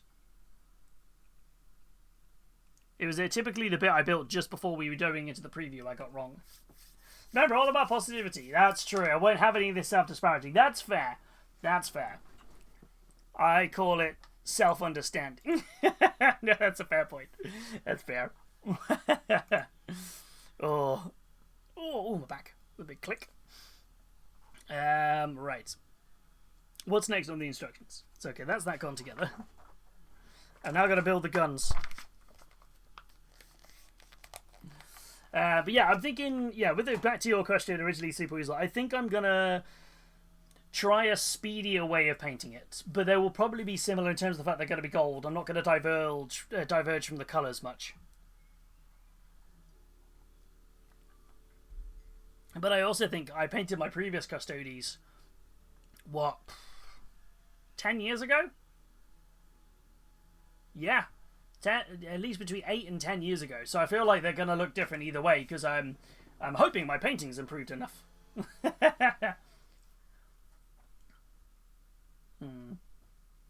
I was going to stop and come back tomorrow with fresh eyes. Oh no, what's happened? Is it the building, or what's going on, Kelba? Okay, B22 and 23. There's a big old hefty cannon on this thing. Look at it, it's huge.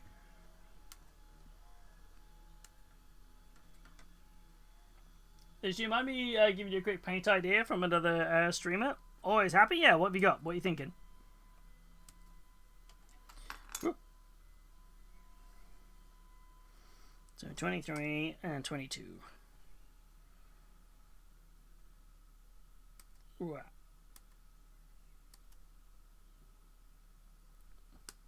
Do. Hit.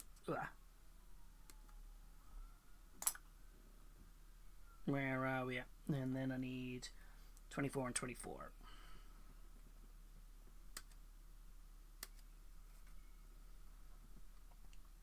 Dunk. Dunk. That one. And then same again over here for the other cannon. Might as well clean them up together.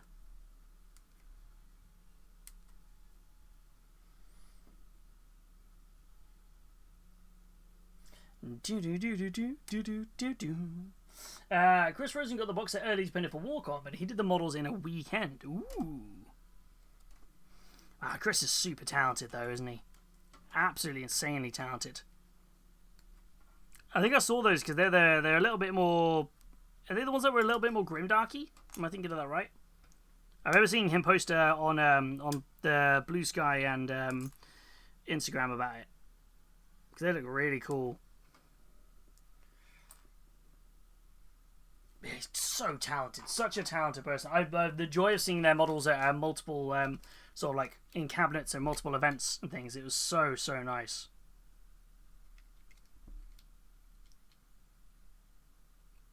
But yeah, painting it up at a weekend is seriously impressive. Was it like a magic trick to doing it, or was it just Chris, let's go?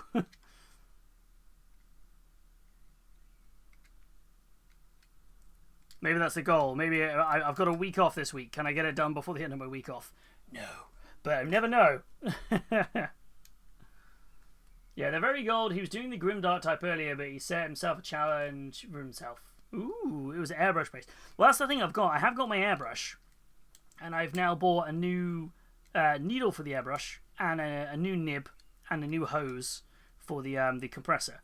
So I feel like that's what I'm thinking here. If I can get the airbrush... Not necessarily working again isn't the right word, but it is. It's not working great at the moment. If I can get that refined, I think I might be able to fly through these a little bit quicker. I should have scheduled in like a bank holiday backlog buster stream where I just basically go, right, build it. If these had arrived early on Saturday rather than quite late in the day, I probably would have done one. But let's go. Yeah, build in one day, paint in the second day. Let's go. It wouldn't have happened, yeah. I think this is the build. The building is the bit that always slows me down.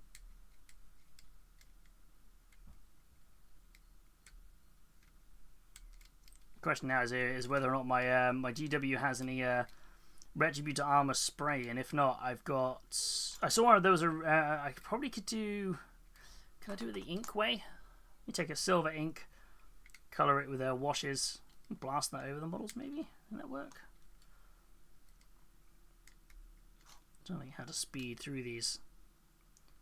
Also, I'm making out like I'm speeding through them because I don't want to paint them. I love painting gold, and I love painting these models.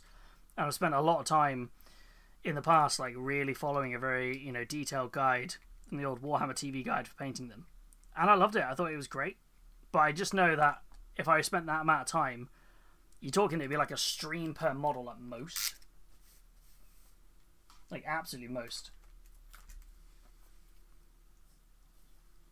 Yeah, I think it was the TMM. So Paul Milkshake would have to stay out of the room. Yeah, that's the big thing. He'd have to stay out there. Tomorrow's mission: get discounted Easter egg, get Retributor armor, come home, put jammies back on, and avoid adult responsibilities. That sounds like a good plan. I feel like I'm here for this plan. Yeah. Yeah, go get cheap Easter eggs. Snackies. Relax inside. That's the goal.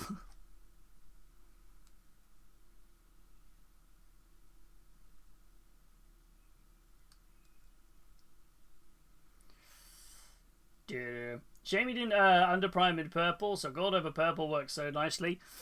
True. I feel like I'm just trying to think what colours to kind of do these. I think like I'm kind of liking the idea of. Here's the thing with Custodes that I always think is like, Warhammer in general it's grimdark. It's in the war. It's in a war time. Everything's a little bit dishevelled. Everything's a little bit all over the shop. But I always find that whenever the Custodes are described, they're described as being perfectly resplendent in their golden armor. And I feel like that, for me, that like I want to kind of echo that on the tabletop. I want them to look like damn fine. But I also know that they do look phenomenal when they're grimdarked up. So it's a real tough one. I'm like, I don't know which way around to do this.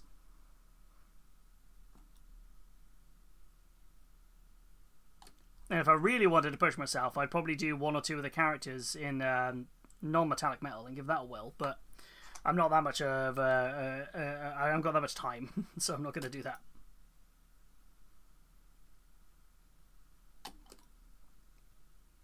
It's a skill I want to enhance doing, but I just not right now.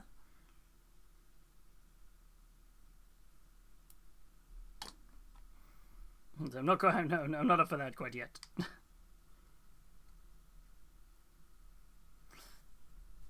Yeah, nope. Pure brilliance. Get a rise to the way. Oh yes. Oh, I like that. Hey, Natman, how you doing?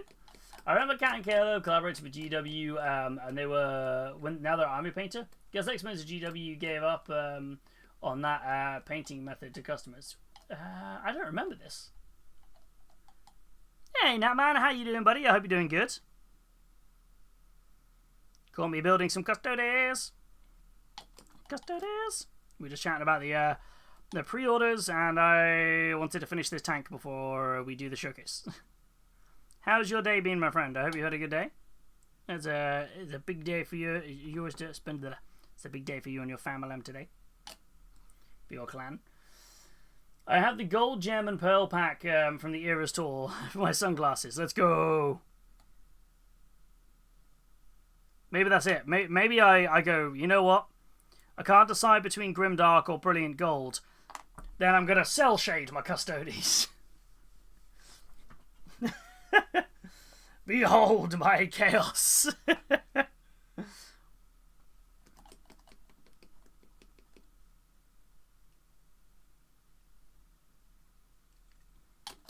No gold for anybody.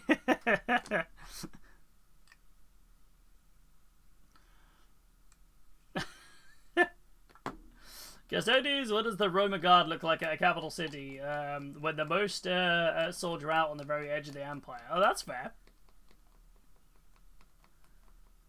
So I listen to a lot of podcasts, and I'm old, so time moves faster for me. Yeah, no, I heard about that. Alright, cannon. In. Big old... There's some big old guns. We're nearly there. I think we're nearly there on this.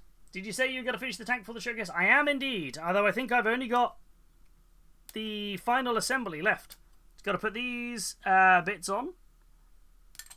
And then it is just to glue the tank together, I think. So we're nearly there. So you basically got like, what, 5 minutes? Then I'll take a short burp. And we'll do the showcase.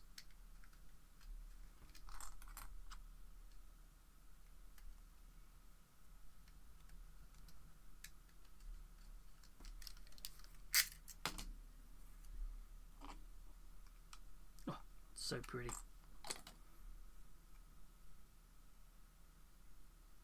Oh, the tank is way bigger than I thought it was. Either that or I have teeny tiny hands. Hey, don't teeny tiny hand shame me. How do you? No, it is definitely bigger than I thought. It is way bigger than I thought.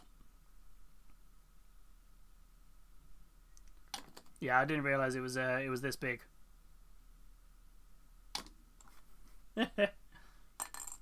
I wasn't sure if I'd forgotten about the showcase. But I wait a second. Nah. Just wanted to get this tank built. So, chassis. And then I've got to glue on these parts.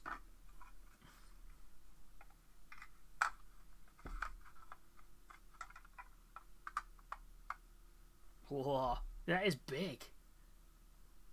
I mean, like, just the central, like, this is huge. Yeah, let me get this on here.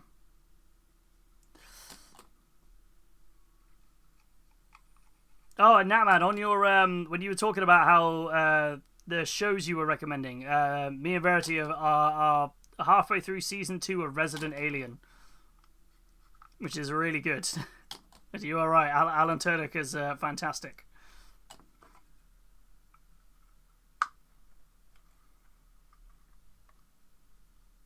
So if you're going to sink magnets to the bottom, so it actually hovers, right? You're a genius. How long do I have to wait for super glue to set before painting? I have to do a paint scheme documentation for somebody.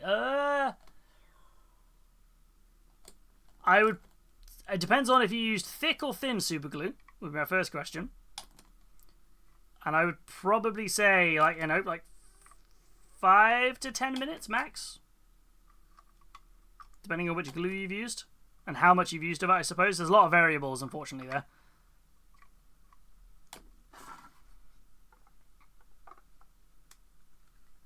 If you get the night legs off the whole chassis of this, it would look like kind of like Metal Gear. Ooh, that would look really cool.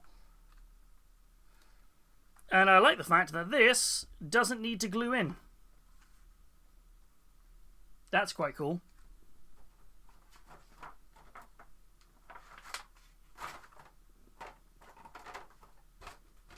The base.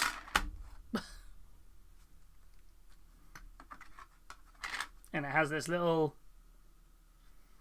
So I gave it like 3 hours of it. Oh yeah, it would 100% be good after 3 hours, yeah. But super glue, yeah, like I mean, like normally, like if I glue something, I probably super glue something. I maybe wait like I'm talking like 10-15 minutes max, and then I'll crack on. It depends if I've used it, and most of the time I use this thick glue, the thick super glue. That normally takes a little while to kind of forge a bond. But yeah, most of the time, you're all good. Big tank. Big tank complete. Whoa. It is huge, right? It is massive. So, comes with this tiny little hover stand, which is kind of cool. Let's do some size comparisons. To put it into perspective of how big this tank is, here is this tank compared to a Space Marine Predator. Look at it, it's massive. Look at it, it's huge. It's ginormous.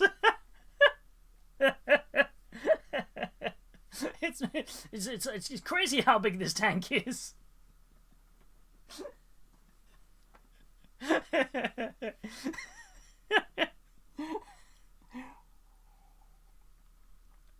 what?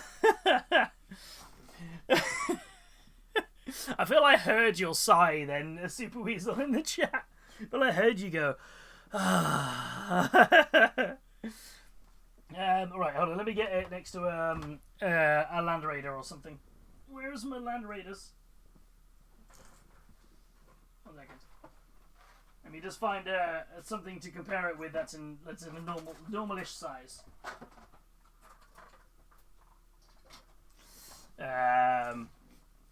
That counts as a dad joke, right? Nah. That was an accurate description. Seconds. Let me see what I should have a Chaos Land Raider around here somewhere.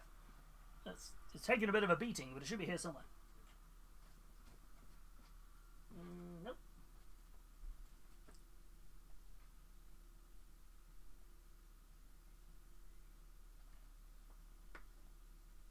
Ah, there it is. Found it. It's over here in the corner. Right, so I have an old Chaos Land Raider here. Emphasis on old. It is completely caked in dust. Let me just blow.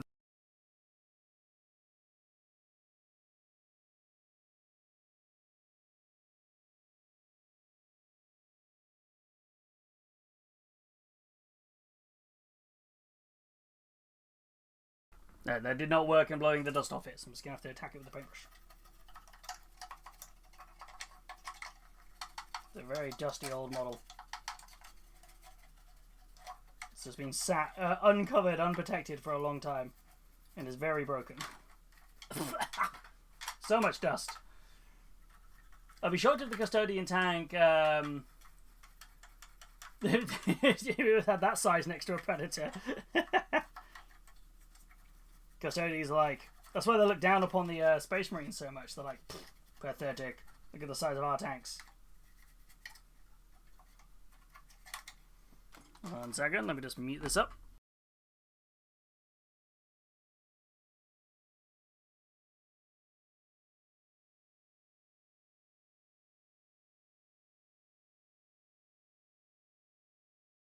Okay, it's still very broken, but yeah, anyway, there it is next to a Land Raider. It's actually pretty big. This isn't even the biggest tank. This is the there's a bigger tank than this, I believe, for the Custodes. I think there's a bigger tank. We know there's the Ares gunship's bigger. The Phallus, is it Pallas Grav-attack tank is bigger, I think. Maybe it's not. I thought it might have been. It's pretty sizable. Yeah, I'd probably say, yeah, about Spartan sized. Hold on, I have a Spartan somewhere. Well, I have a Spartan. I think it's in the cupboard behind me.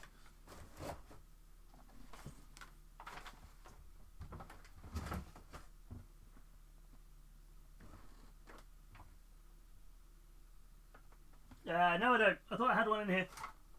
Yeah, my bad.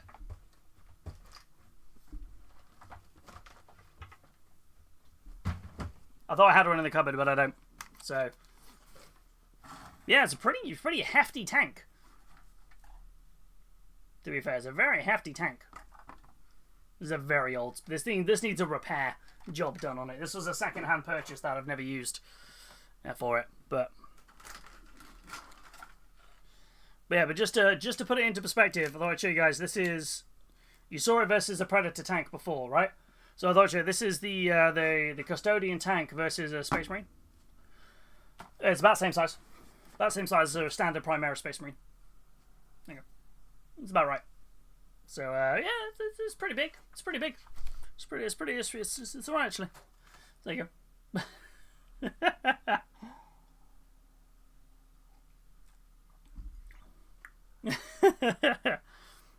So, or the other option is, this is the size of it versus a Space Marine. Both of these are factually accurate statements. This is the size of the Custodian tank versus 2 Space Marines. One is from Horus Heresy, one is a Primaris Space Marine. None of these are factually inaccurate. I don't know why you're being so grumpy, Super Weasel.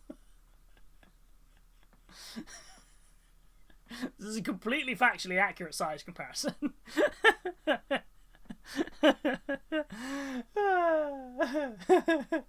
On that note, I'm going to take a BRB, and then when we get back, we're going to go through your minis in the Discord. But yeah, I'm going to take a BRB, a short cover break, and when we get back, we're going to go through the Sunday showcase. So yeah, we'll be back in a moment. Grab a snack, grab a drinky. We'll see you in a second.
Alright, we be back with how we are doing.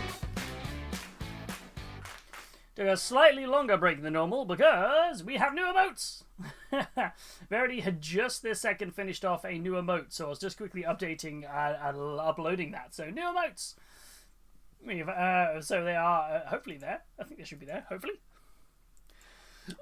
Which I'm very excited for. Verity just finished off the latest one of our emotes, so I was like, so I wanted to put that in. Alright, might as well get it uploaded while we're here, right? Well, I love that from Johan. Where is it? Is it going to be there? There it is. Yeah, we don't have a haha emote. They're very excited for it. There's also an animated version of it as well. We now have haha emotes. I was like, Verity was just finishing off and she was like, oh, if you wait a minute, we can upload it. So I was like, yeah. But yes, so very excited. Yeah, we have new emotes now. Also, big shout out to Verity for smashing out these emotes. If you're not already following, please go and give my wonderful, amazing wife a follow. She is fantastic and she is just amazing. Where are we at? And yeah, please go. I'm playing a lot of Cult of the Lamb lately and having a lot of fun doing some cool Sims builds. And just generally loving the chaos. So yeah, please go and drop a follow if you haven't done so. It is showcase time, which means it's that part of the stream where we have a look at what you've been getting up to over in Discord and what you've been working on and what you've been painting up. So let us dive on in and have a look at what everyone's been doing. We do this every single Sunday, so tune on in and post your minis in the Sunday showcase area. If you post anything now, we'll show it next week, and so on and so forth. So yeah, jump in and share what you've been working on. We are kicking off with what? Johan. Yeah, whoa, I'm sorry, what? What?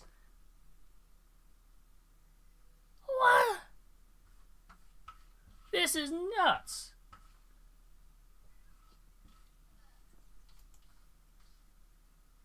That's got a better beard than me. That beard's got more fidelity than my own.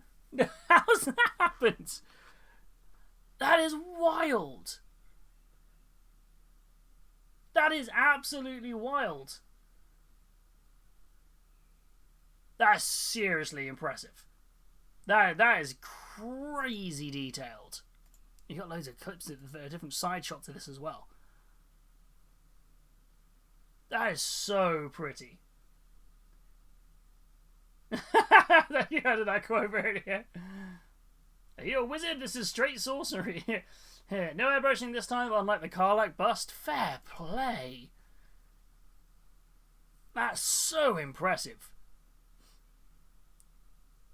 I feel like the colours you've got on here are fantastic. I love the non-metallic work on the buckle here and the gold pin. The gold pin's a real nice, like, kind of focal point. The skin tone is where, like, my mind is blown, and just the layers of colour in, like, the hair. Like, I love the fact that you can tell that there's, like, when someone shaves their head up the side, you can see, like, here, it's not quite the same skin tone. There's a little bit of, like, fuzz from the hair colour, because this person's got kind of a much more fairer, kind of blondie, platinum blonde hair.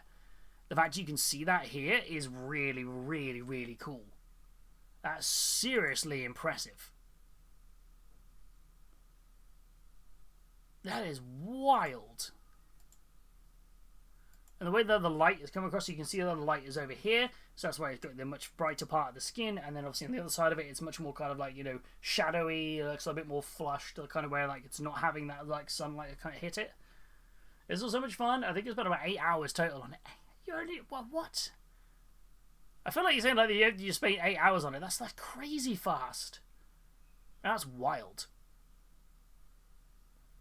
I admire your ability to sit and focus and work on a model. I am far too easily distracted. Far too easily distracted. I mean, you guys see me distracted on stream all the time. I get far too easily distracted. This is seriously impressive. Like, the eyes as well. They are so cool. This is really, really, really, really nice. It's what I love about like painting up busts is that I kind of like want to be. I want to do more of them because I've only done the one so far, and I've got another one that I'll print it off that I want to work on because you can get this detail in that because you're focusing just on these specific areas. Inspired to paint a bust again? Damn it, I got your bust. You're right here. It's for it, Verity. It's here. It's ready. It's ready for you. I could spend 80 and it wouldn't even look that good. It is impressive when you're saying you spent 8 hours on it. That's crazy impressive.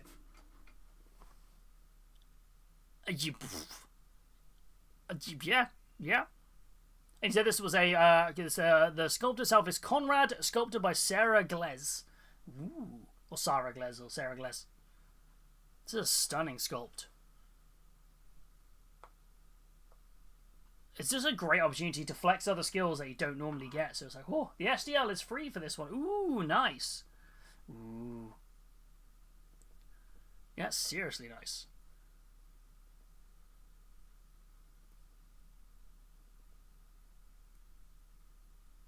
Oh, yeah, I'm just kind of like, what?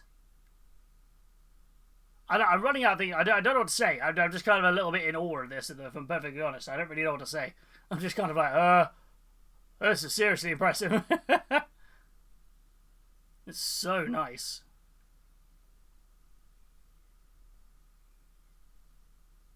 Yep. I'm just like, yep. My face says it all.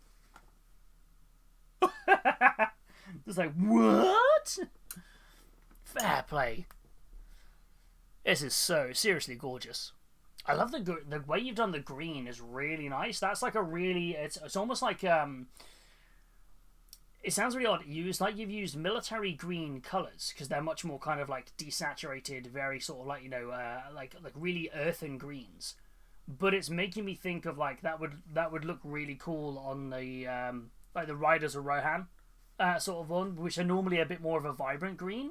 This would be kind of sort of that type of green tone you'd use for if you were to ever do grimdark in the thick of it Middle Earth. Like, I love that green for it. It's Cayman Green and Dark Rust from Vallejo. It's only those two. Wow. That's really, really nice. They're really lovely colours. Really, really lovely. Yeah, just kind of like, yep. Yep. I'm yep. Yep.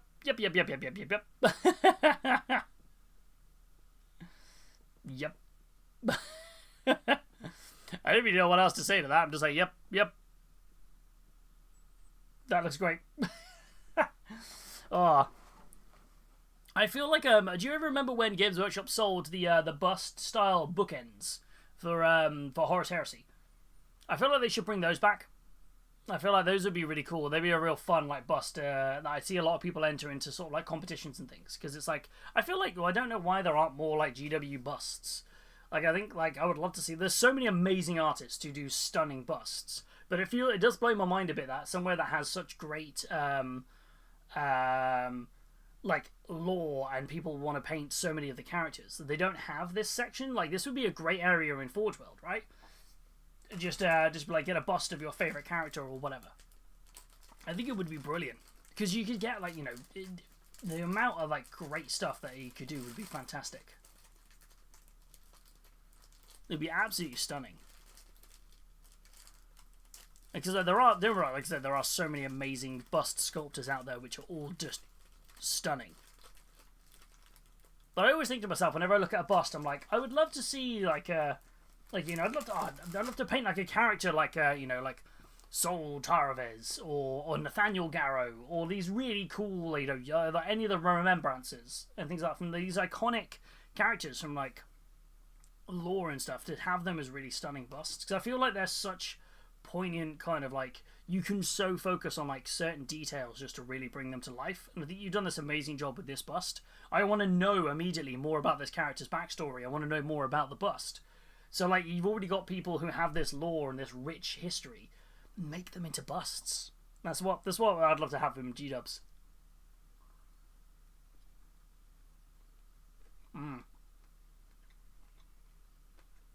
It's so cool. Mm.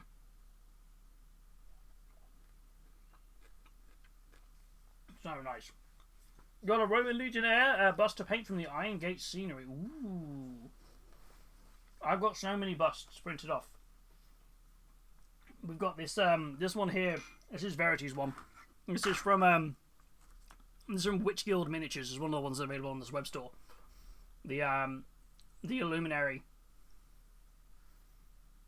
which is such a nice bust. And then obviously we did the Cyberpunk one a little while ago. She's over here somewhere. This is my first ever bust. So we did the Cyberpunk one for Pinktober, which was really, really fun to do. And a lot of this was just dry brushing and kind of like speed paints and a few little pop colours. So many different, but I love like the different size comparison to these. Oops. Oh god, I just knocked everything over. But I've got a few more printed off that I want to kind of sit and get through. And then we've got, it's not quite a bust, but it kind of looks like a bust. We have what we did with the milkshake topper. Where's that gone? Did I put it back? It's over there somewhere.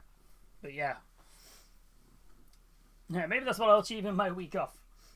But it's a relaxing week. Are we meant to achieve anything?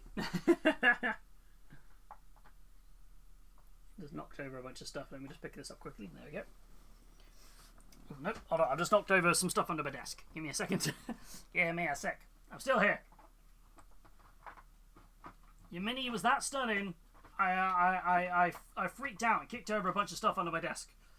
That's how much I was like, whoa! Where did I put the... Okay, I'm back. I'm going to achieve 100 hours in Pokeopia, so we can add painting too. But which Batman is it? Is it Adam West? Although I do accept others. Yeah, which Batman? Dark Knight Comic Book 1. Ooh.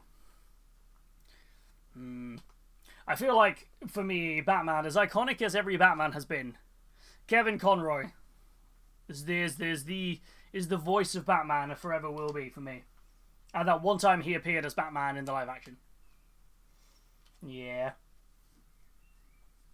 Just so good. So good. It was just like, whoa. Just that voice, just that, yeah. We can all agree Arnold was the best and worst Mr. Freeze. His eyes to meet you.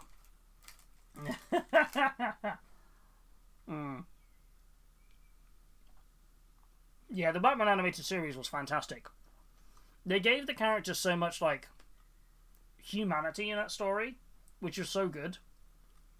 Like the Justice League one as well. They did so much good for Batman. They just showed why Batman's so great as Batman is.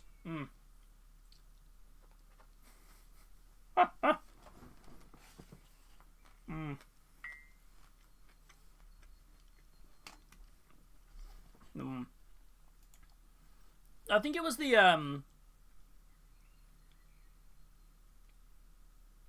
was it the animated series, or was it, was it the Harley Quinn series,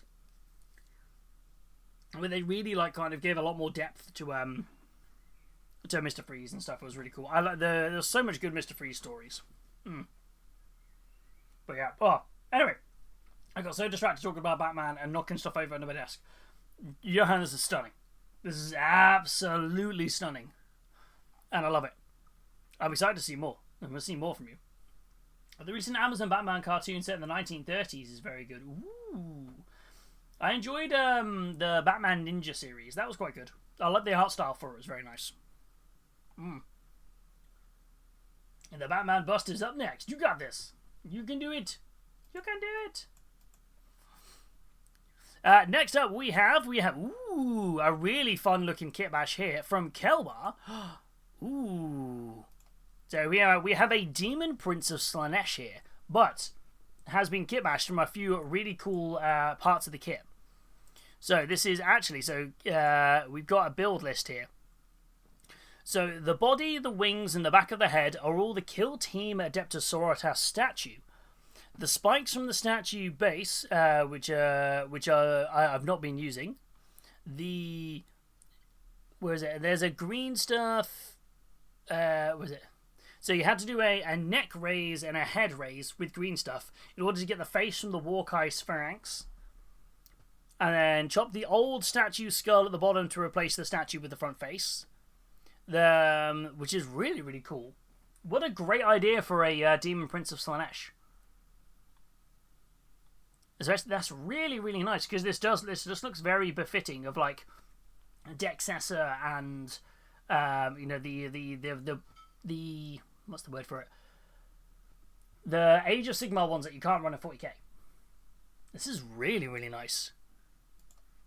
And the wings themselves, it looks like you said you painted them black and then dry brushed on Emperor's Children pink and Fulgrim pink with white scar and a wash of Nuln oil with some Carroburg crimson mixed in as well, just to give it that really, really nice pinky purpley tone. Just very, very good. Ah, sweet. And we got a size comparison here as well. Way, it does fit really, really tall. That looks great. This is really, really nice. Also, as well, 10 out of 10 approve of that mug in the background. Hobbytime mugs, yeah. maybe this is another side where I really should bring some merch back. Maybe I should. Oh, this is lovely. Oh, I can get that, isn't it? Yeah, I feel like this had a bird head, it would fit with Natman's Sisters of Change. I feel like, yeah, this would work really, really well. But I love the fact that this works fantastically as a... this is brilliant. This looks fantastically as a... where's my brain go with this one? As a... why can't I remember... Why can't I remember the name? Slaanesh. But my brain was like, say Slaanesh. Like, you know it's Slaanesh. My mouth was like... This looks really, really great as a Slaaneshi Demon Prince. What I remember when they announced the terrain kit for this, you said very much back then, you were like, I want that statue and I want to turn it into a Demon Prince. I wasn't quite sure on the vision, but I'm glad you stuck with it, because this is really, really cool. It's really, really nice. It's very, I'm trying to think a way of describing it. It almost gives me a little bit of,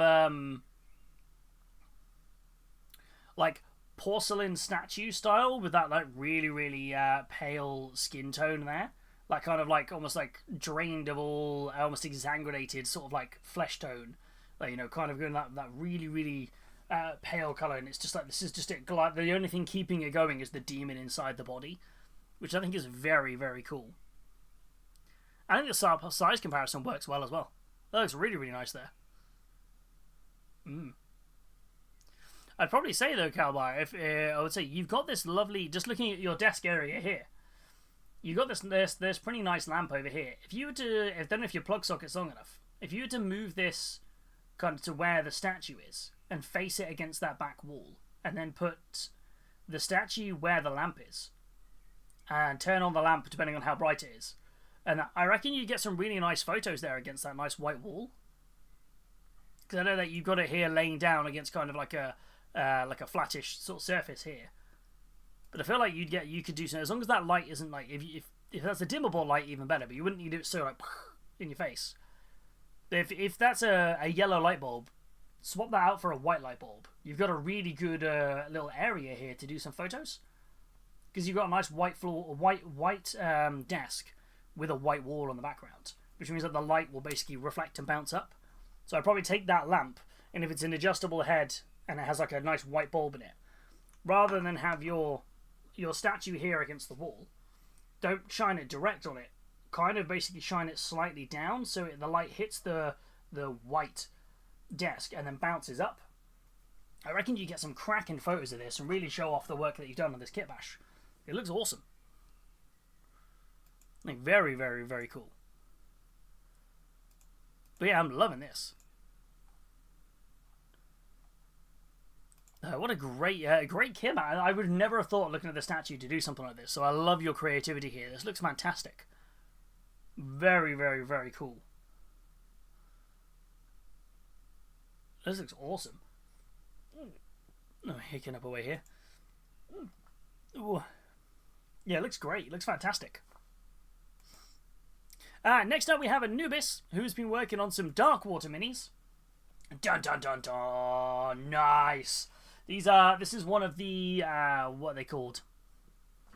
It's one of the guys from Darkwater. I've literally got him on my desk. I can see him there, but I cannot for the life of me remember what his name is called. He's one of the, is it the Anointed Ones or something? The one that works alongside Gelgus Pust. These are his, like, kind of entourage, so to speak. And they're a lot more heavily armoured than we previously have seen from Nurgle models in the past.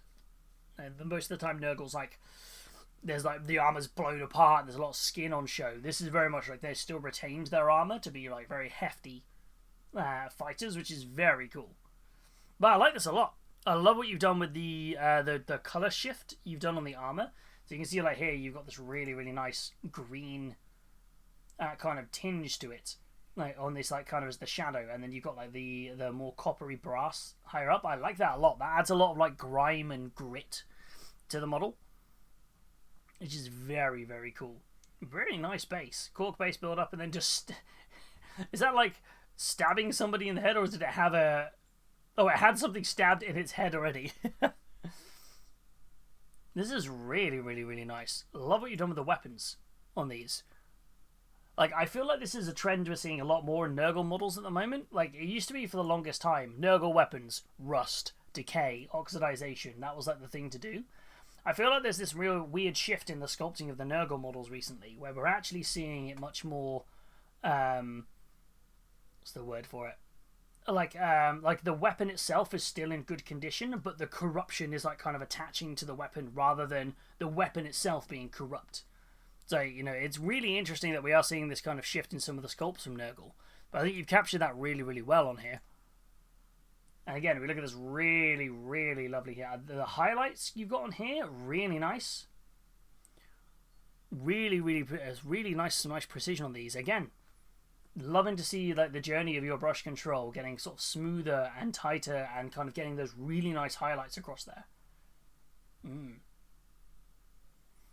I did originally oxidize the armor, but I didn't like it, so I used the Vallejo Slimy Grime. Ooh, that works out. I think that's been a good choice. I think copper and oxidization works really well, but it can be quite striking.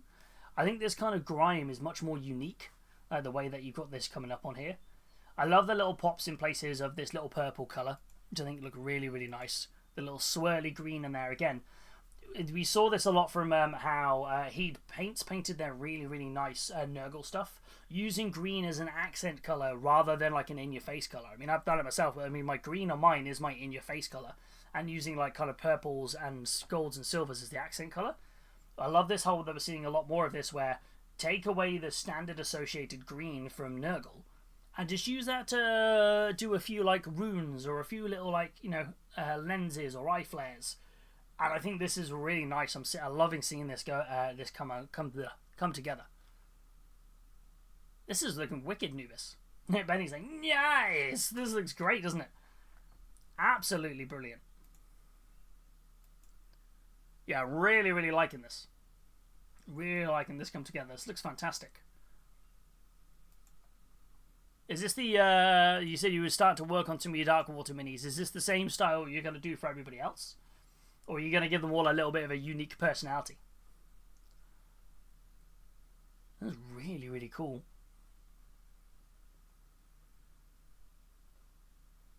Yeah, I'm liking this a lot. That armor color is really lovely. Really, really cool. To me, I haven't thought that far ahead. That's fair. That's completely fair. Neither do I. I'm just all like, it'll work out. They're fine. But yeah, this looks fantastic. I'm loving this. Really, really, really loving this. I cannot wait to see more from you, Anubis. This is brilliant.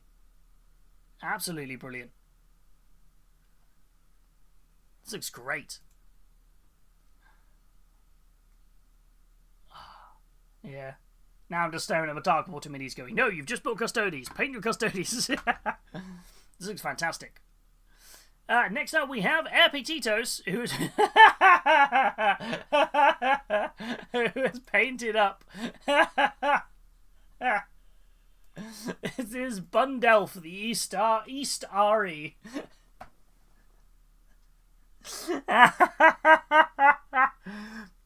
Oh, epic. This is so funny. I was not expecting this. That's exactly the reaction I was hoping for. I did not see this coming. I think what makes it even better is how damn well painted this is. This is so nice. That green robe is phenomenal, by the way. That is absolutely lovely. And just the fact that you can pick out all the different colours on the Easter eggs is just brilliant. The ears. I can't go with the fact that the ears, they look like he's just styled his hair that way. Oh man, my eyes are watering from laughing.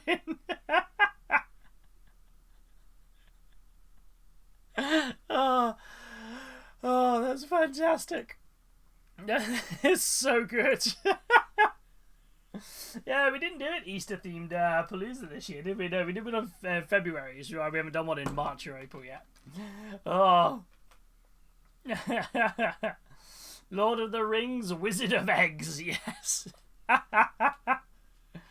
Oh, this is so good. What sculpt is this that you kind of used for this one? I'm so intrigued. It obviously looks like he's from like the Bridge of Khazad-dûm. Is this an actual sculpt or is this a print? Because I was like, I mean, after a Gandalf of this, it's like in this position for ages. For it is the Khazad-dûm Gandalf. Originally, it came with the Balrog. Oh, okay. I have to see if I can find one. I had a really cool idea of doing a little diorama of the Bridge of Khazad-dûm, which I thought would be really fun, but I couldn't find the right Gandalf. So I need to do some some bits hunting and see if I can find one. Oh, that's just so good. This is so good. Oh. Yeah, I rotated the sword hand, cut away Glamdring, and drilled through the hand to add to the basket. A fair play. Is that a hand-sculpted basket as well, out of green stuff, with all like the eggs and everything inside? This is so good.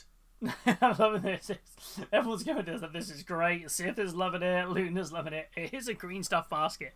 Fair play. This is so cool. You're going to have a full seasonal army of all of the Istari at this point. Because you did Radagast the Brown as Santa, didn't you, a little while ago? So you've got like a full-blown... You're going to have a full-blown list of all of these different ones. It's like, right, who's next? Who have you got next at this point? I'll tell you who else you've got. What else you can do? I don't know. I was co-hosting an Easter-themed stream on Friday, so the idea just came to me. Just like, let's make it work. Let's go. I love it. I love it. I got a load of... You got a load of Christmas-themed models. I find that whenever I have to make something kind of like themed around a season, I always default to Nurgle. Like I've got my my Great Unclean One, the Beast of Tinselitis, and things like that. But yeah, Saruman would have been a good Halloween candidate. Oh yeah, him of many colours, just like candy corn coloured him. And I have to say, if I say so myself, a great idea for this year's festive mini. Yeah, I like that. You've got a good idea, yeah.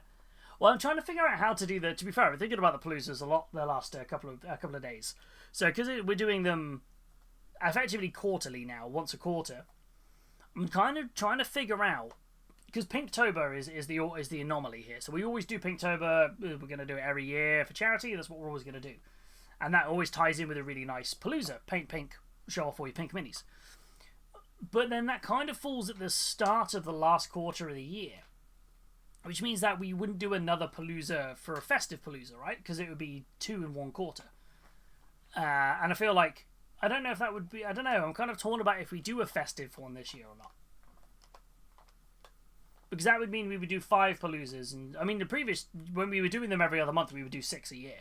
So we're still doing technically 1 less, isn't it? But maybe the festive one would be a bit different, I don't know. So I'm trying to get my head around when to do them. Because I don't want to give up Pinktober because it's iconic, right? It's part of the channel. I'm gonna have to figure this out. I already know what I'm doing, so I vote for doing a festive one as well. Doing a bonus one. It's more time. That's the bit that I get thrown with. I wanted to do a like one every 3 months because it gave people to kind of like chill and unwind and then get excited for the next one when that one's coming out. Whereas I thought once every other month was a little bit too fast. So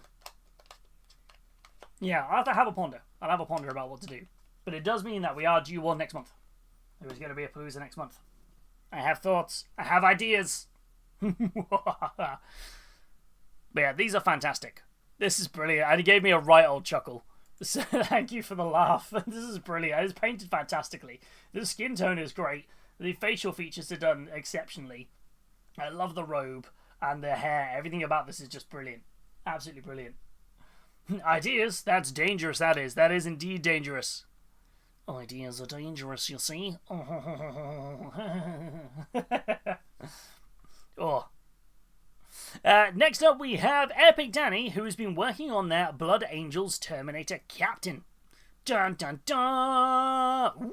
Ooh! Tempting skin tones on this guy, because I know your previous ones most of the time have been helmeted. This is really cool. I feel like this has come together pretty well for it. Is that using acrylics or contrast paints on this? Which ones have you used? I love the bright purple. I love the bright purple on the Tyranid at the bottom, the Tyranid bit. That's just like, boom. That's iconically like the posted ones for it. I didn't have the option. Oh, wait, does it only come with a bare head? No. Surely not. Surely it doesn't just come with a bare head, right? That can't be. No. Was that the only head that was available? I had a mild panic then. The wild panic then because everything on my screen disappeared for a moment and I was like, we're fine. But this is a good, I mean, it's straight away, you're like, boom, Blood Angels on here, blonde hair, kind of, literally blonde hair, red armor, boom, Blood Angels, straight away, instantly recognizable for what you've got going on here. But it's looking really, really cool. What have we done with the cloak? I want to have a look at the cloak on the back side of it. Ooh, nice dark cloak. Kind of gives me that symbolization of like the Black Rage versus the Red Thirst with the red armor and the black part of it, which is really, really cool. Love the sword. Absolutely brilliant weapon on this. That's looking great. Like, really, really nice.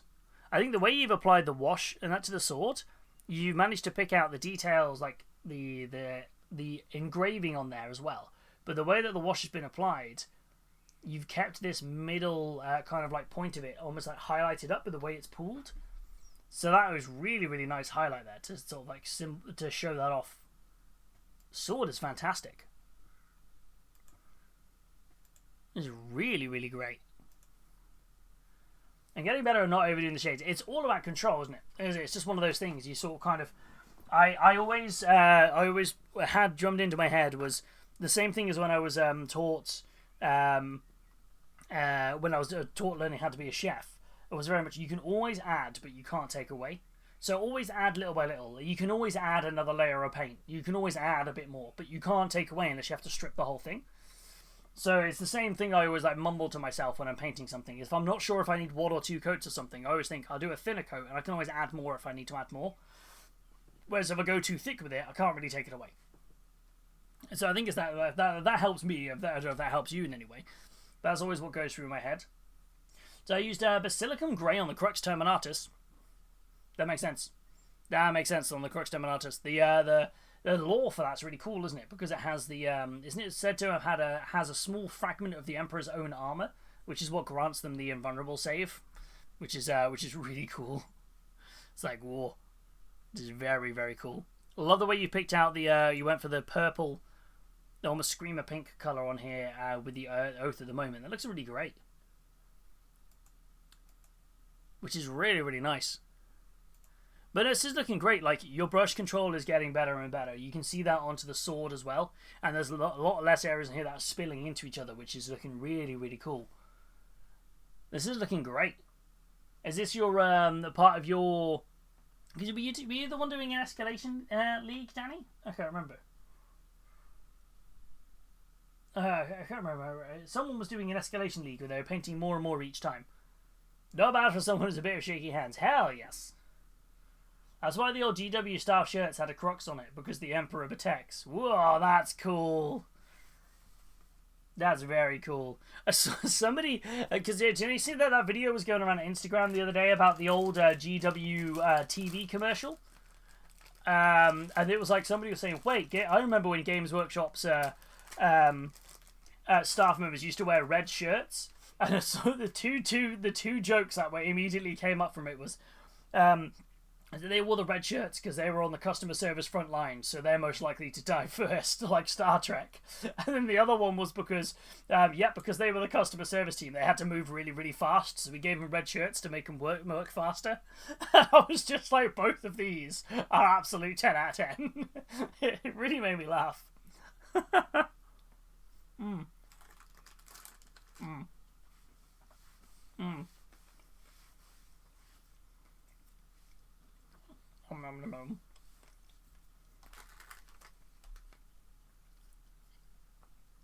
No, I was going through my stuff and I found 10 Death Company assault remains, a dreadnought, and I thought, I need to do this. Hell yeah. That's going to be really cool. Ooh. I mean, I'm always a big fan of Blood Angels. Always a big fan of Blood Angels. I'd say as well, if you've got shaky hands, I don't know if you've... everybody's different. But I know that we've got a few people in the community with kind of shaky hands. And they were saying that sometimes gripping something a bit thicker helps sort of like with the stabilization of it because it's a bit more weighty. So a few people have been really raving about using the these AK play markers. I don't know if you've seen them at all. So because they're much thicker than a paintbrush. But they have like a synthetic paintbrush nib, and effectively they're full of paint, and you click the back end of it, and then you can basically paint on areas. I've seen a few people say that these sort of things have helped with people who have particularly shaky hands because they're a bit easier to grip. Not sure if it's something that you think might help on that, but I always just try and be, if you're not aware of them, it might be worth giving them a whirl. I think for it, because I think versus sometimes holding like a thin brush. But I'm not sure if that will... Everyone's shaking hands and tremors are all different, but I don't know if that helps. For it. And they come in loads of colours, and you can get speed paint marker ones as well. There's loads of different ones, which is always really, really cool. Painting handles are also good for shaky hands, aren't they? I think so, yeah. I think there's two... Because, again, it's more of a weighty...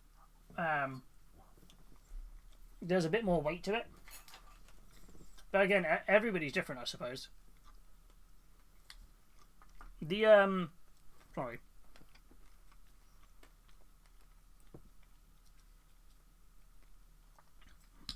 I think I've seen that the Wrathcore and the Golden Maple ones are much more bigger.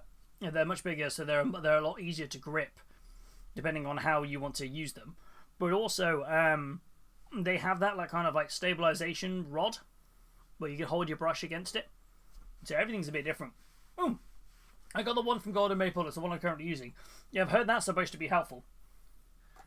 But yeah, everything's different, isn't it? Everything is all about trying stuff and going from there. But this looks awesome. This looks awesome, Happy Danny. I'm excited to see the rest of your Blood Angels from you. I love Blood Angels. I'm hyped. Always hyped to see more. Next up, we have. What is this? Sith, what have you been doing? Sith has put the display board together for their Ents.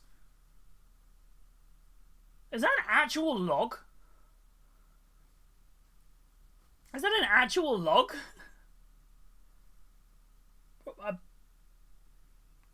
Like, what? It's a log slice from Hobbycraft. You mean you took these wonderful trees and you put them on a corpse of their dead brother? Now, this is awesome. This is absolutely awesome.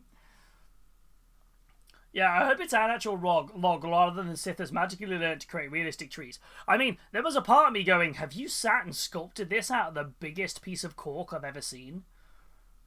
And I just would have been like... This is fantastic. You always create these gorgeous dioramas. These are all so nice. Probably an Ent they didn't like.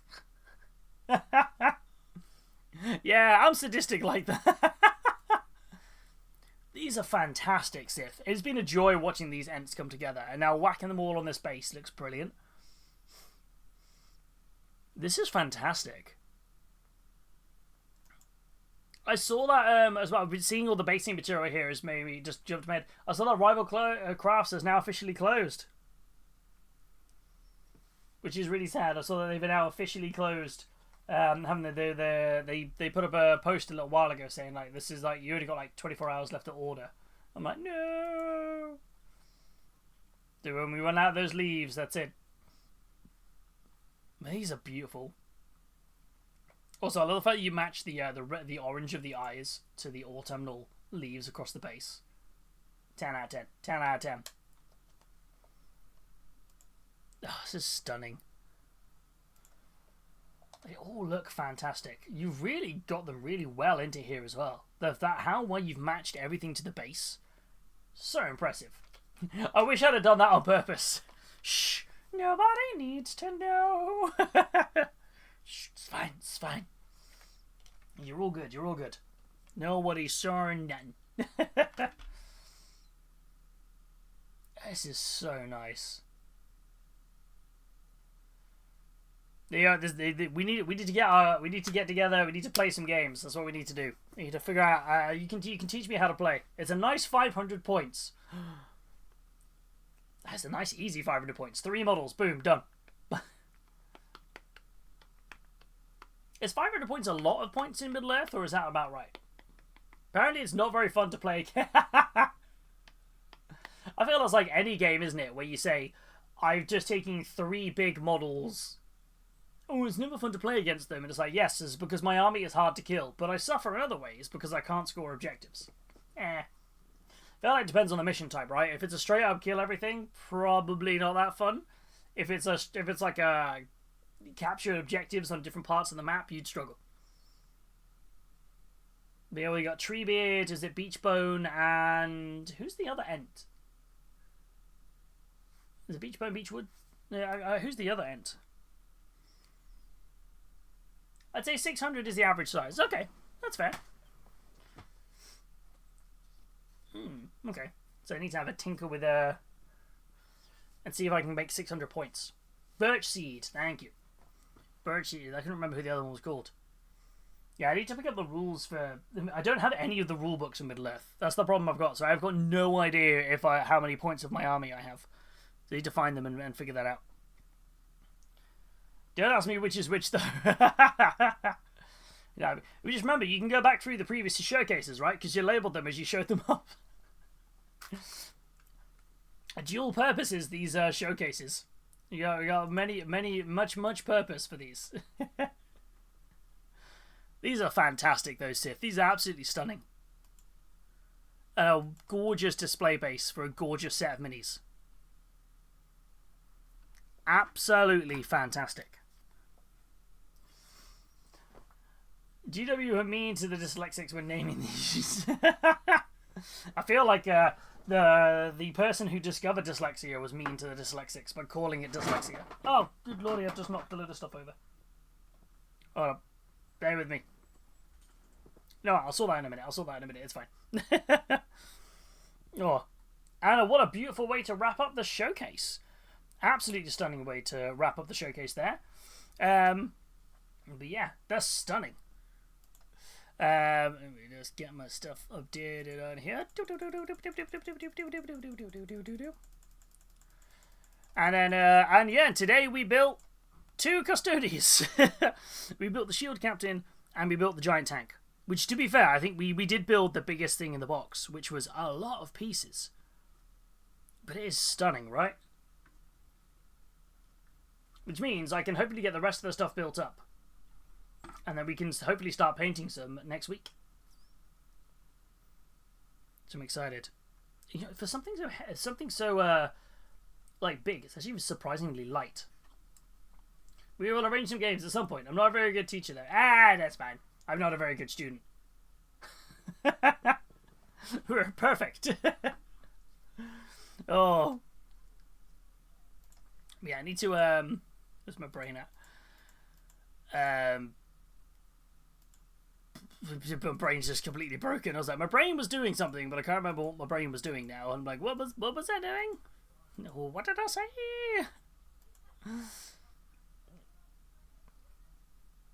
Weird hiccup.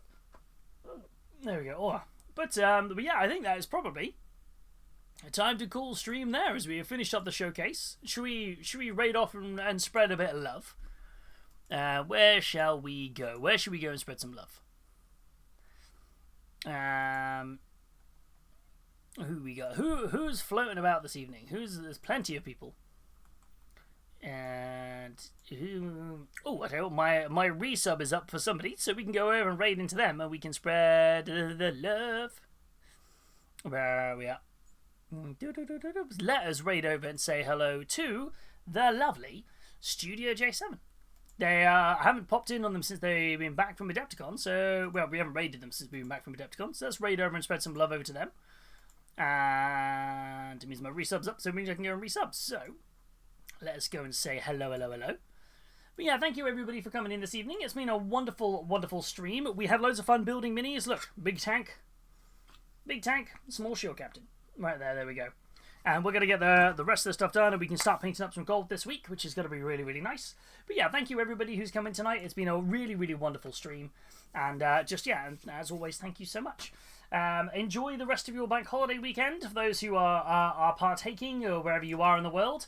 And yeah, and as always, please remember, just stay safe, stay positive, and above all, be an ambassador for your hobby. Keep painting those awesome minis, keep staying awesome, folks, and we will catch you all next week. Bye, bye!